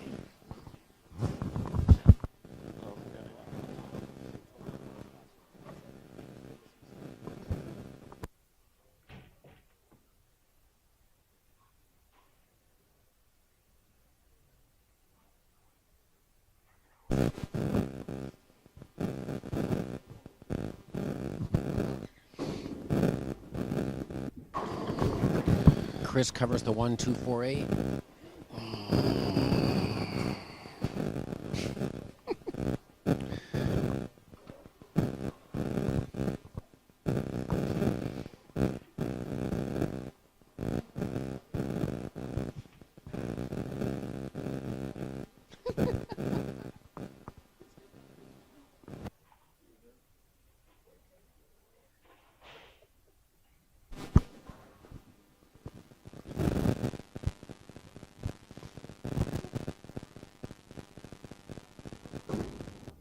Change. Looks like he made the change just on one lane. Just on one lane. That's the ball he's been throwing on that left lane. Yeah. Looks like some kind of radical ball on that lane. Something, no doubt. Looks like a no doubt. So, Mike, with the extra hole not being allowed anymore, how are they drilling? Are they drilling balls in a different way now to combat not being able to have the extra hole? The ball shifts have been a lot more. You're allowed 3 ounces on one side of the ball, and not you Instead can't be of one? Instead of yeah. So Yeah. not one ball could be one side of your ball could be 3 ounces heavier than the other side. And before it was one. It was one. Oh, okay. Yeah. So they did compensate. For Yeah, that. they did. Oh, I didn't know that.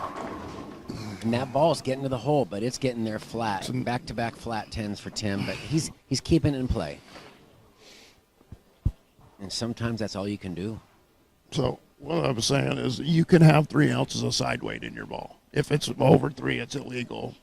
If it's under 3, you're illegal. So.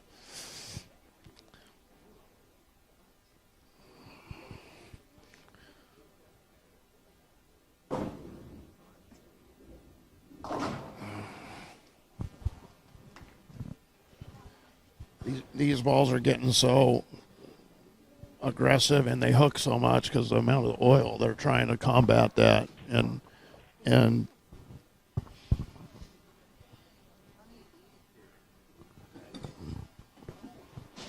top of that, now they got symmetrical balls and asymmetrical balls, which is another whole bag of worms. That's a way to enhance the offset. Yes. Yes.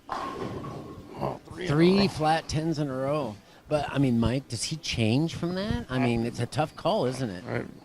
I mean, if Chris isn't challenging him, you might want to just stay right there. Yeah. Leave corner pins all day. Yeah, I'm anticipating he's just going to maybe make a little release change or just a small move, but I wouldn't give away the pocket there. He's got a good look to the pocket, but Let's see. He's putting on a clinic this game, covering the 10 pin. Can he cover 3 in a row? yes.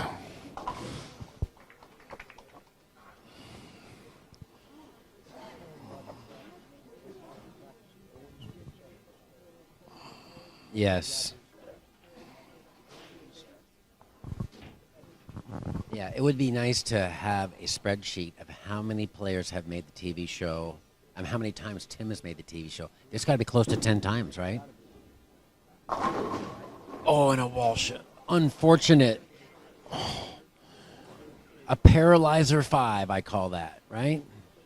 Ouch. And everybody in the center has their hand raised. Unbelievable. He better make this, Brian, or it's going to be an awful expensive Yeah. tab. He can get me in Manhattan right now. He misses this.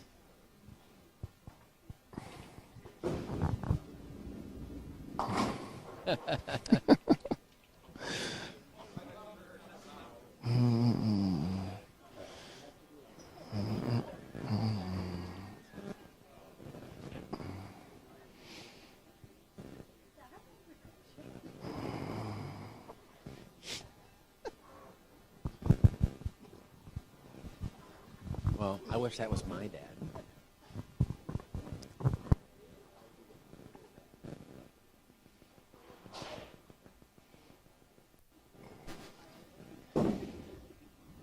That's good. Yeah, that was a beautiful shot. All right, so it began the match, 3 spares apiece. Chris first to strike.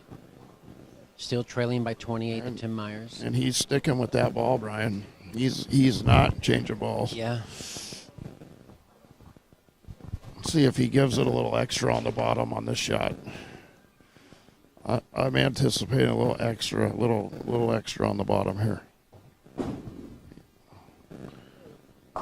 Oh, Nice. there.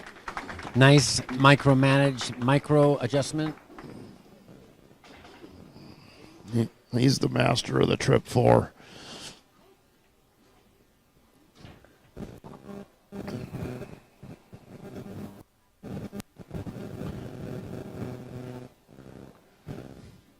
Both players mirrored scores this game, 58 in the 3rd frame with a strike up in the 4th. Chris can extend, or Tim can extend his lead to 38 with a strike here. Will he get the 10 pin out again on lane 9? And no, he won't. 3 flat 10s. I would stay right there. That's 4 flat 10s. 4 out of the 5 4 out of frames. 5 flat 10s. Wow. Yeah. I wouldn't change a thing. Not until Chris starts pressing Yeah, him a if little bit. Chris doesn't throw a 3 or 4 bagger, why Yeah, change? yeah. Got a 30 pin lead. He starts toying with it, then he's gonna lose the puck. Yeah. Okay. Oh, he missed it. He did miss it. Like I and said, there's something going on with Tim's balance at the foul line. and that changes everything. Yeah. Now he can't play defense and has to be on the offense, so we may see a change. Yes. Yeah, all bets are off when he misses a few of those. Now, Chris can make up. This is a huge shot for Chris. That needs the hook. That's disaster. And it changes everything back. Yep. Now he's gonna stick with that ball. Chris yeah. shouts out. Chris angry with himself on that shot.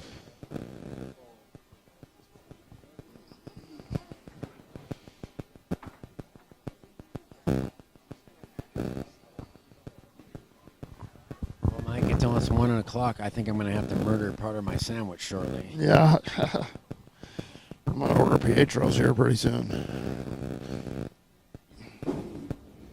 He covered it. No, he didn't. Did not cover it. So Tim up by 30. Despite Tim gains ground, missing a 10 pin, now he's up by 30. Very fortunate.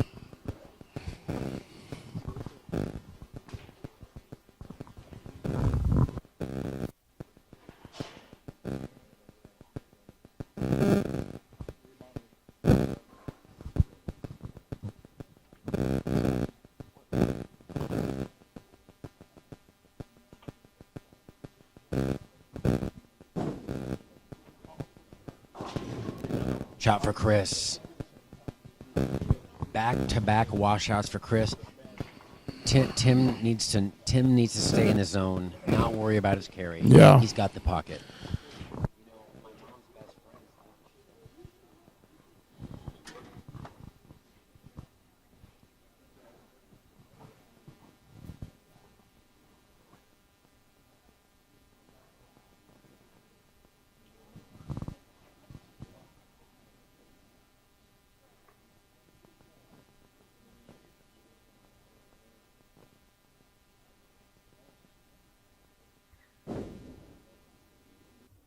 Chris covers it nicely. And he made he threw the strike ball at it and not the spare ball that time. Yeah.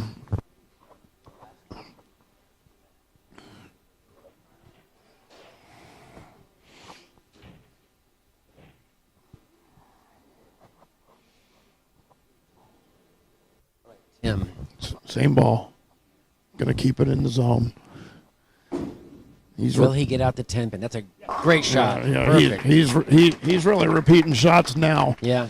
It's just This match is worth $500, with the winner being guaranteed not just $500. It's actually worth over $1,000 because the winner of this match gets seeded into the National Masters in 2026, Allen Park, Michigan. nice.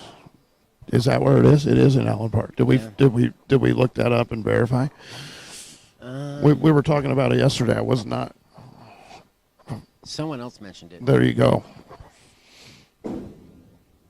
It's got a hold. Very fortunate. And Looks like he tugged that a little bit. Either that or he made a small adjustment off the flat 10 because I think he liked that ball. Yeah.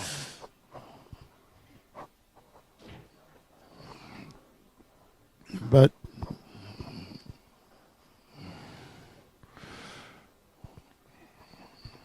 now, does he shake off the memories of the missed spares and makes the 6-pin? Luckily, the 6-pin isn't as challenging as the 10. It's not, but in the 10th frame, he threw the strike ball at the 6-pin.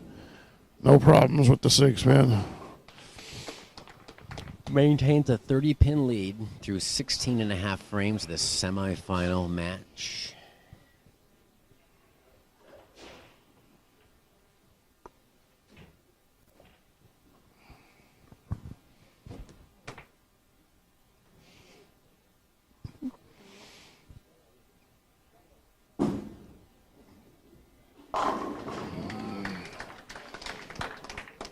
All right, Chris makes a great recovery after the 2 washouts.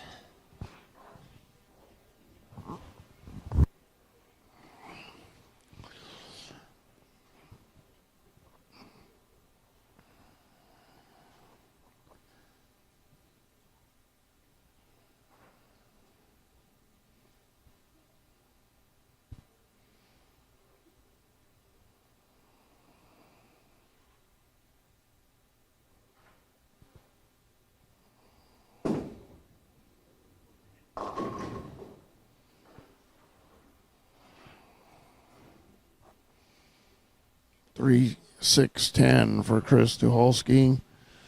104 in the 6th. Strike up. 124 if he makes the spare.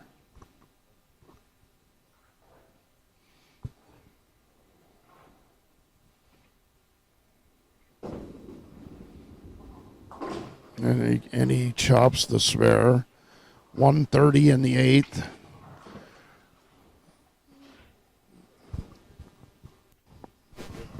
And the thorn in Chris's side, the spare shooting, crops up again.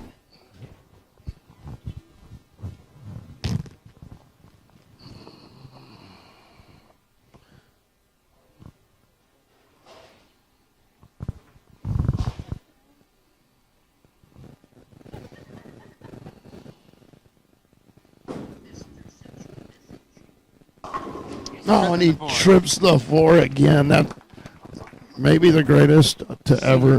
Right there. But maybe the greatest to ever do it. The trip 4. I'm so glad that upper low dropped down the coast. They didn't get any rain at all to beat the weather forecast.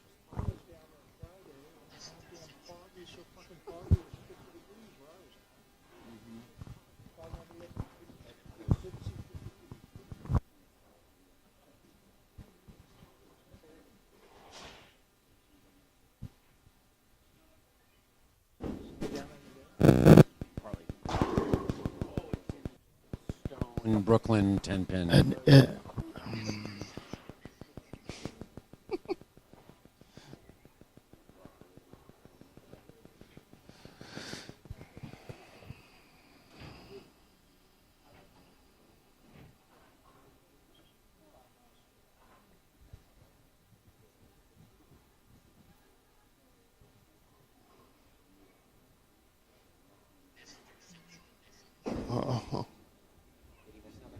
oh, he made it.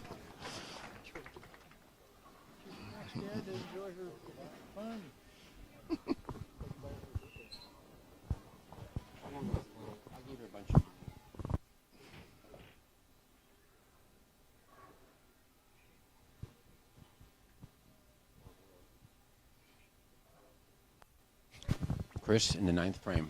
Yep. Oh, that ball read the lane. Now that was that 15 miles an hour. That's what it says. I think it looked like he threw that slower. That's why the ball made the corner. He's trying to shape it a little bit now.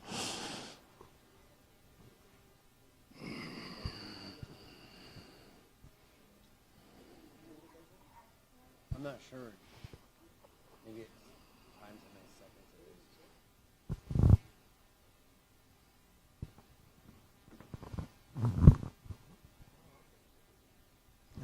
is. 10th frame, Chris Tucholsky needs a strike, and he does it. Beauty. Yeah, he backed off on the miles per hour, and he's shaping the lane now. Mike, 15.6 miles per hour. A veteran move for the youngster.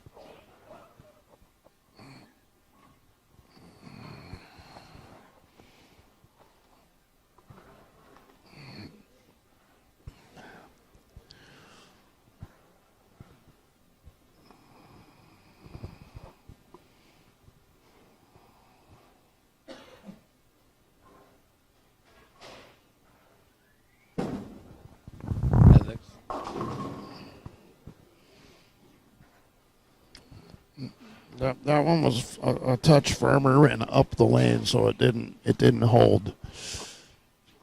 Gonna be 176 probably for Chris Tucholsky. Which will equal his first game.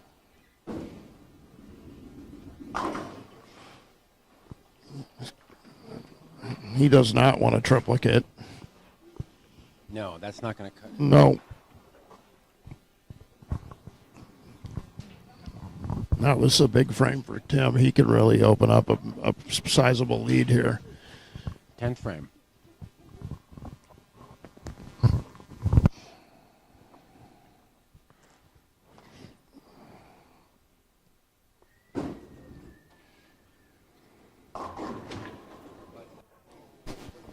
And just like that, most likely Chris is going to cut into the lead a little bit. Mike, that says 12.6 miles an hour. I don't think it was quite that slow, but it was a little slow. Yeah.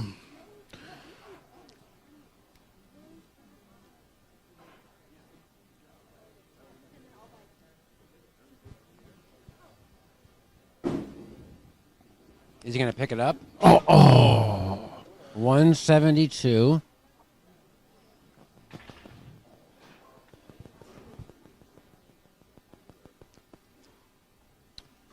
So we have a 376 to 352.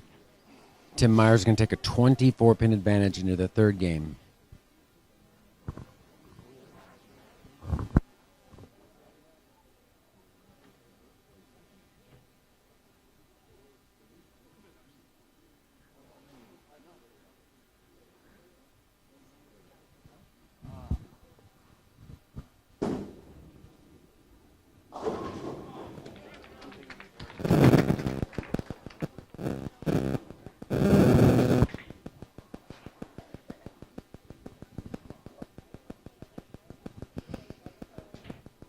$28-pin lead, Tim Myers up in frame one. Have an update. It's 24. 24-pin lead, Tim Myers up frame one. Tim directly in front of the ball return. Truncated approach.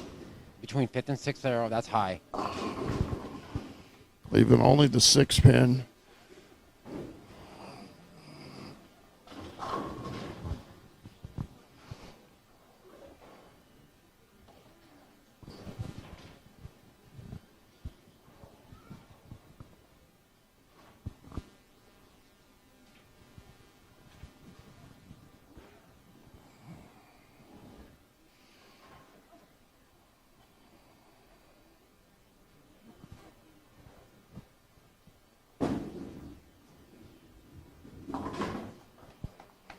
No problems with the 6-pin.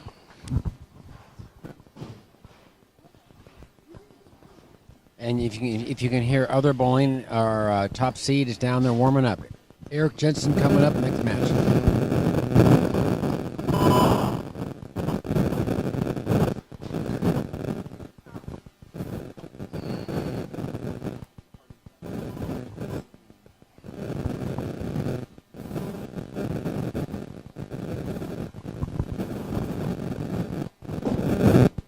That looks pretty good.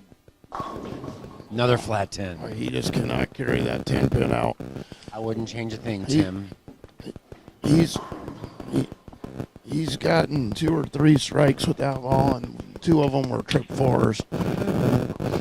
But it's keeping him in the zone, though, and he's not getting in trouble. Can he shake the demons, though, of the couple missed 10-pins? Looks like he got that one. Yeah. Well, Chris is due to throw a double. He's had a rough start the last couple games. He's making a ball change on the right lane. He's going to the purple ball.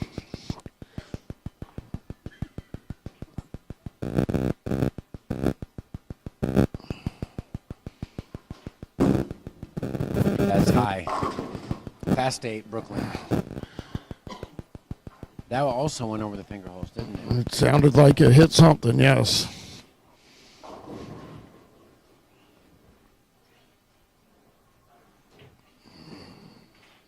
Well, it looks like he's throwing a 3D offset hammer ball. Yeah, Roger LeClaire in 1998 won with that ball. Yeah.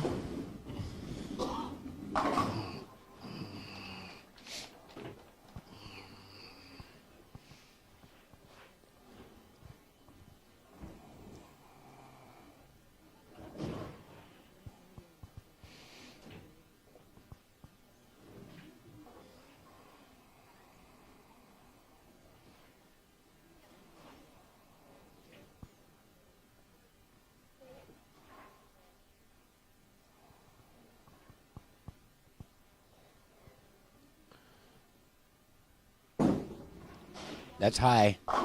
And to Brooklyn.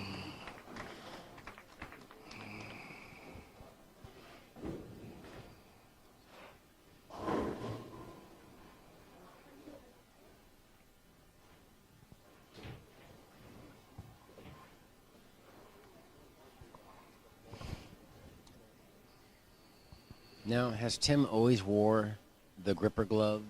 As far as I can remember, yes.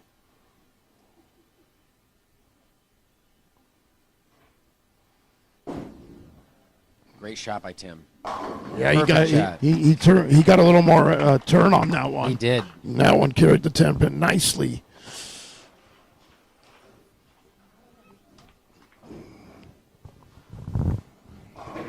Tim by 23 now, 7 frames remaining.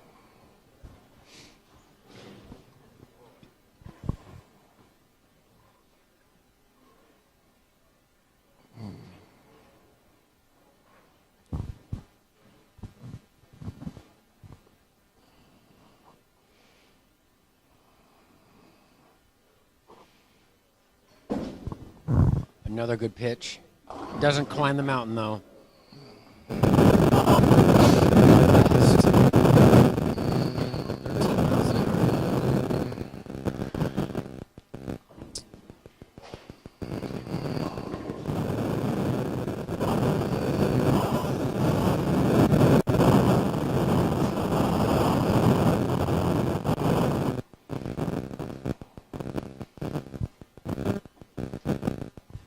Just join us. This is round 11, the semifinal match of the Portland Masters. We got Tim Myers versus Chris Tucholsky. Tim Myers with a 23-pin lead. We're in the final game, 4th frame.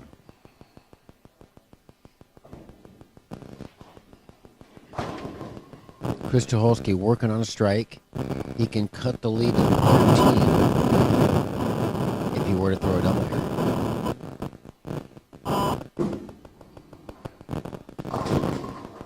Oh, and he carries rolls the and two. rolls the two forward. Oh my! What a break for Chris Tucholsky. Doesn't even faze Tim though. He just giggles about it.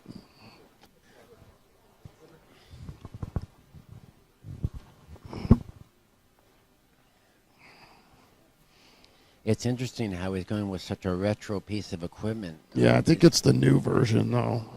Yeah, revamped one. I may be wrong I about saw that they ball. also came out with a new Triton Heat. Remember how much I love that? Yeah. I'm a little Monticelli. Oh, I love that ball too. Double bounce. Ooh, Not as fortunate this time. the 3, 6, 9, 10. It's makeable.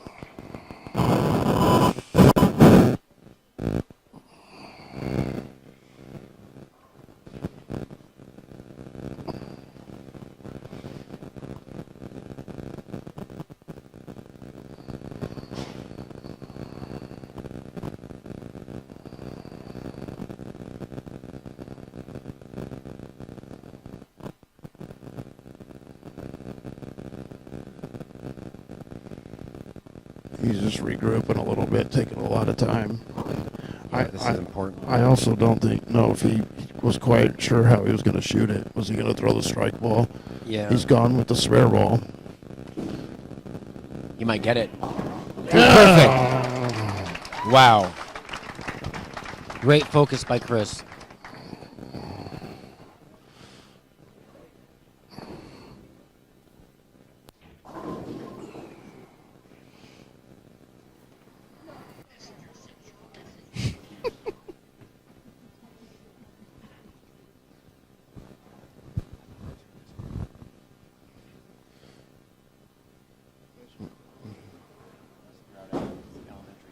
Oh, that's going to be Brooklyn.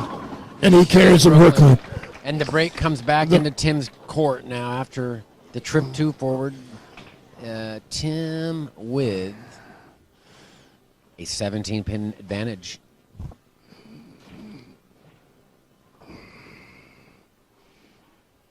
Yeah, he can extend it to 27 right here with the strike in the 6th.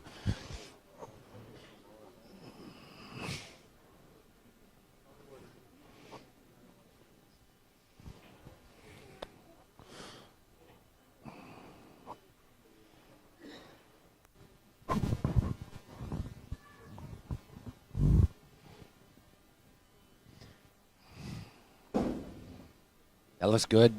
Oh, and the Perfect best shot by Tim. best shot of the match for him. And a little bit of emotion from Tim. We don't normally see that. Great shot. Very pleased with his outcome on that one.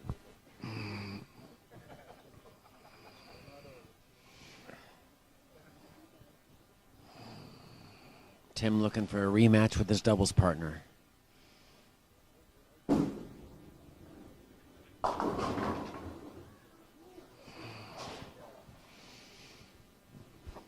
Chris going through the nose, only leaving the 4-pin.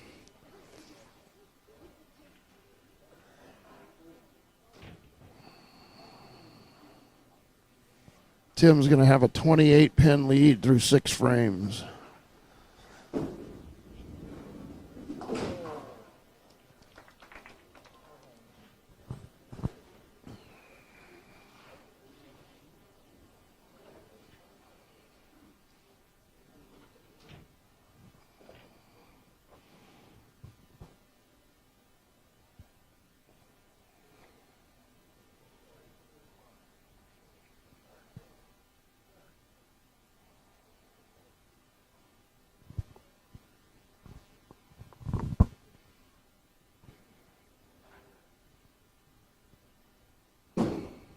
Oh, that's trouble. He lost his footing there at a point of release. Leaving the 3-9, difficult spare.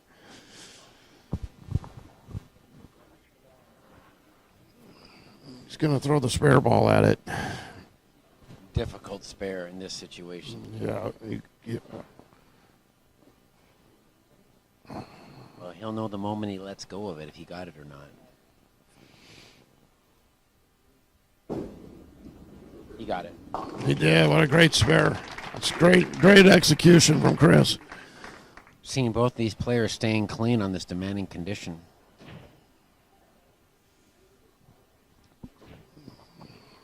Tim could put a stranglehold on it this match right now.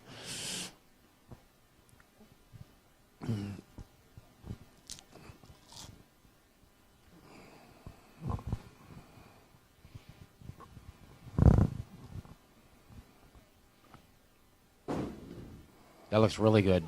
Oh, and doesn't carry. What a great execution. Wow, he wanted that one, didn't he? And 29 pin advantage for Tim. Chris has life.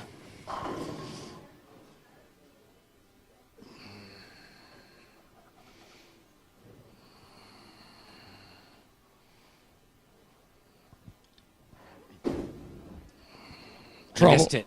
No. It did. He, late break gets the spare. I thought he threw his plastic at it. Yeah, He tricked me. it was the strike ball. He tricked me. Fortunately, it was the strike ball. 3 frames remain. 29 pin advantage for Tim. Both players clean. 8th frame.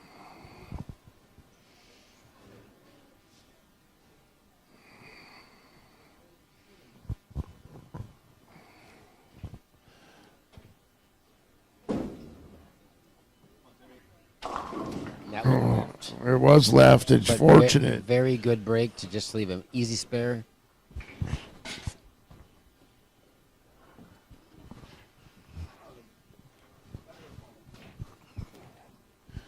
Chris has to step up now and strike in the 8th and 9th. Still a 233 out there for Chris if he were to Yeah. strike out.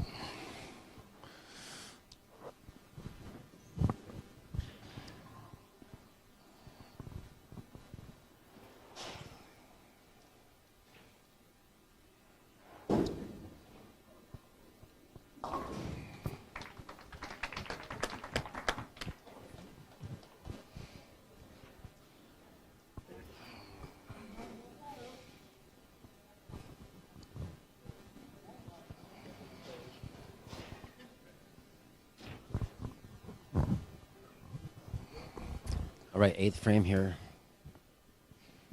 It's go time for Chris. Looks pretty good. Yeah. Had to have it. And has to have this one. Has to. Last time on this lane, he went through the face. And good choice to take a re-rack now. Gather his thoughts. Foundation 9th frame.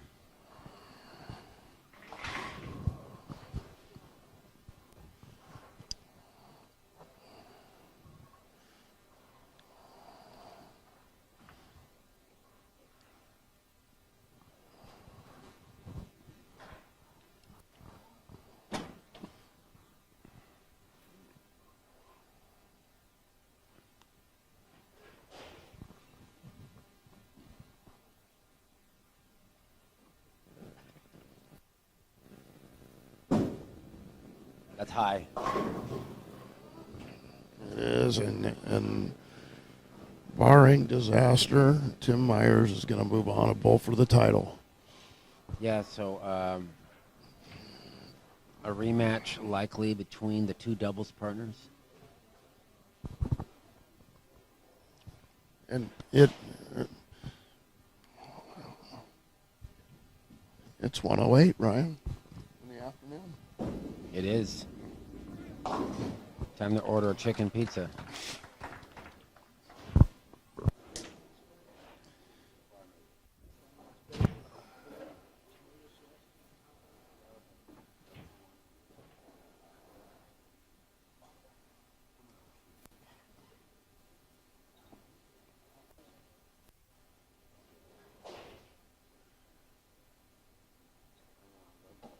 Oh, I love that. Yeah, me too.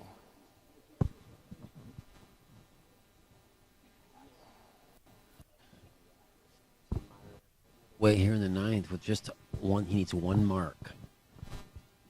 to seal his fate. That's high. Oh, no. And it's still, Chris has life still. Does he? 24. Tim's up by 25 if he spares. This is a difficult spare. It is.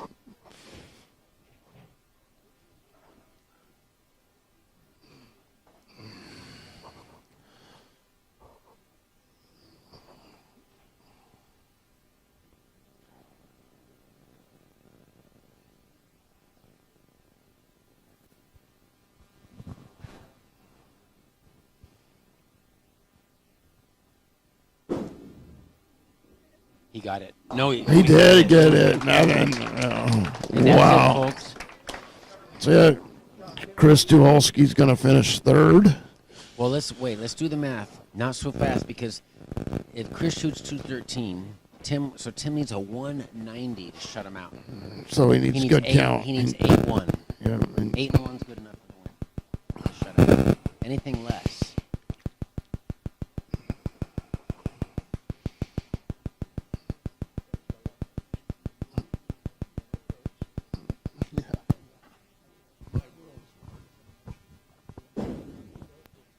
That's a good shot. and that's the Tim winner. is in the championship round again at the Portland Masters.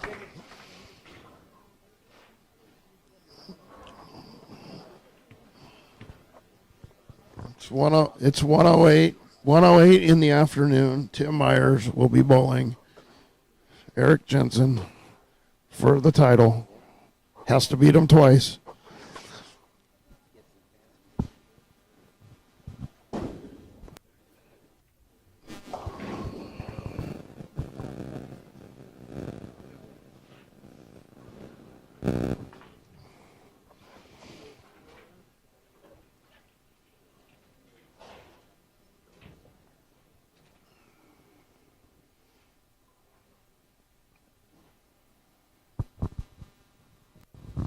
With the spare, Tim will have a 580, more than enough to advance.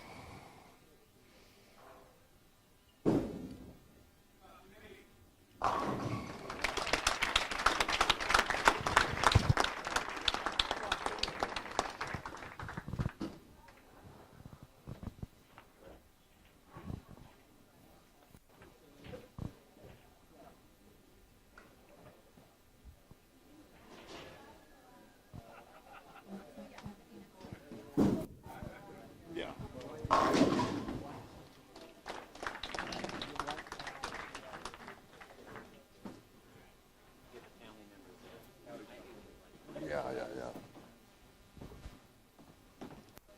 One parallel is perfect.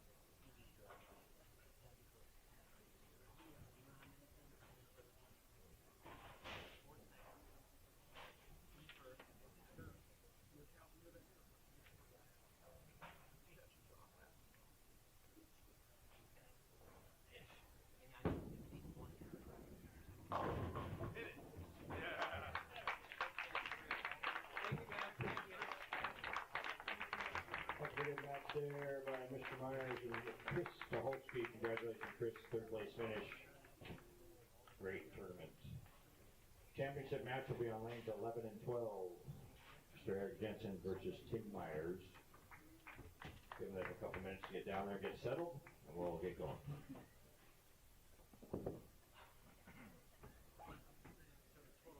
Was 580 for Tim Myers, 565 for Chris Tucholsky. Chris takes home $1,000, third place. Congratulations, Chris. Okay, momentarily we're going to bowl round 12, the championship match of the 39th annual Portland Masters, coming up at you in a few minutes. Tim Myers versus Eric Jensen. Tim will be going through for an unprecedented third Masters title. Tim Myers won this tournament 30 years ago on the same pair of lanes in 1995.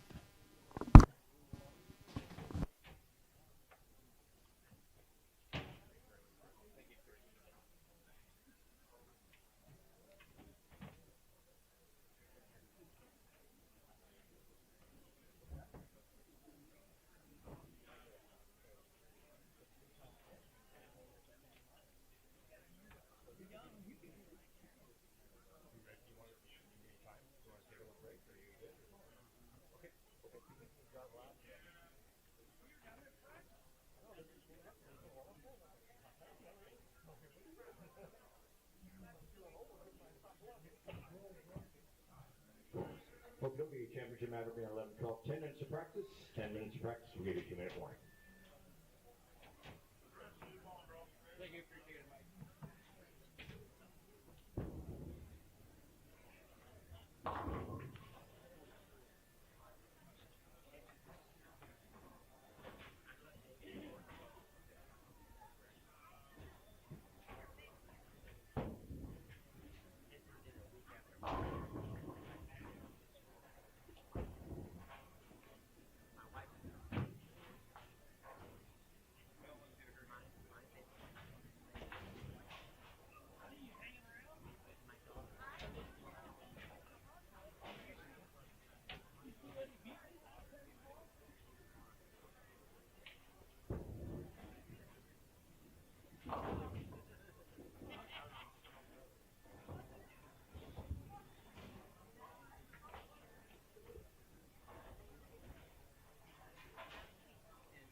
Man, he says there's no way I'm going to beat Eric, but like I mentioned before, we're not on 15 and 16.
Left in practice.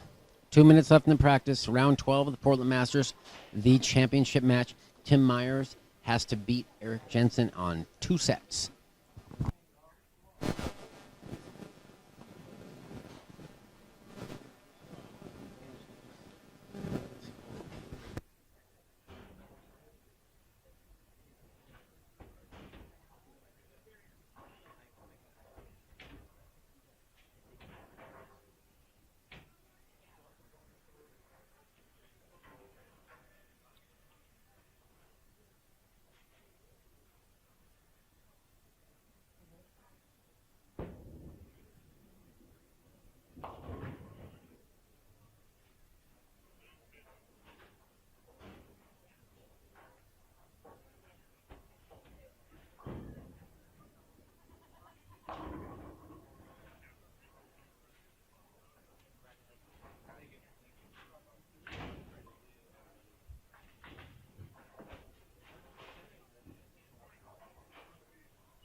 Okay, boys, your practice is now over.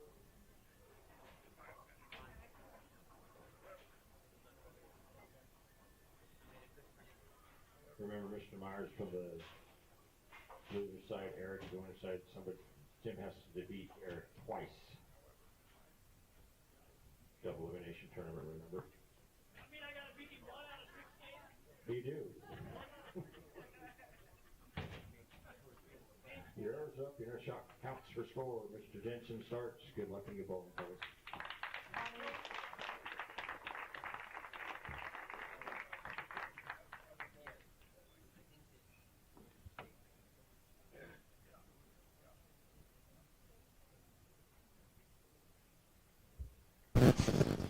All right, Brian, we're here. Start of the championship match. Eric Jensen's going to lead us off. This is a fresh pair of lanes. Yeah, so I noticed something that I've noticed all day, and Gary Lennox did this a little bit too, but Eric spent most of the practice throwing some Doler bowling balls, trying to groove a line to the pocket, and then with about 2 minutes to go, he grabbed this red ball that he's using now. And he just spears it. And he just spears it. He's had a game plan. Corey Husted mentioned this to me as well. He's had a game plan all day, and he's stuck to it. And it's genius. And now Tim looks like he's grabbed a ball he didn't throw much in practice as well.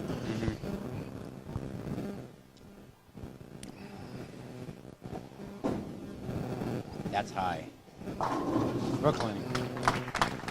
And we're even after one. Yeah. You can see, I mean, he's not confident, that's for sure. Well, Unusual.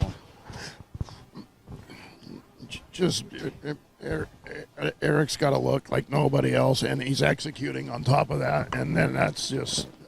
Any idea what that ball is he's throwing? It's what? the hammer attack. And Tim's throwing the Black Widow 3.0. Oh. Both using hammer balls. That looks good. Can't get the 10 out.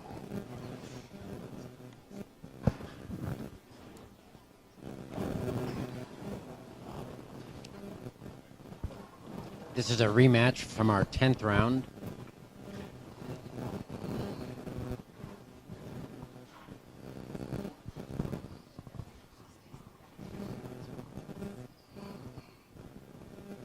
we got the ball. It's Eric is throwing the 3D. It's the old Hammer 3D offset. Well, it's the new version of it. Yes. Different core, different cover style. Yes. And Tim is throwing the Black Widow 3.0, which was a big selling ball here in the last couple of years.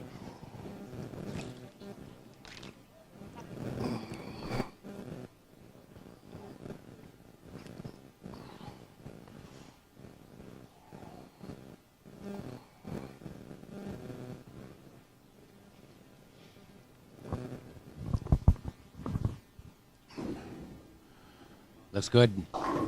Oh, it's high.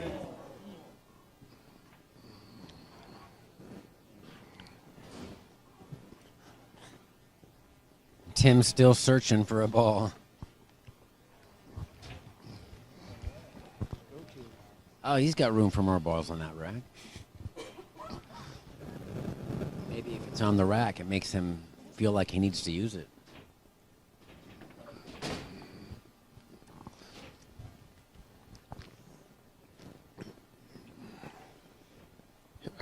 You know what I think? I think he just made a decision that he's going to live and die with the ball he's throwing. I think Tim did. After leaving the flat 10, it really looked identical to the shape Yeah. he was throwing earlier, which got him into the championship. Yeah.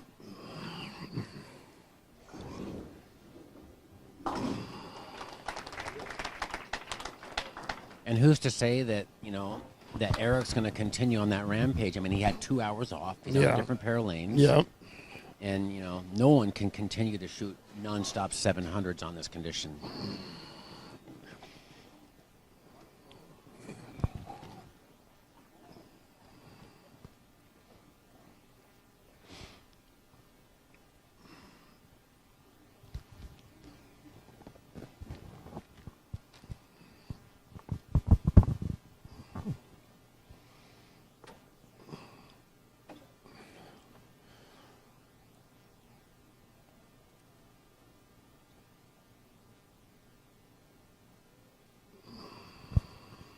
Can hear a pin drop in here. Eric right over fourth arrow. Looks good. And lo and behold, pocket 710. Yeah. And now that Wow. that's the one thing that could keep this match close with his ball reaction if he doesn't get the breaks or if he gets some bad breaks. He can make that here though. This is makeable here. That looks a bounce out. Oh. He bounced it out. Now the old Milwaukee Bowl, that pin would have come all the way back into the concourse. Speaking of which, David Billings one time bounced one all the way back to the approach. And then broke a deck light. Yes, I remember on the show. I remember John West shot 982 and lost by 70. Yeah.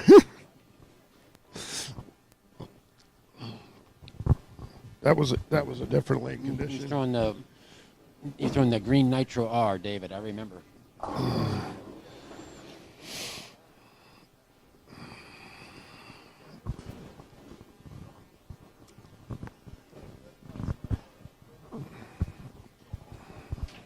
Tim leaving a 5.8.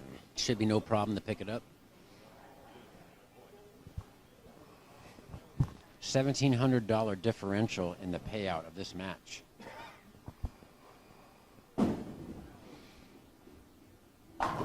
No problems for the 5.8 with Tim. Tim's got a lead in the match. 11 pin lead for Tim.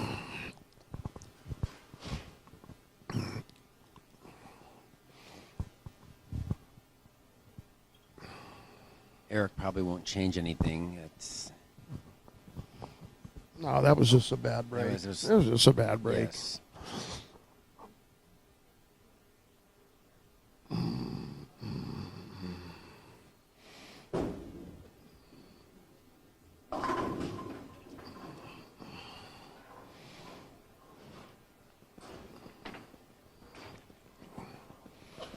I don't think Tim's very.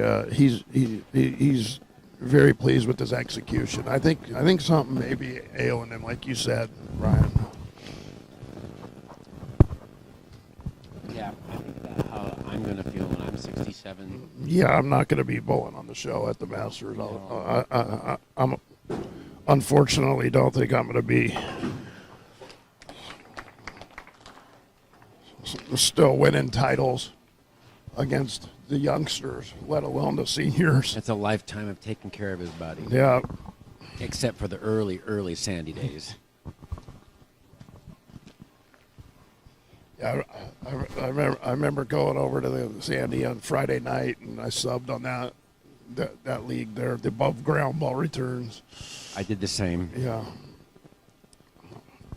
And then the pot games afterwards. Yes. And then. And then the ambassador after that.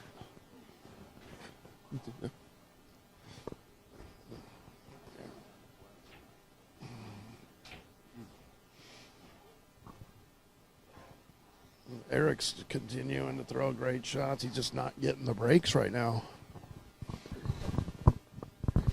Knowing Eric, though, he'll make the right decision and probably just be patient with it. Oh, yeah.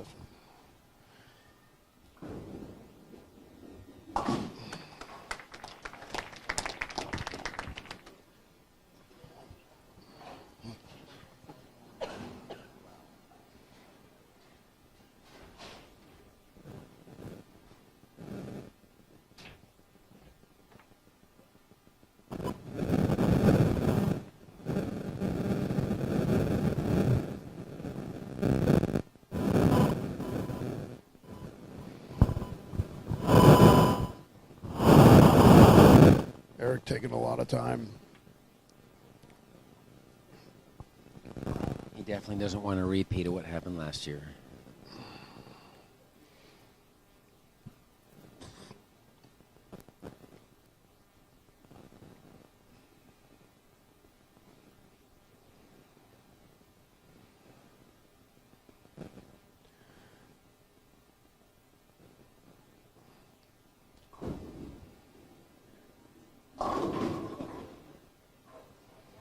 Fortunate there. 2-pin only. He feels like he got around that one early.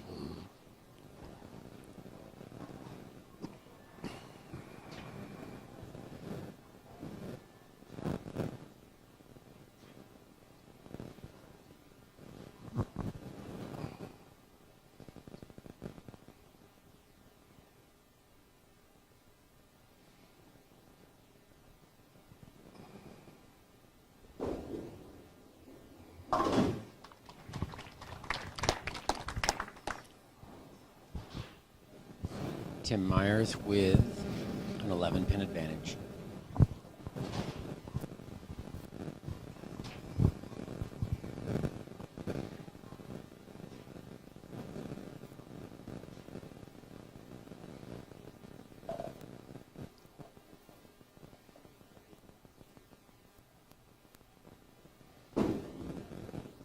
Better shot. Better shot.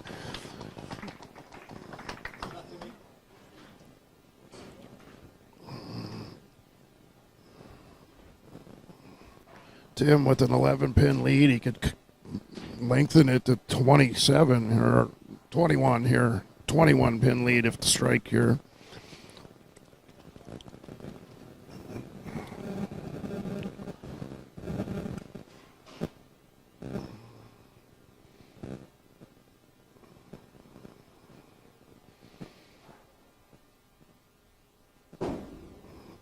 That's going to need to hook. That's trouble.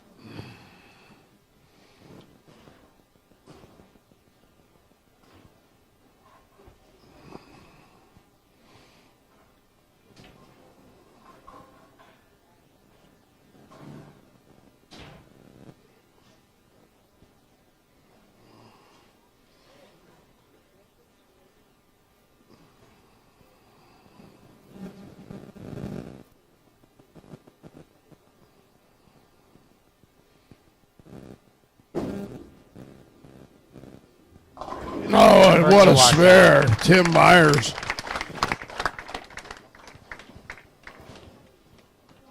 Beautiful conversion.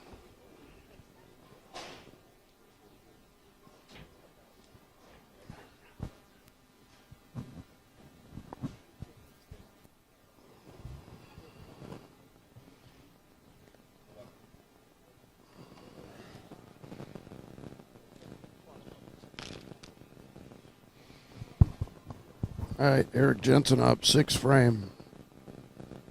Down by 11. He's due to carry a good hit here. Wide.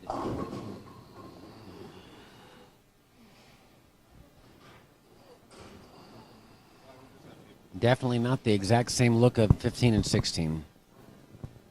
No, and it could also be the nerves. magnitude of the situation. Yes. He's bowling for the title now. So And it's been a couple hours. yeah.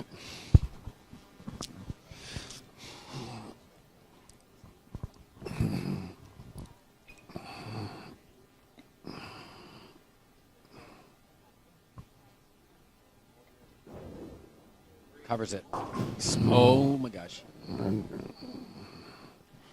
And this was a dream start for Tim. 25 pin lead. Tim thought he had no chance starting this match. I think he's changed his mind now. Well, I reminded him that they're on a different pair. Yeah. Eric does have the highest set bowled in this tournament. He bowled a 745 in match play and a 730 earlier against Tim.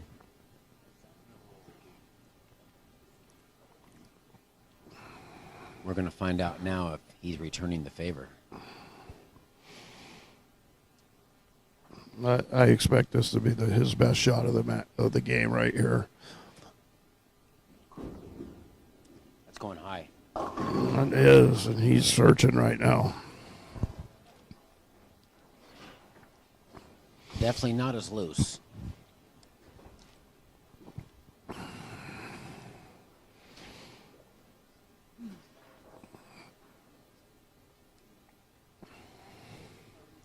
And we've seen the spreadsheet I put together for the Portland Masters. In the first 20 Portland Masters, no senior players won it. And the average age was 29 years old. But then you look at the second half of the Masters, the last 20 years, the average age is now 38 years old for the winning titleists.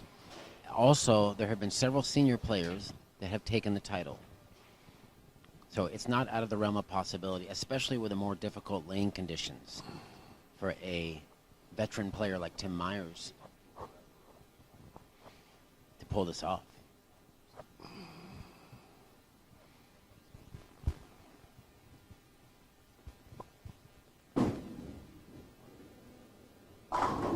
A beautiful shot.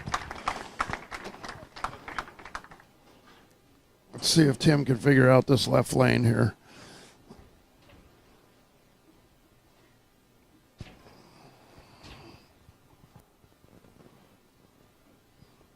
I'm looking at the chart here, and you look early on in the Masters.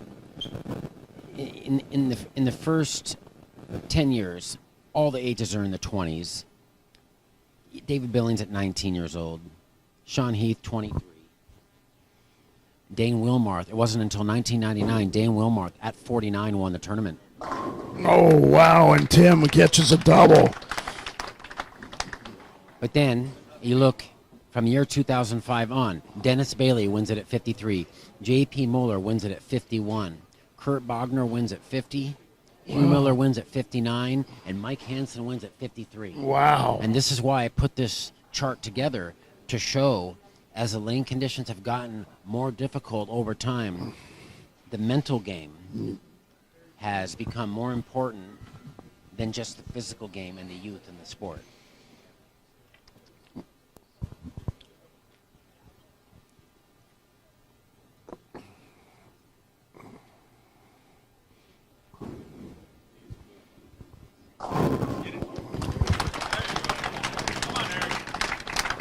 All right, Tim with a 35 pin advantage through 8 frames.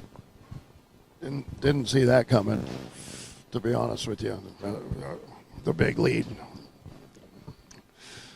But we know all too well when Eric gets lined up, it can be lights out Oh, in a real hurry. For sure. And Tim is one of those guys. He's so good. He'll figure out how to score. 35 pins is by no means a safe lead. He can cut it to 25 with the strike right now.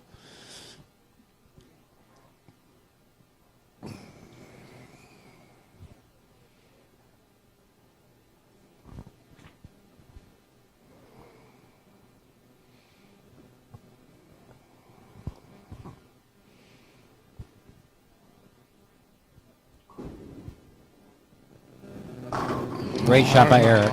There's a beauty. 20 cuts the lead to 25.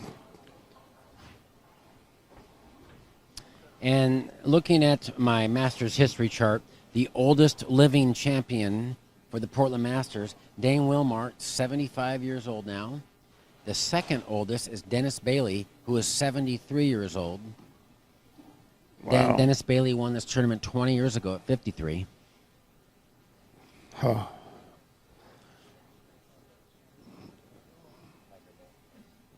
Dennis runs Tiger Bowl out of Battleground, Washington. Oh, and Tim breaks up the 6.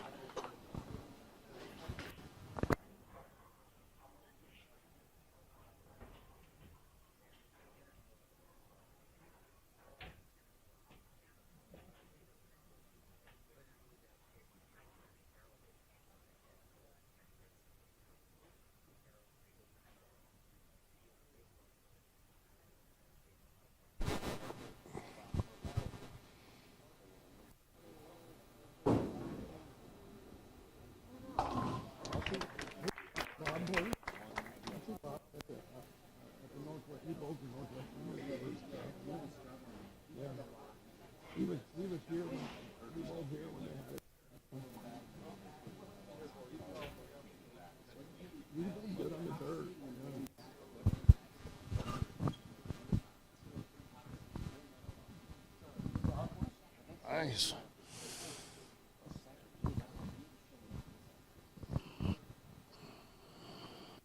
So Tim Myers up in the 10th frame. He can shoot 216. Eric's got a potential 202. That looks pretty good. Yeah, Timmy's got a little. He just got that to the right a little bit and it hooked. Look at that. Look, Tim's got a little better ball reaction on this pair. Much better ball reaction on this pair than the last two he bowled on. And these two guys are exponentially less nervous because they're such close friends. You know, you can just see it, the friendly fire. Yeah. Versus the chip on your shoulder look. Is it a double? It Oh, is. beauty. They've won many, you've already mentioned this, many doubles tournaments together.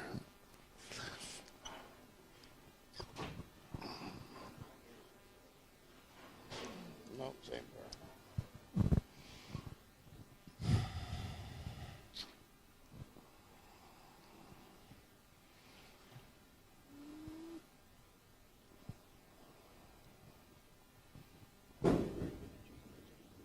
Yeah. 214 for Tim Myers.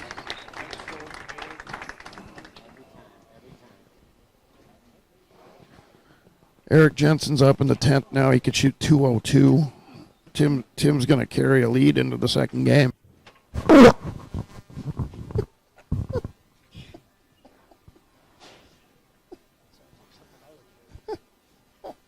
That's Shades of last year in the finals. the legendary. That's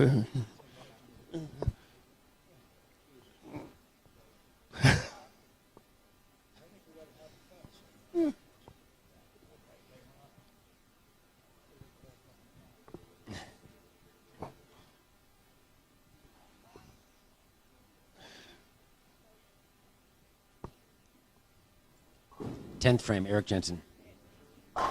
Perfect shot. Beautiful shot.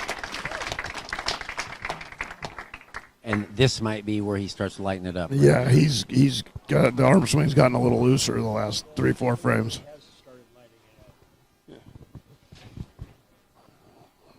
up. See,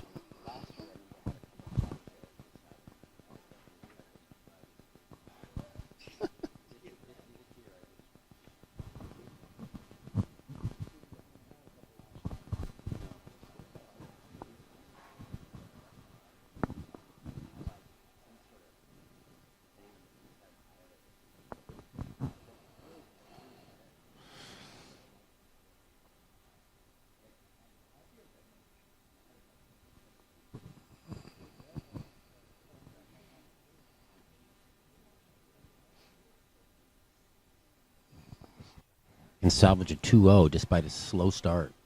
11th frame. wow.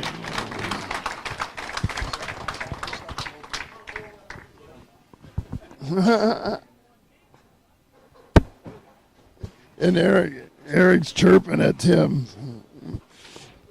Eric's chirping at Tim. Said, "I'm here. I'm ready." I don't know if that's going to affect Tim. He's probably just laughing it off.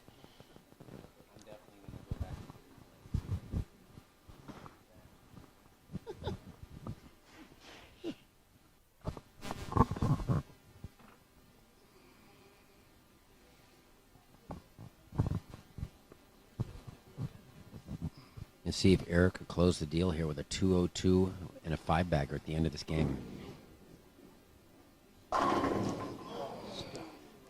2-14 for Tim Myers. 2-0-1 for Eric. Game 1. On to game 2. 13-pin lead for Tim.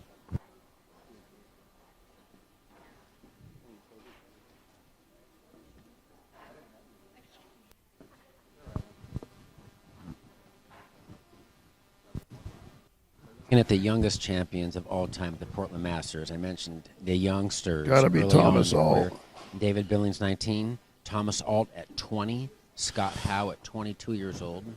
All won this tournament. Russ Nicholas at 23 years old. Sean Heath, Alan Stanford, and Dave Billings, and Eric Jensen all won at 24 years old.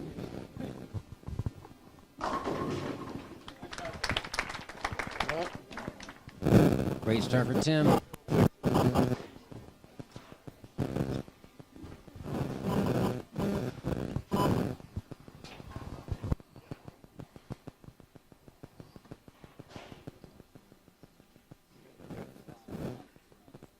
Thanks, man. I appreciate it. I see they got it. I've noticed sometimes.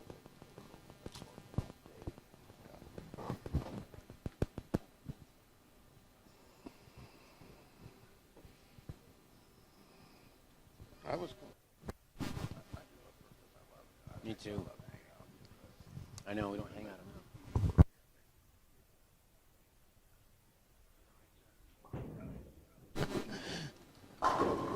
enough. And Eric has found his groove here. Yes, he has. I kind of have a feeling that Tim's stretching out down here, Yeah, so he might be stiff. I said he's dealing with some ailments. He doesn't talk about it, but yeah. there's something about his hip or his legs. He needs more granola, I think.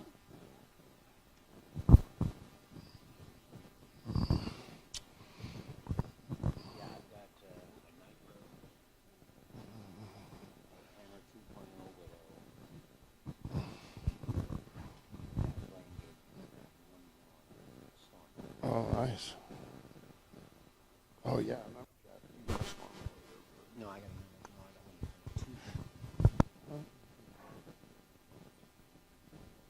Yeah. Yeah, you should get just on a roster. Sub every once in a while. Yeah. It'll be fun for you. Yeah, it will. 4-pin for Eric.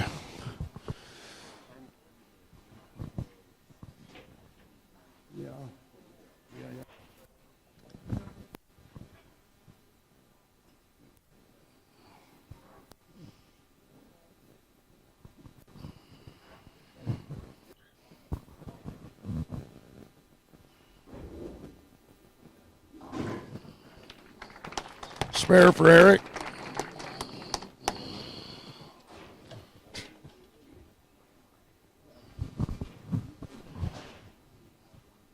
Tim Myers up 13, can extend it to 23 right here with the strike.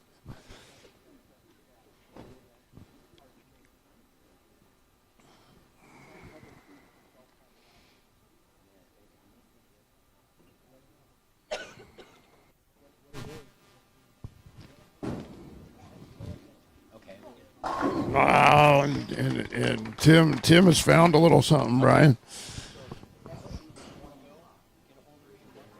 Okay.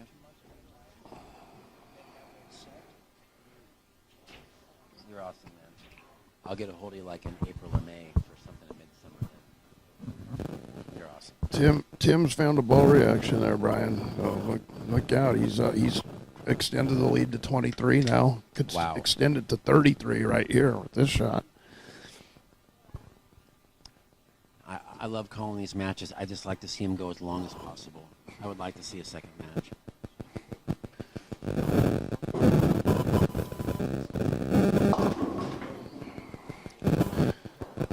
Through the nose, breaks up the split, leaving only the 6 pin. Should be no problem.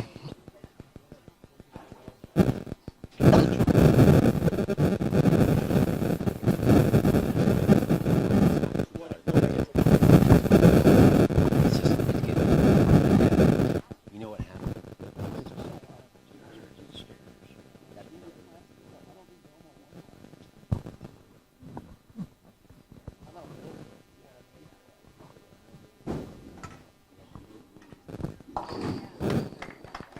No,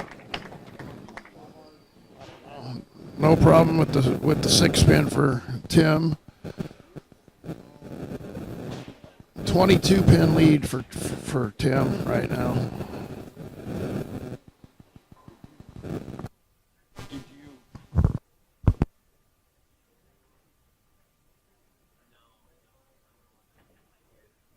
I won't tell you then. I'll probably find out when I go on YouTube. It's on Facebook. Yes, exactly.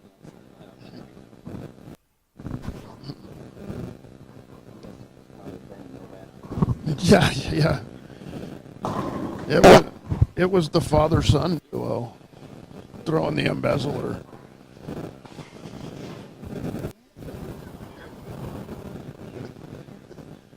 Back-to-back 4 pins. Every time there's a 4 pin.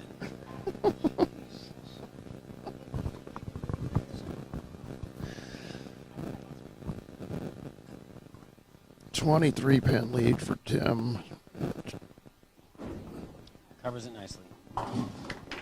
23 pin lead.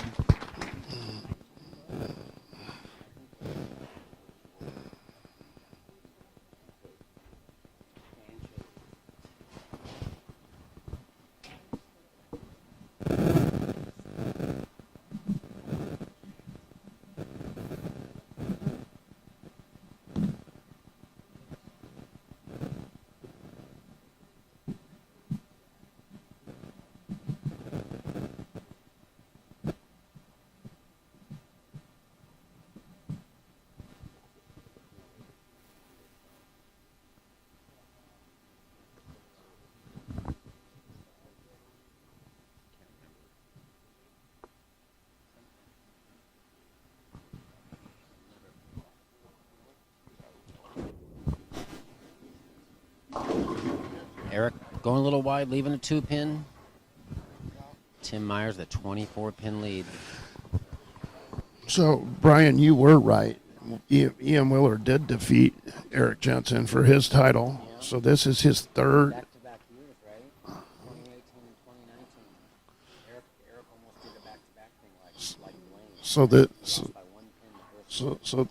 So this is Eric's 4th championship round appearance. Yeah, he's only 31. Yeah, amazing.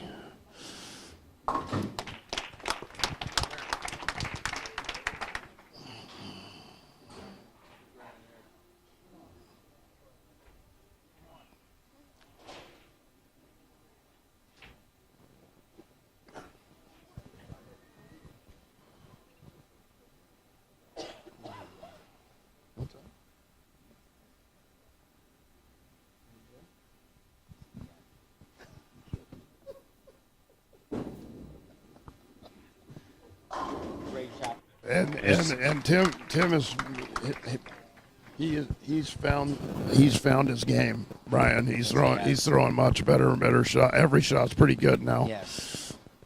I really hated to see his lack of confidence going into the match. I you know, if you ask me, I believe that was maybe just to loosen himself up a little bit. It could be.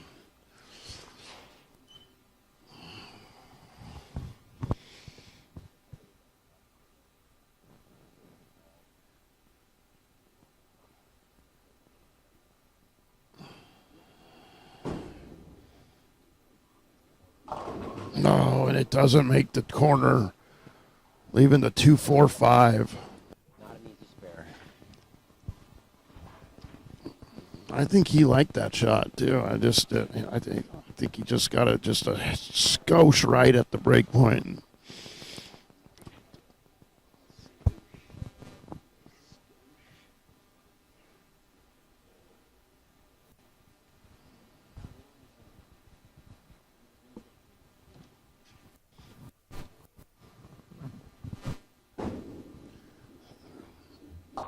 He chops the 2-4-5. He didn't go straight at it, Mike, and I think Eric in that situation, Eric goes straight at those spares, doesn't he? He does from the left side. Yes. He went straight at it, but cross lane and through the spare ball. The T zone. And if Eric happens to double here, it'll be pretty much an even match. Yes.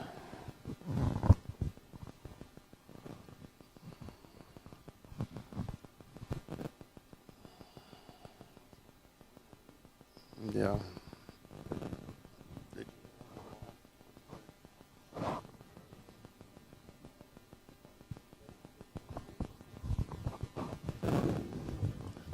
That needs to hold it flat 10. Flat 10. Good shot, though. Good shot.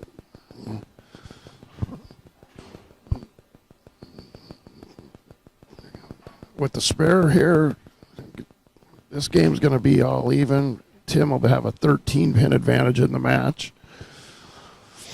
Anybody's ball game.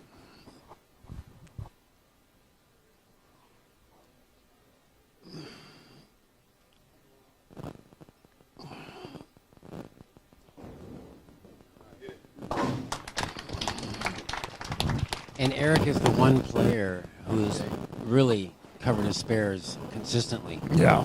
through all the matches, it seems. And not to mention he's had to shoot a lot less That's of them. That helps the spare percentage as well. Eric, as of this morning, he had a 228 average, right? And then he shot 730. I know. So I believe Eric's average is over 230 right now for the Masters. That's amazing. I didn't calculate that. This is not the league condition we're watching, ladies and gentlemen. This is a very demanding oil pattern.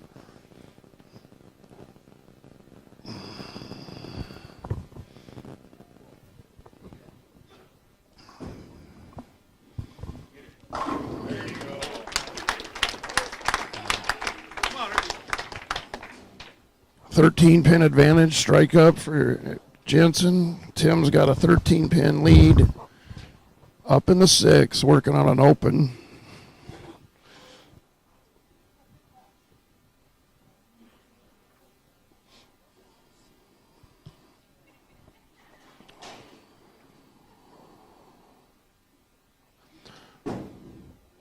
That needs to hold. Fortunate to break up the split. 6-10 remaining.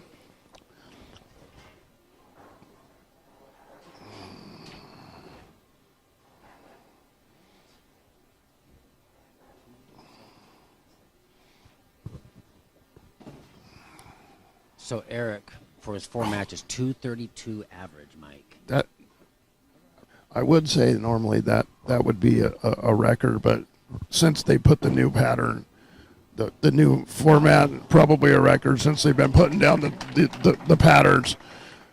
Before, back in the day, the scores were higher, but when did they start using the dual pattern, like the short in the morning and the long in the afternoon on the I qualifying. believe when they came back to Milwaukee in 2022. 2022. So 2022, yeah. And I think after Eric's average of 232, the next player down is a good 15 sticks behind. Yeah. Average, maybe more. wow.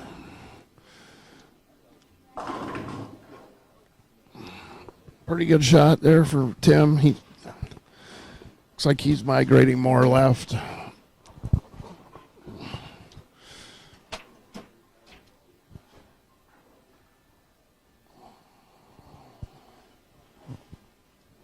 Boy, this is if Eric strikes here in the 7th, it's gonna be a 2-pin match.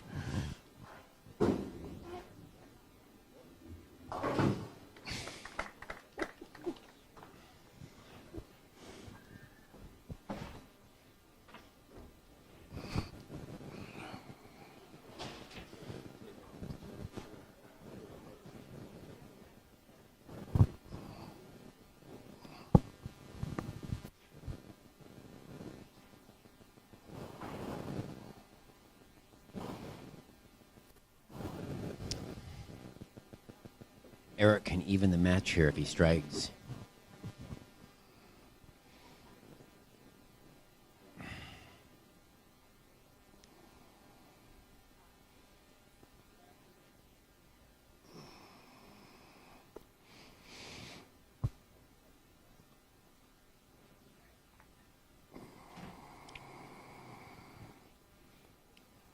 Eric pulls back, resets.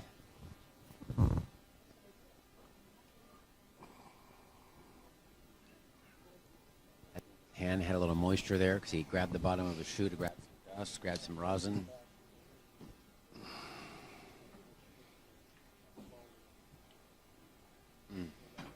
Mm-hmm.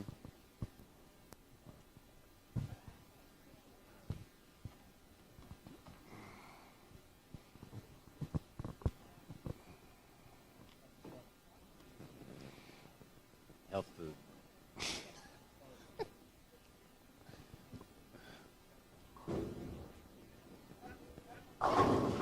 Oh, and a unfortunate break there. Wall shot 7-pin. Good shot. Both players are making good shots now. This is going to go to the wire, Brian. Exciting. It's just a testament how perfectly executed that 299 game was. Yeah. It was magical how he shot that on the fresh. Unbelievable. Yeah.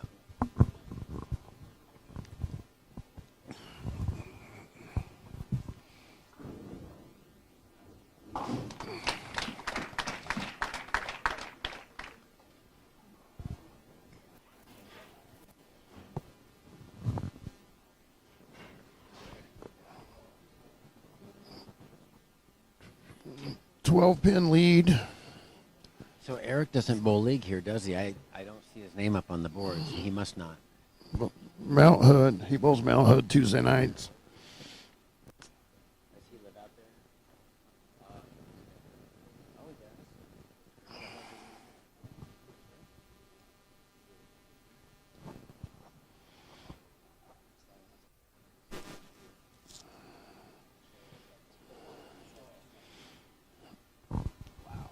Wow. I was thinking. Wow. Beautiful. Was wide. Yeah.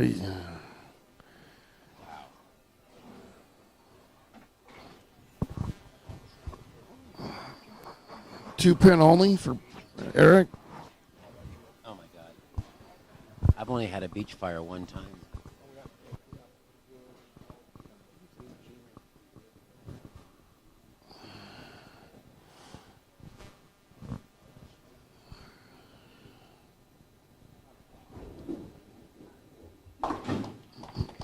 No problems with the 2-pin for Eric.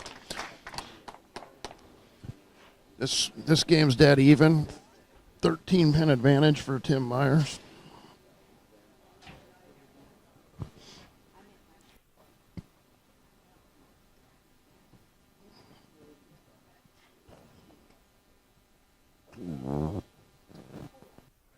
Tim, Eric with a clean game. Tim with one open. That's going to need to hold. All right, he missed inside of the target on that one. Tim maintaining a slim 11-pin advantage through. And what we're seeing now is we're almost 2 games in, and we're seeing the transition really hit this pair. Both players are starting to migrate left.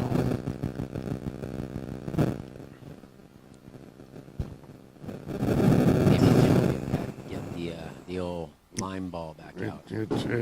I would. I think you're right, though. I think he threw that ball in the bag just so that took it out of play. Yeah. In his mind, I think he's just gonna. This is his game plan, and he's gonna stick with it.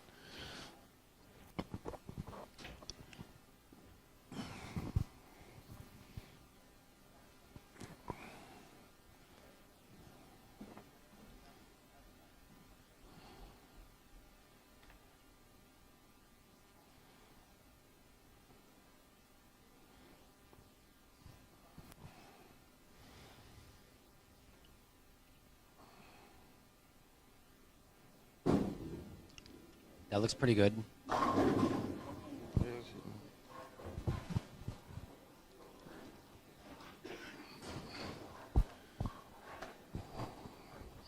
Oh, with the spare here, Tim can shoot 203 if he strikes out in the 10th.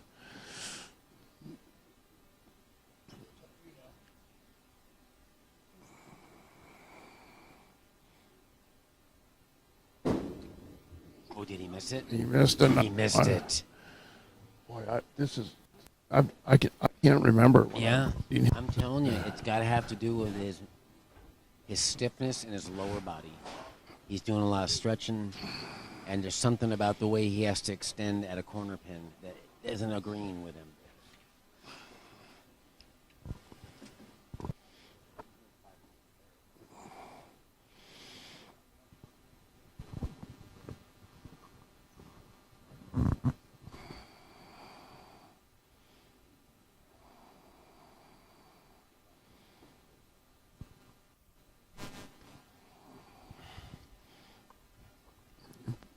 Both players will be entered into the National Masters. Is that correct? Yes, sir. Same shot as last time on that Yeah. lane. Back-to-back wall sevens. Executed shot by Eric. Yeah. And look at that. Eric gets a spare. We're dead even tied. That's exciting. Yes.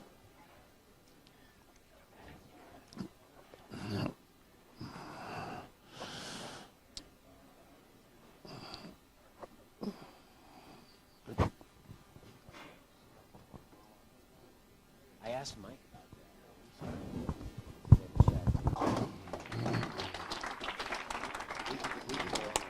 that. Yeah, you can go on YouTube and see how many.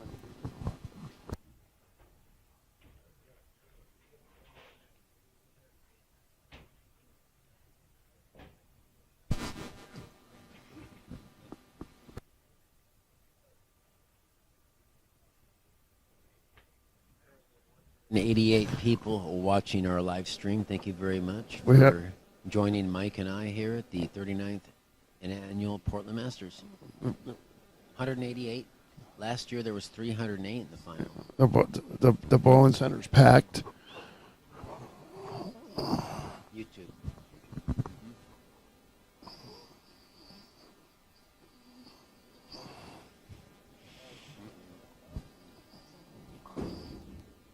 That looks high. Oh my goodness. Wow. Wow. And he's got no breaks the last 4 or 5 frames. 4 pin, 2 shaker sevens.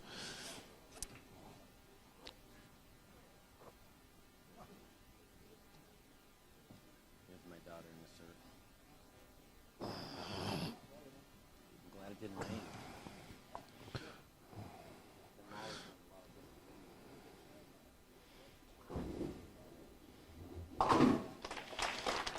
Spare for Eric. He can shoot 194 with the strike. Tim Myers can shoot 192 if he strikes out.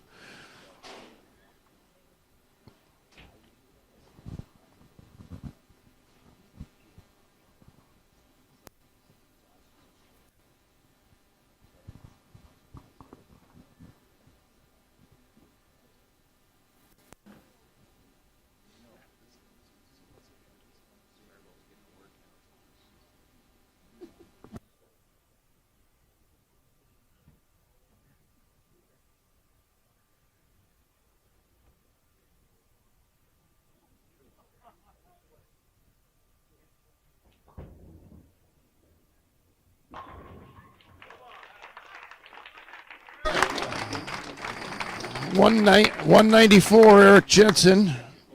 Tim Myers, 162 in the ninth. Strikeout for 192.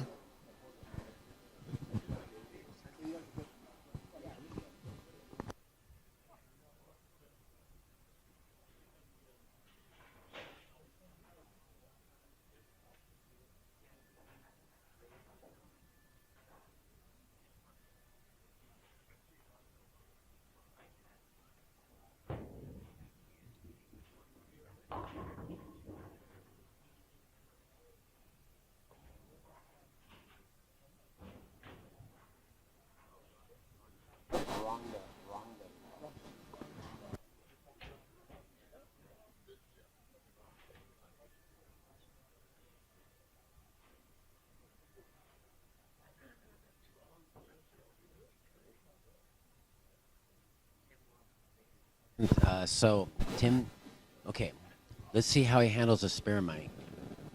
Is he going to go end over end? He's going to hook it at it, and he's going to chop it. My goodness, and Eric has And I taken kinda the had a lead. feeling he was going to put rotation on it. And Eric has taken the lead. 10-pin lead for Eric. 171 for Tim Myers. 194 for Eric Jensen.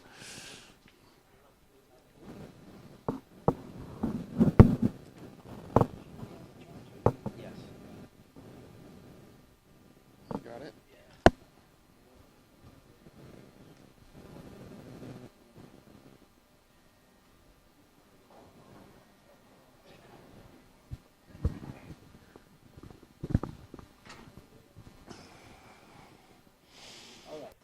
Games, we have a 395 for Eric Jensen to 385 Tim Myers. Eric's going to take a 10-pin lead, and Eric has momentum now. He does, and the spares are going to come back to haunt Tim Myers at this point.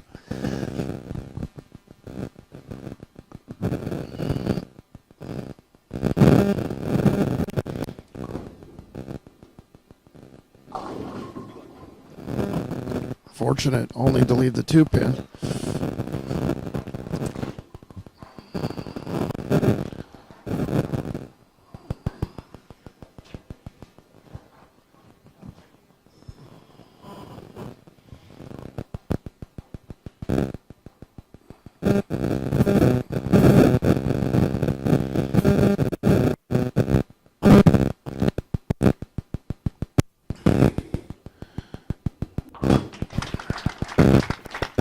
Great cover by Eric.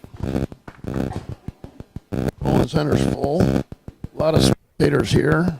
Some of our sponsors are here. Benny's Diesel Repair. I'd like to thank all our sponsors. As well as Edwards Construction. Rob Edwards, thank you very much.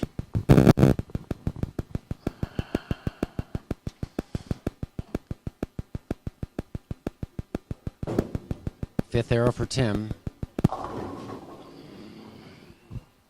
And another challenging spare. Is Tim, is he going to hook it at this, or is he going to go straight at it, Mike? We've seen what happens when he hooks at him.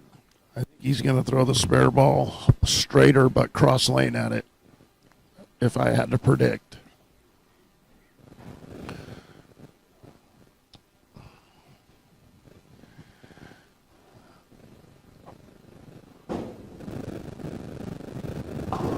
And he covers that one nicely. Did.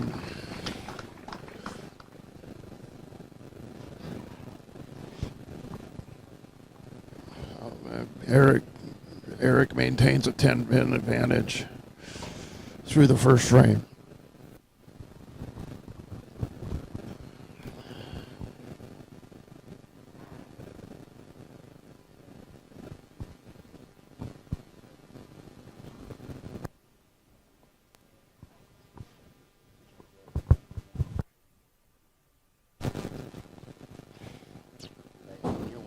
No, it's all good.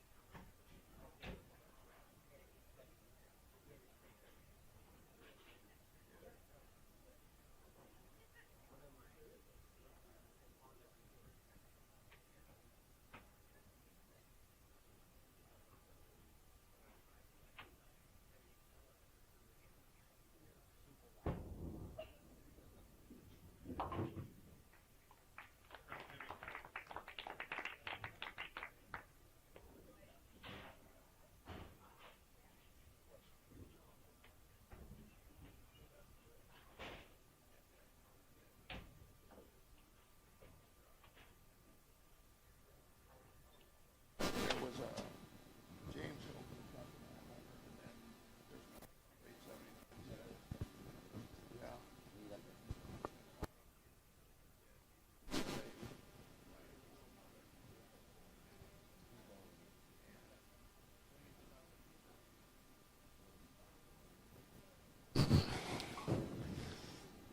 That's, yep, through the face.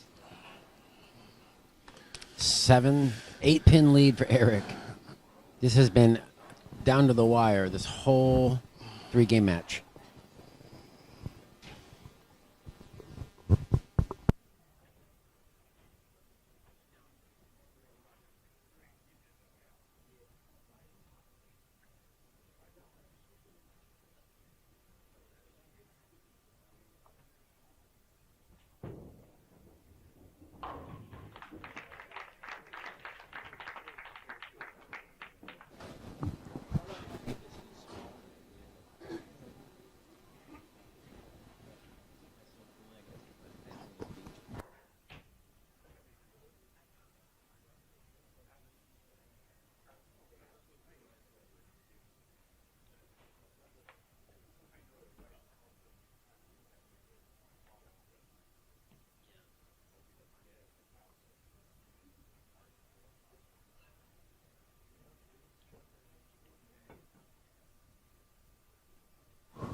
Nice mixer for Eric. Oh, wait, EJ.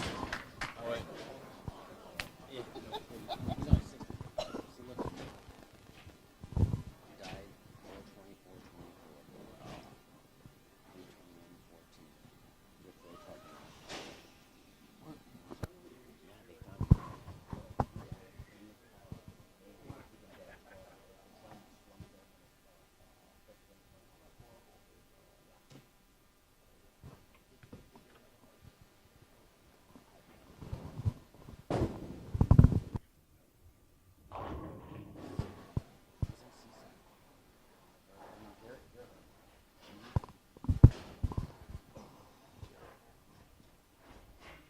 Tim coming up late, leaving another difficult spare. The 2-4-8. Eric Jensen, 11-pin lead.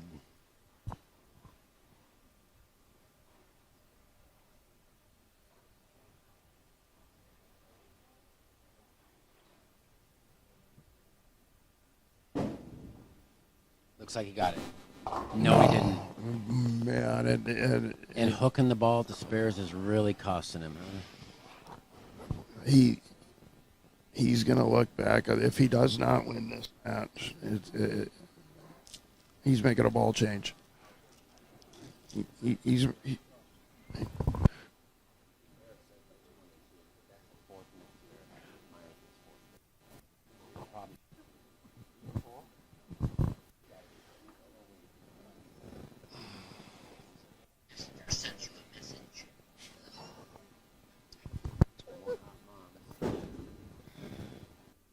Good.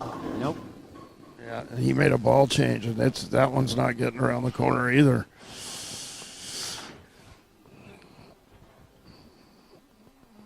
And,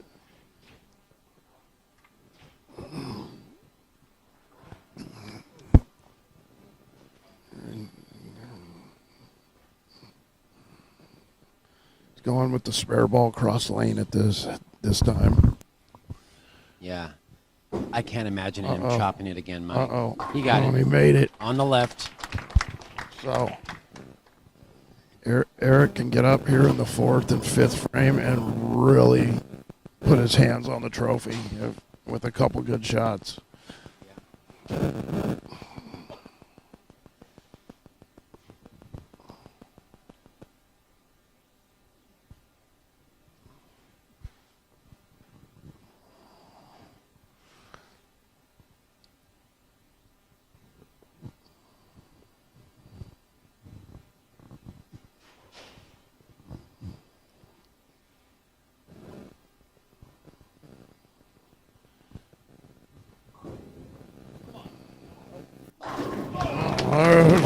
What a beauty. Hey, 32 pin advantage now for Eric.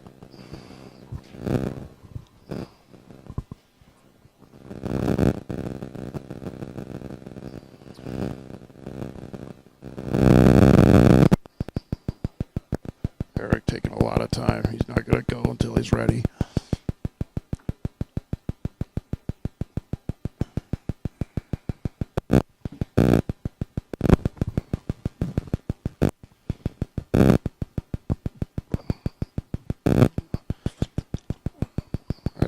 I think, in my opinion, Eric has put himself on top of the bowlers of the Northwest. He's number one.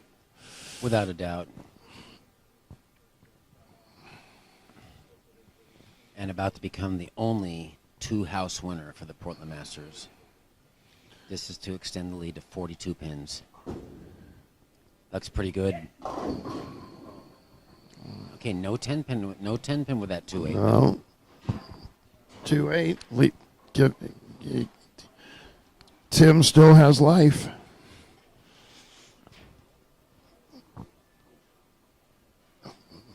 $30-pin lead for Eric.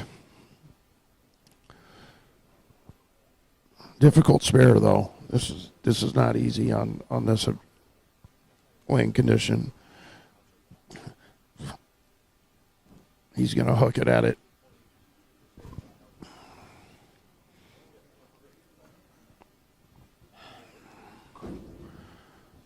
He got It touched it and missed it. And That's just the first missed spare by him, though. He's really been very consistent did on you those. it ticked it on the way winded it, by and yeah. it didn't fall. And just like that, Tim's got some life. But Tim is struggling with his lines right now. He does, yeah. He's making a I almost feel like he should go with the line ball again. yeah. He put it in the bag.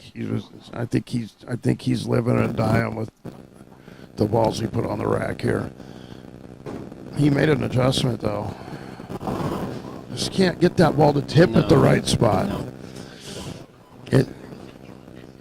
It looks like it's making the right motion and then it just stops. Yeah.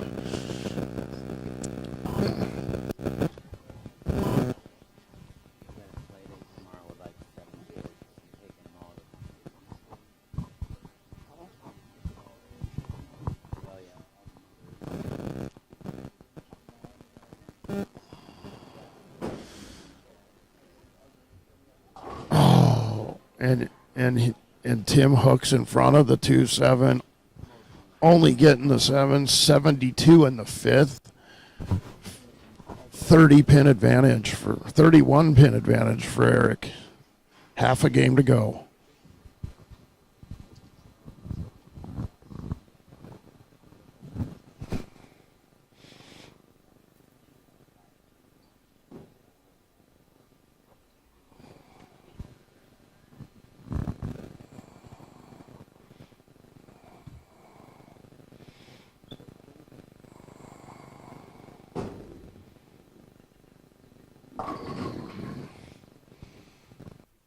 on the wall right now with Tim Myers.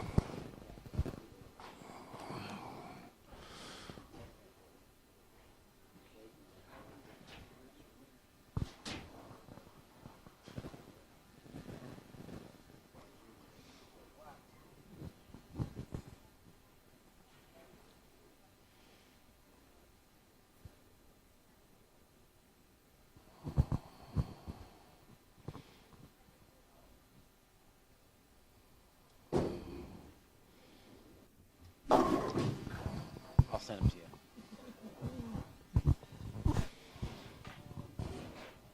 81 and 6 for Tim. And Yeah. It's, now Eric gets to take a victory lap. Yeah.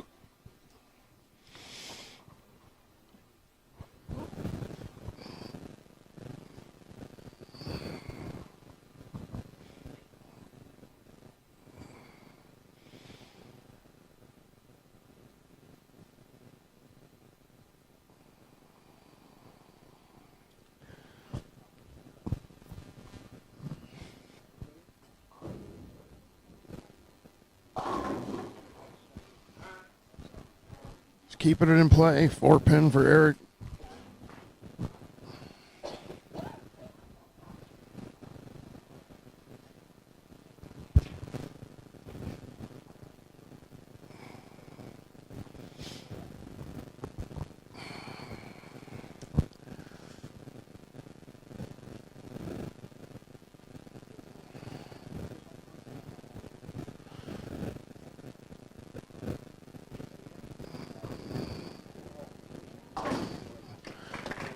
No problems with the 4-pin.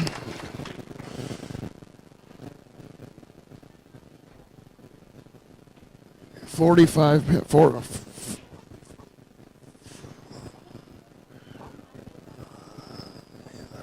42 pin lead for Eric.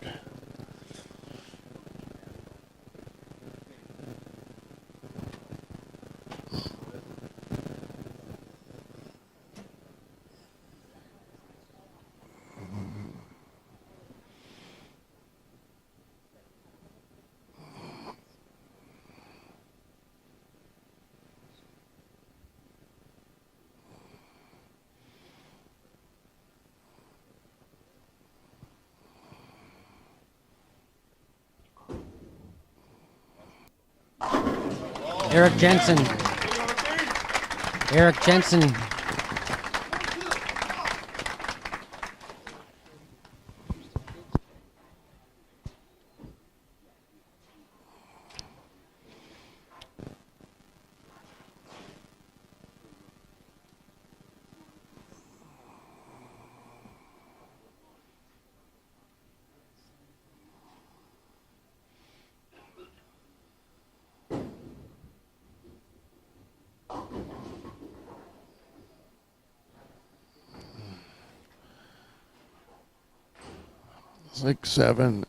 Six seven split for Tim. What a performance, though. What another great performance from Tim Myers, man. I mean,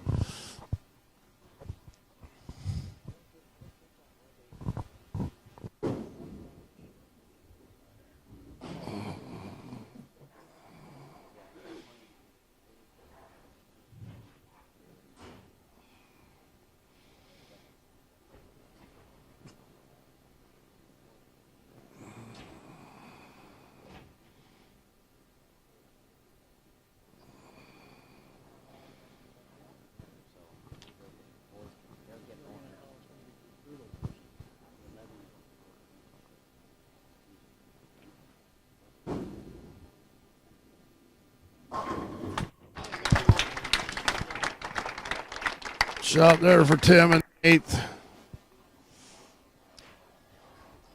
yeah, I'm thinking that Tim's going to need some ibuprofen after this weekend.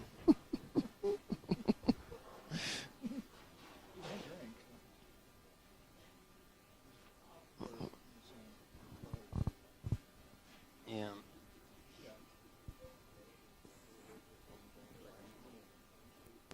No. Not even close to the gutter. He's just going to throw normal shots.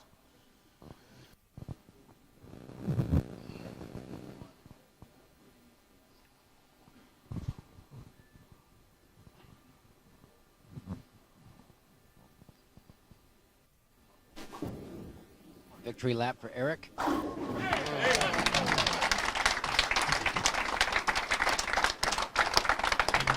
You're looking at your 2025 champion, Brian. That's right. So it's been 7 years since Eric's won. So Eric won when he was 24.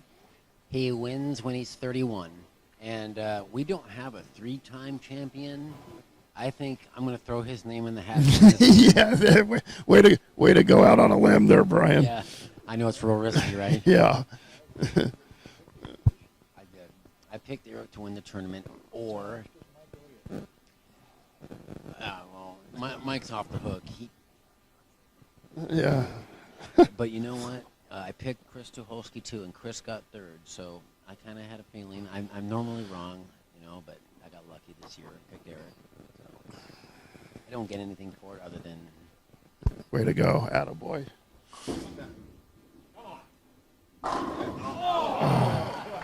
Great place for that, though. Yeah. It doesn't matter.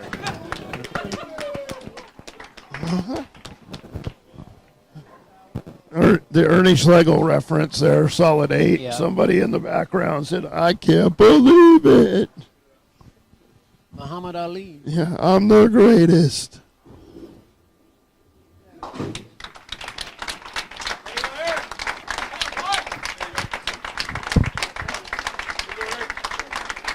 Great class in sportsmanship by Tim Myers and Eric Jensen.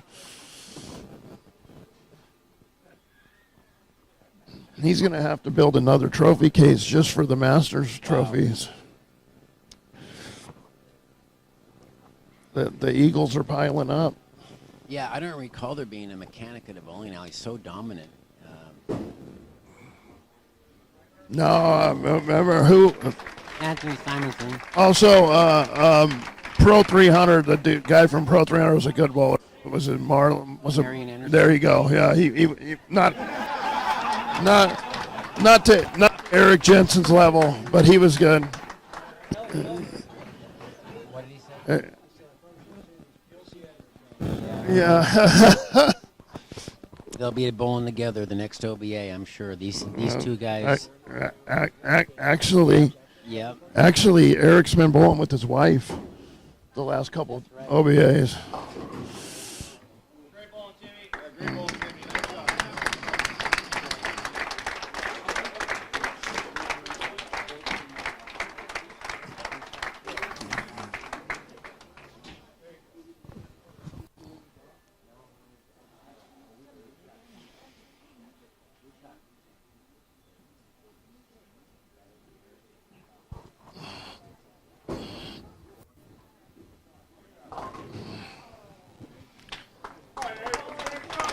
Go, Jimmy.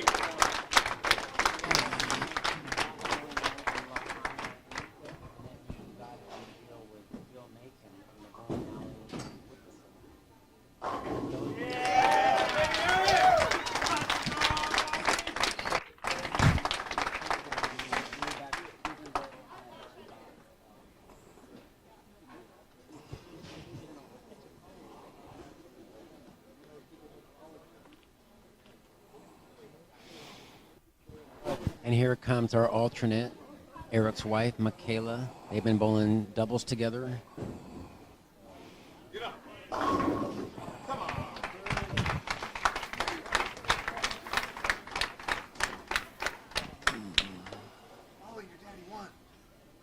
Tim exhausted. Tim shoots 526.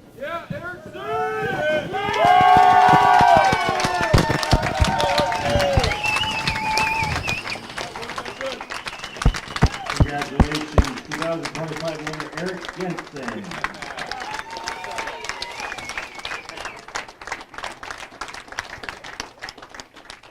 Congratulations to both gentlemen. Mr. Tim Myers, he has won this event twice. And the only other who is shooting to become the first person to win it 3 times. Congratulations, Tim.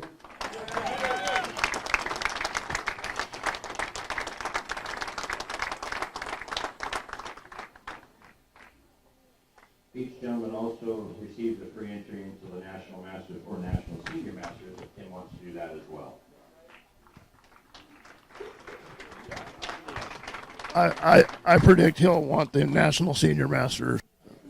Yeah. Yeah. 597. Congratulations once again. Thanks everybody for coming out. We hope to see you again next year for the 40th annual Portland Masters. Ooh, that's a big one. Congratulations. 40th annual next year, Brian.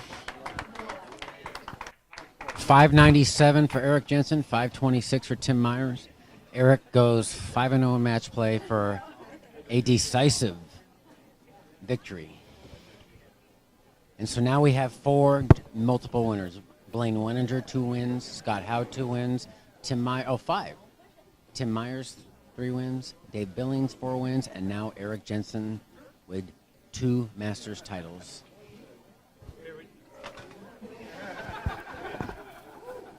Well, Brian, it's been a pleasure again, as always. Mike, it's my favorite weekend of the year, and it's over. But thanks again for coming out and emceeing with me. And I'll see you again, and I'll be bowling again next year, and hopefully I'll make Sunday next year or this weekend. So, but it's always a great time. Yes. We witnessed some great bowling today. Eric's a mainstay now in the final match.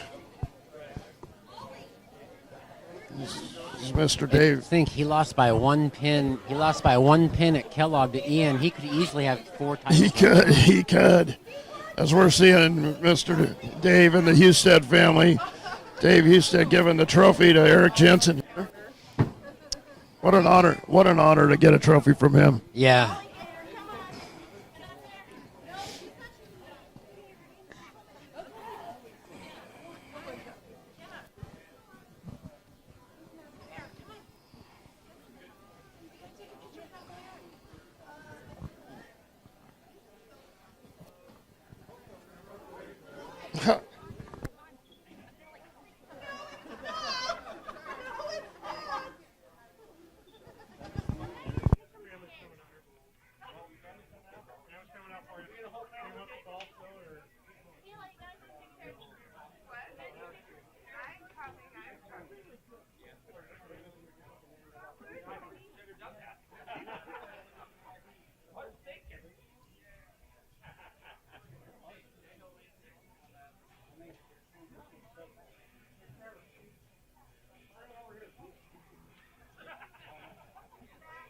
Thank our sponsors, Edwards Construction, Rob, Salinas Diesel Repair, Benny Salinas, the Houston family, Milwaukee, and Hazeldale Bowl. If you're interested in becoming a sponsor for the Portland Masters next year, we're looking for some new sponsors to support this great tournament. Please contact the Houstons if you're interested.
It even smells too. You'd be right at home.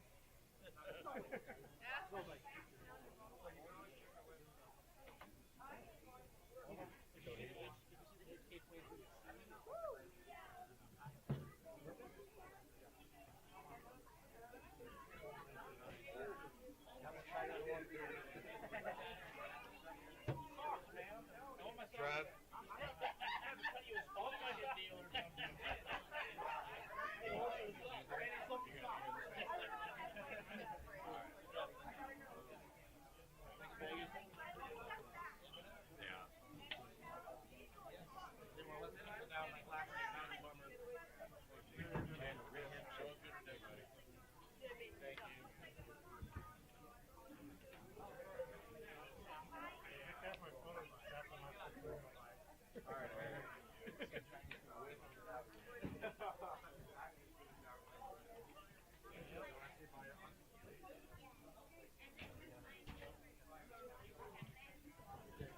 Everybody, thank you for watching the Portland Masters. We'll see you next year at the end of February for the 40th annual Portland Masters.